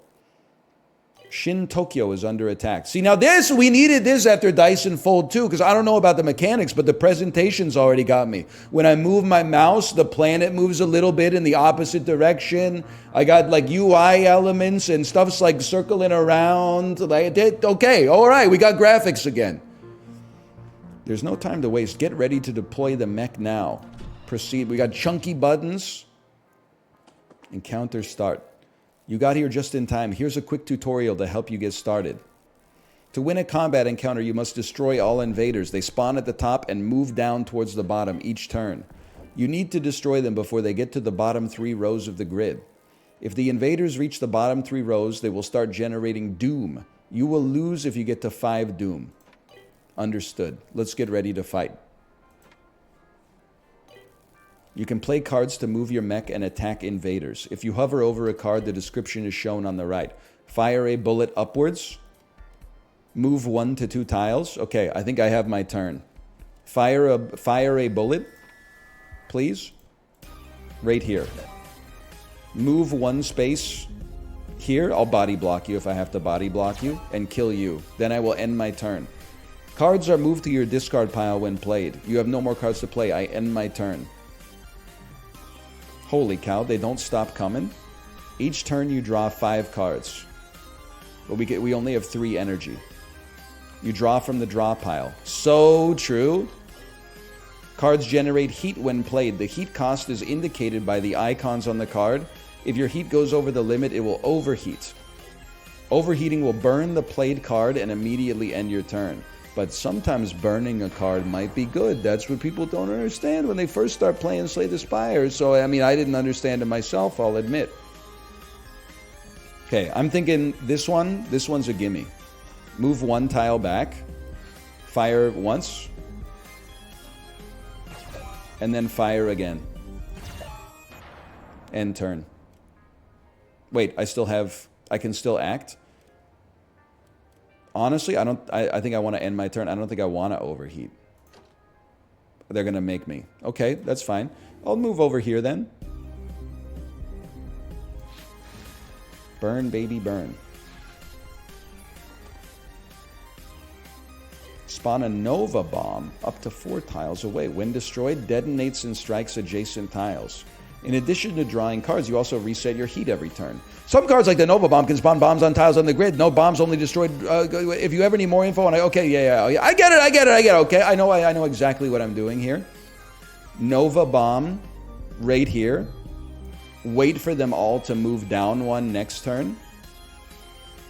We'll shoot you, and then we will move ourselves 2 tiles over to prepare for our next turn. Oh, baby. Some invaders will try to attack you. It's not that bad if you get hit, though. You will only gain a temporary junk card in your discard pile. If you ever make a mistake, you can rewind, bro. They got everything. Imagine me trying to read this tutorial while 4 gamers and a dev breathe down my neck at PAX East. I've been there, man. I've been there. Imagine being hungover and you show up to your media appointment for Dead Island Riptide and they give you the controller, but the controller's broken. So your dude just is always pointed up at the ceiling. And then you go talk to the staff and you're like, hey, my controller's broken. And they're like, it should be working. You use the left stick to move and the right stick to like aim your vision. And I was like, I tried to play for like 2 minutes just being like, what am I doing here? And then I just put the headphones on the stand and I was like, I'm sorry, I can't do this. And they were like, well, thanks for coming by.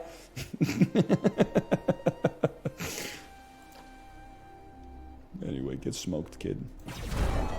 Get owned. I own you. You can get owned as well while we're at it. And then honestly, I mean, while we're here, let's take this opportunity. Do I mind? Maybe I don't mind overheating to remove. I guess it doesn't remove it from my deck. Unfortunately, it just makes it unplayable. So it is actually like a pretty big cost. So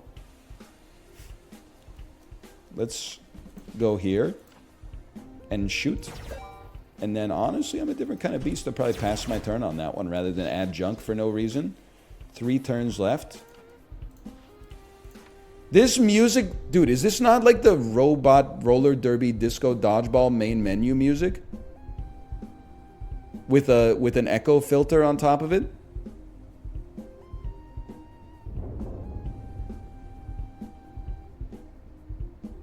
It must be, man. I think this is the main menu music for Robot Roller Derby Disco Dodgeball. We pass turn on this bitch. You're not giving me +1, Doom. Don't even try. 2,500 coins earned. Oh, it's Mal Your Friend. It is Mal Your Friend's music. You're so right. At the end of each combat, you pick a reward to add to your deck. Wonder if Mega Crit ever sits back and is like, we saved the gaming industry. How many games these days are, and I mean this complimentary, not insultingly for the record, how many games these days have inherited like 80% of their genome from Slay the Spire? Choice of 3 cards after every battle, 3 cards are a skip, relics that, you know, play with the design space. The map with the branching paths. A few, for sure. Too many? Honestly, it's if you have bad taste, you can just say it, okay? You could just put the Overwatch League 2019 badge next to your name. You don't need to insult like the GOAT that ever lived. Push your mech down. The next card you play has a repeat. Fire a bullet upwards that splits into 2. That requires shapes, though. Fire 1 bullet up from your mech and from each bomb. Interesting. The bombs shoot 2? They should be more creative. I know, right? Like, instead of 3 things, what if they gave you 2 things? And, like, why do so many restaurants serve, like, burgers and fries, man? What about, like, burgers and fucking soup? We should have, like, a burger and soup restaurant. McDonald's already cornered the market on burger and fries, man. When I go to a sit-down restaurant, it should be like a burger and then like 1 slice of pepperoni pizza served alongside of it. New things are always better, man. New things are always better. Oh, another pizza restaurant. Let me guess. You serve pizza? Why don't you try serving something different? What about bagels? Yeah. Papa John's, another pizza restaurant. Maybe mix it up a little bit. What the fuck are you talking about? There's a reason they do it, man. It works. Feels so good to be back. Don't talk to me about my current deck. I don't need repeat yet because I don't have good cards. I feel like Crossfire's a double heat Andrew, though. Cluster Fire. I got an idea. Give me a little Cluster Fire here. We can go bomb-based deck. Choose an encounter. An upgrade or a card. I'll always go upgrade. Adding cards is always bad. Don't take my advice on that one. Launches rockets at you every other turn. Some entities gain a shield, which must be broken before they can be destroyed. Cluster Fire, not a great draw here. You probably got to get shot twice, right? I got an idea. Move me 2. Shoot twice.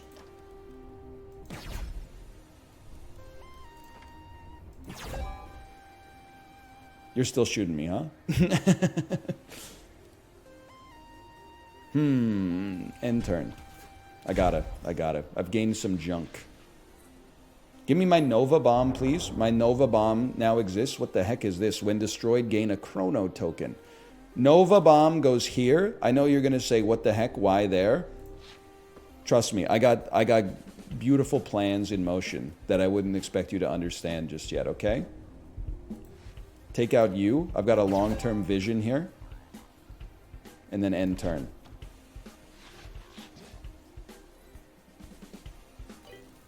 My junk card.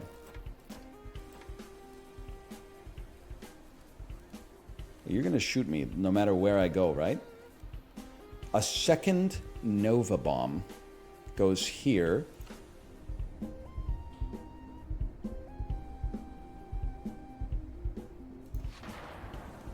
I then move out of the way. Have to finish selecting. Sorry, I can't go there. I move out of the way and then pass my turn. Oh yeah, you can just move, it turns out. Shows what I know. Careful, there's an invader channeling doom. You must destroy them to stop it. Yeah, well, watch this. Cluster fire. This was the whole raison d'etre here. I guess I could have moved myself first. Oh, man. You live, you learn. Alanis was right, man. You live, you learn. Okay, end turn. That's right, that would have been a great time to use a chrono token. You're not joking. Quick cluster fire. You can see the vision, though. You can see the vision of what I've got going on here. 1,000 stars earned.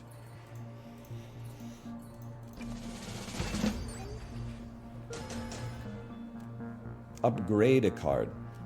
While in a danger zone, +1 repeat. I'm guessing repeat means we could cast the card again. If this destroys an invader, stays in your hand after being played instead of being discarded. I mean, that seems crazy too. 2 bombs would go crazy. Cluster fire twice would go crazy. Swift fire kind of goes crazy too, man. They're all good. They're all insane. I think, here's the thing. We can't reliably put ourselves into a danger zone. So I'm gonna go chain cluster fire instead. Because we can use it even on ourselves. A gift from somebody. Pick an artifact. First time you overheat, draw 2 cards and get +2 heat sink next turn. Okay, I mean, of course we will take that. Liberty City must win. A card, an artifact, or a rare card. You know what? I think that for our deck, the artifact is best because we can shoot like in a line with our Nova bombs. But let's see what the rare cards look like, man. When your turn ends, destroys itself if not adjacent to another swarmer. Yeah. Okay. I have an idea. It's shoot cluster fire, which then will kill an invader, and thus keep cluster fire in our hand. And then, brother, maybe just shoot again. And then we could overheat, which will give us +2 draw next turn, and +2 heat sink. Like that seems interesting. I'll just like move up 1.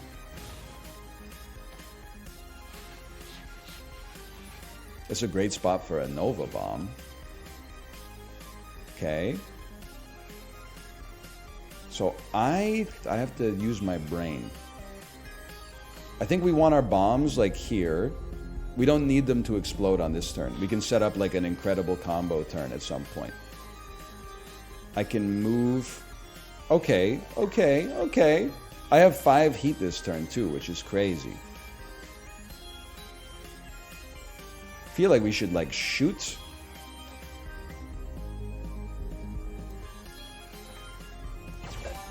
Shoot.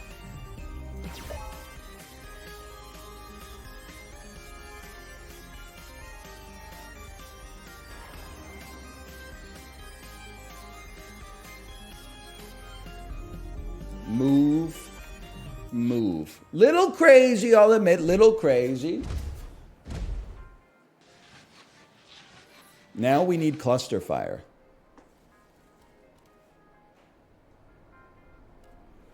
First, you cast your other Nova Bomb. I mean, this is where things are going to go off. Then cluster fire. I killed my own Nova Bomb! Chrono token me. Let's do it this way then. Wait, but I drew different cards, man. That's fine. Drop it. You're not doing anything. Drop it again. I mean, you could drop it for a third time, but that would burn it, and it's kind of like our win condition. Local Thunk, the man himself. The man, the myth, the legend, welcome. We are playing this based on your recommendation, by the way. Chat told me that it came recommended from Local Thunk themselves. And I said, you know what? That, to me, flies away 2 turns after spawning. What do I care? To me, that's the greatest recommendation I could get. That would be like Adam Savage choosing a new Mythbuster. I'll give it a try. You might not be my favorite Mythbuster, but I'm willing to at least give it a try. I'd have to be silly not to at least give it a try. Okay. I think I'll smack you, move 2 away, and then move 1 more away. And end my turn.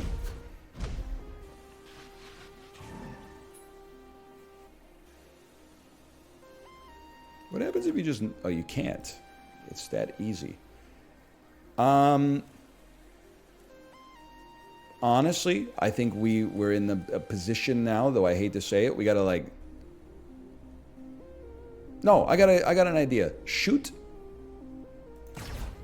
Move 2 away. And drop a Nova Bomb right here. Now, what are you gonna do when you move into the bomb? Oh, you added a doom to my life. There's also a turn limit in most encounters. You will usually not reach it, but if you stall for too long, all invaders will start channeling doom. I mean, my draw is like so anus, man. Obviously, I can move and then shoot and blow you both up. But then I'm also about to get blown up. It's not that bad, I guess, but it's kind of annoying. I think we got a little lucky there, honestly. If your draw sucks, rewind. It's a good idea. Good idea. Overclock. Next attack you play this turn gets +2 repeat and +2 heat cost. Oh my god, quality of life, bro? It shows you what cards are affected by the thing when you mouse over the artifact or the card? Because in my head I was like, oh, I wonder if that one that makes our bombs shoot is something fire. And look at that. It just shows up there. Detonate all bombs, respawn any that were destroyed. It's kind of nice too, honestly. We really need to draw our bombs more often, though. That's the annoying part. Spawn My Little Friend. I think My Little Friend makes sense. I've been playing a lot of Slay the Spire lately. Rather than take one setup and one finisher, it would be better for us to have like 4 setups and 1 finisher, so we can reliably draw the bombs instead of dead drawing like explode bombs for no reason. I think. We have $17,000. Or stars or whatever. It's just this big emotes, man. Move 1 to 3 tiles and push all adjacent tiles away. After you play a repeated card, strike a random shieldless invader. I don't have any repeats, right? I have like stays in hand. Let me look at my deck for a second. Yeah, you copy and repeat 2 different things. Draw +1 card each turn. After you shuffle your draw pile, strike your mech, which is basically like add a junk. Of course, you gotta tip min. Fire 1 bullet from that tile when your turn ends. Upgrade a card with a random component. Break a shield and fire 1 bullet down from it. Honestly, I'm a removal Andy. Pretty simple guy at the end of the day. Unlimited removal from the same shop? Are you crazy? It's OP, dude.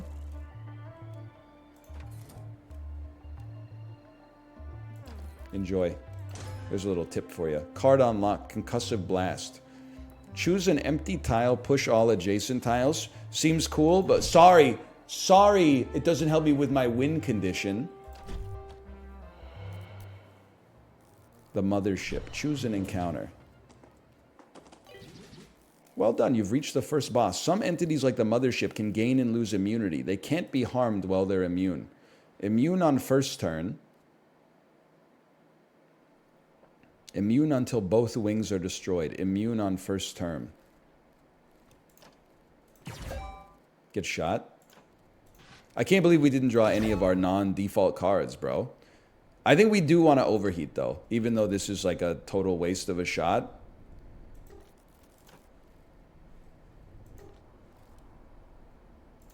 Can you...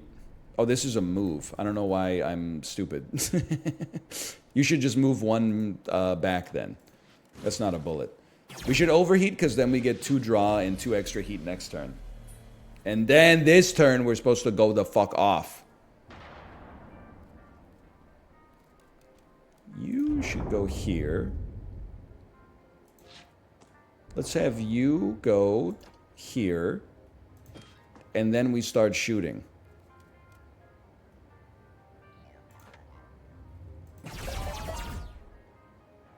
And we shoot once more. And we shoot once more.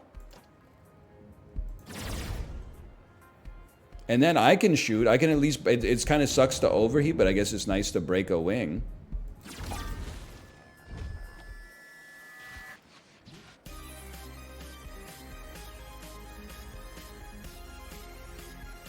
You're not first turn. You're trying to take a shot at the champ.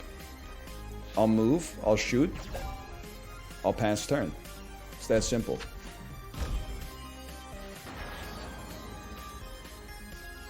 Three heat. You're going to drop a Nova Bomb. You're going to drop... maybe we just do 2 shots instead of summoning my little friend.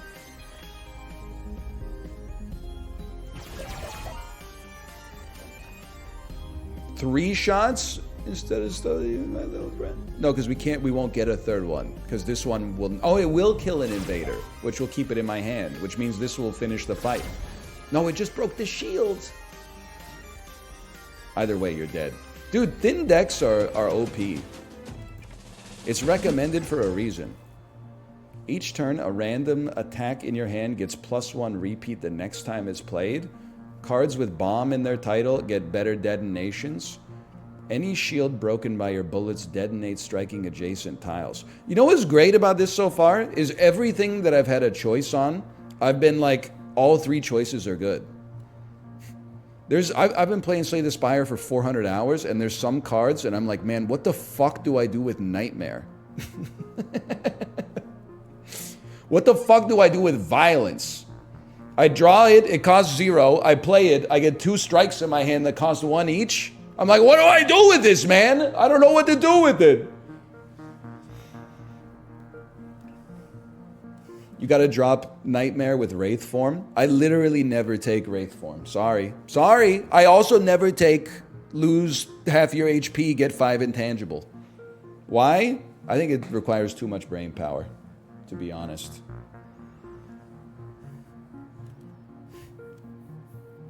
That's me. That's me gaming. You take Vampire Bites? Yeah, I do, but sometimes I've removed 3 strikes, and then I'm like, I don't want to get 5 better strikes. Just, like, let me remove the other 2.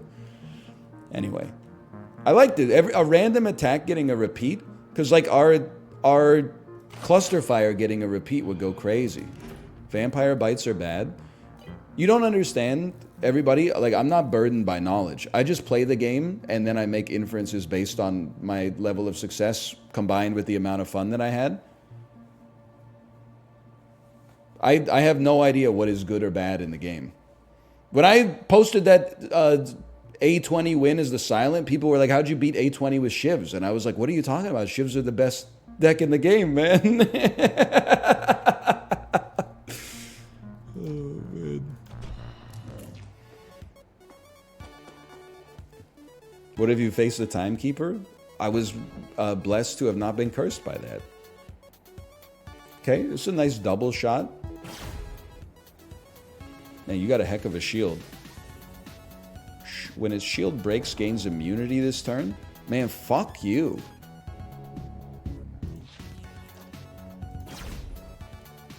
Move me back to the middle. We want to overheat turn 1. Move towards you every time you play a card strikes you on collision. I mean, this is my combo turn. Give me a Nova Bomb. Give me a my friend Pedro. Cluster me. You honestly got like insanely owned. You're gonna become immune. I don't really care. Maybe I do care. Maybe I shoot first. Whoops, that's not shoot. Shoot. What's your shield? Your shield is half. Shoot with the non-repeat first. I know this seems crazy, but this sets up a lethal shot with this, which allows this card to stay in our hand, which is like the best card we have. Which means we can then play it again, and if I do it, we'll get it. Well, we don't need a chrono token, I suppose, at the end of the day, but we do want to kill the Broodmother as soon as possible, which to me means we probably want to move over even though it burns us. Okay, okay. Wow, that's a heck of a shot. You're going to become immune. This is actually kind of ass. Admittedly, I could move over twice. Cost of doing business, brother. I need to blow up a Nova Bomb somehow, though. Figure out what I'm going to do about that. Oh, you're right. That was a good redraw opportunity.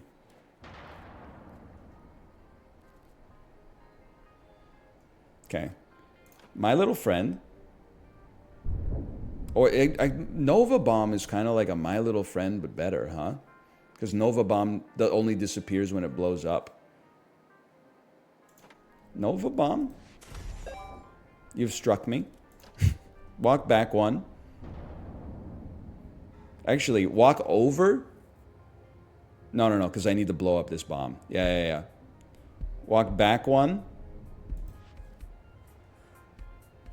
Cluster fire.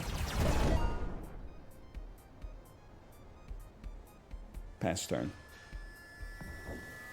Pass turn.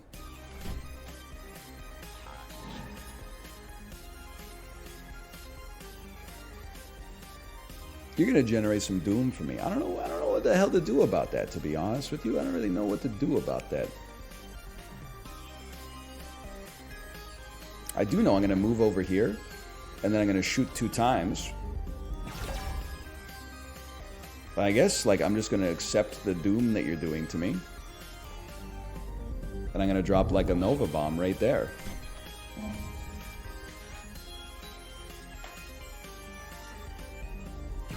And then I'll ruin your life. Okay. Spawn 2 decoy bombs up to 4 tiles away. Fire a bullet upward. If you destroy an entity, make the most expensive card in your hand free this turn. Strike in a line up to 2 tiles away. Range is increased by 1 for every burnt card you own. That kind of seems crazy, because I'm deliberately burning a card on turn 1. So I'll be able to hit a line, like, pretty far away. Decoy bombs, though? But do the decoy bombs fire a bullet from your mech and each bomb? Decoy. I mean, they do say bomb. They do say bomb. I'm guessing the trade-off is that A, they don't explode, and B, we can't choose where they get placed. So it's possible that the placement will lead them to shoot my Nova Bombs. But that actually, like, might be good. It's a rare, too. Let's give it a try. And straight up, we go, dude, I love an artifact, though. I can't resist an artifact. Blob. When destroyed, splits into smaller blobs. This is a dream come true. A Nova... Let me... start with the decoys, because we don't know where... Oh, maybe we do know where they're going to go.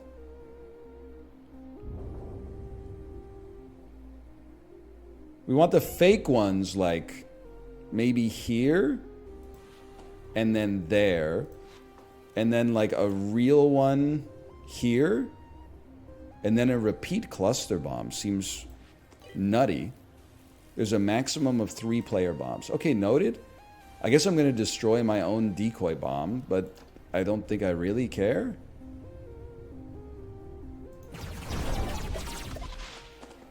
What?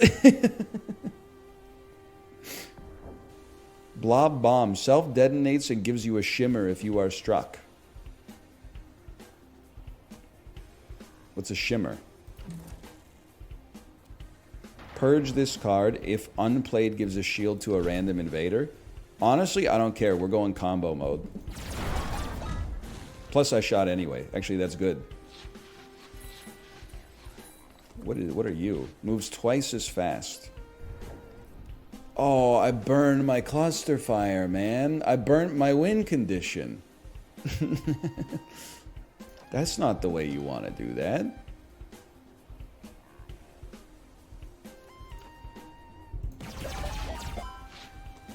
That still went pretty sick, though. I guess I would play it. And then I really don't have a purpose to move, honestly. I guess I would just pass my turn. I think I kind of screwed myself, man. Like my best card has been removed from the game. By the way, it is entirely like my own fault. But now I'm like, the decoy bombs don't even have a purpose. Fuck the decoy bombs. I'm not sure like the regular bombs have a purpose.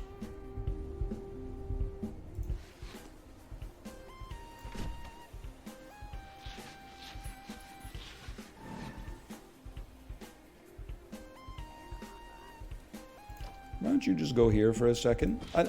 Oh, you've hit me and I've gained junk. We're still doing some damage. What? I just want to see what happens when you walk into my decoy bomb. Does it just fizzle? Oh, you just move around it.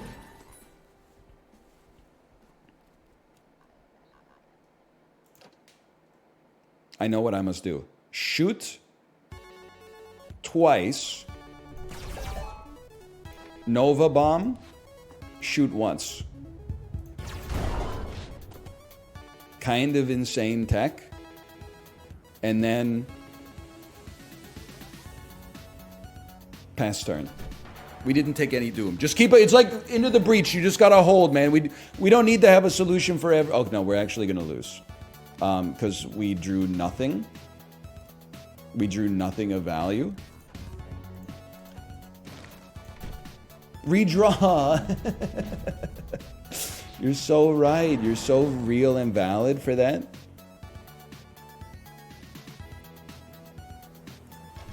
Would have been better last turn, but we are gonna die if that's what we draw this turn.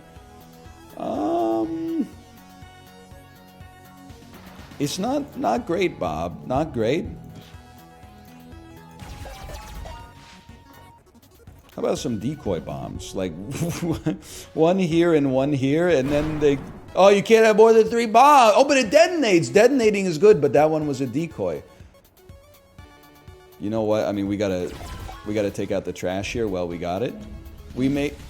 No, we've been defeated. I did it to myself, though. I did it to myself. This seems great, dude. I'll accept my defeat here. I don't hit the restart button. I think I would actually peep this demo again tomorrow as well. I feel like we just started scratching the surface. New set has been unlocked as well. New pilot has been unlocked. Tifa Lockhart. Thank you for playing. Alright, so this is... I don't remember the name of the game yet. Star Vaders. This is Star Vaders. / marker. Star Vaders. Seems good. Okay, let me see if Kate is ready to stream.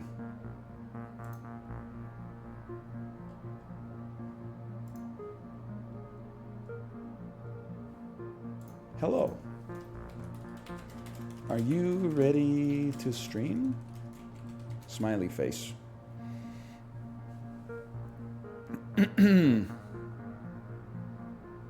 She's in chat. Hello.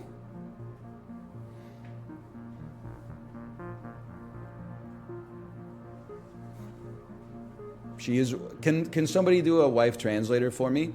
What is :3? I know it's a cat face, but like what is the emotion associated with cat face?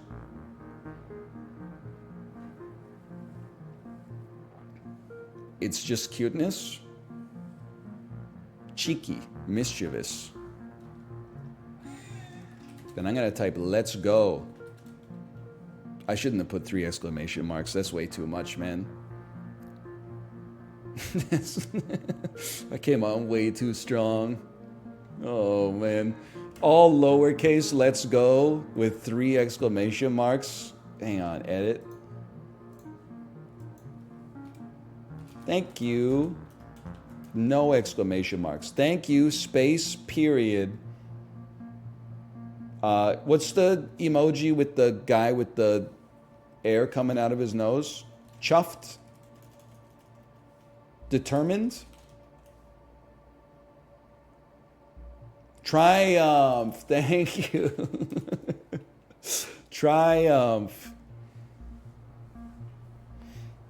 That's the message right there.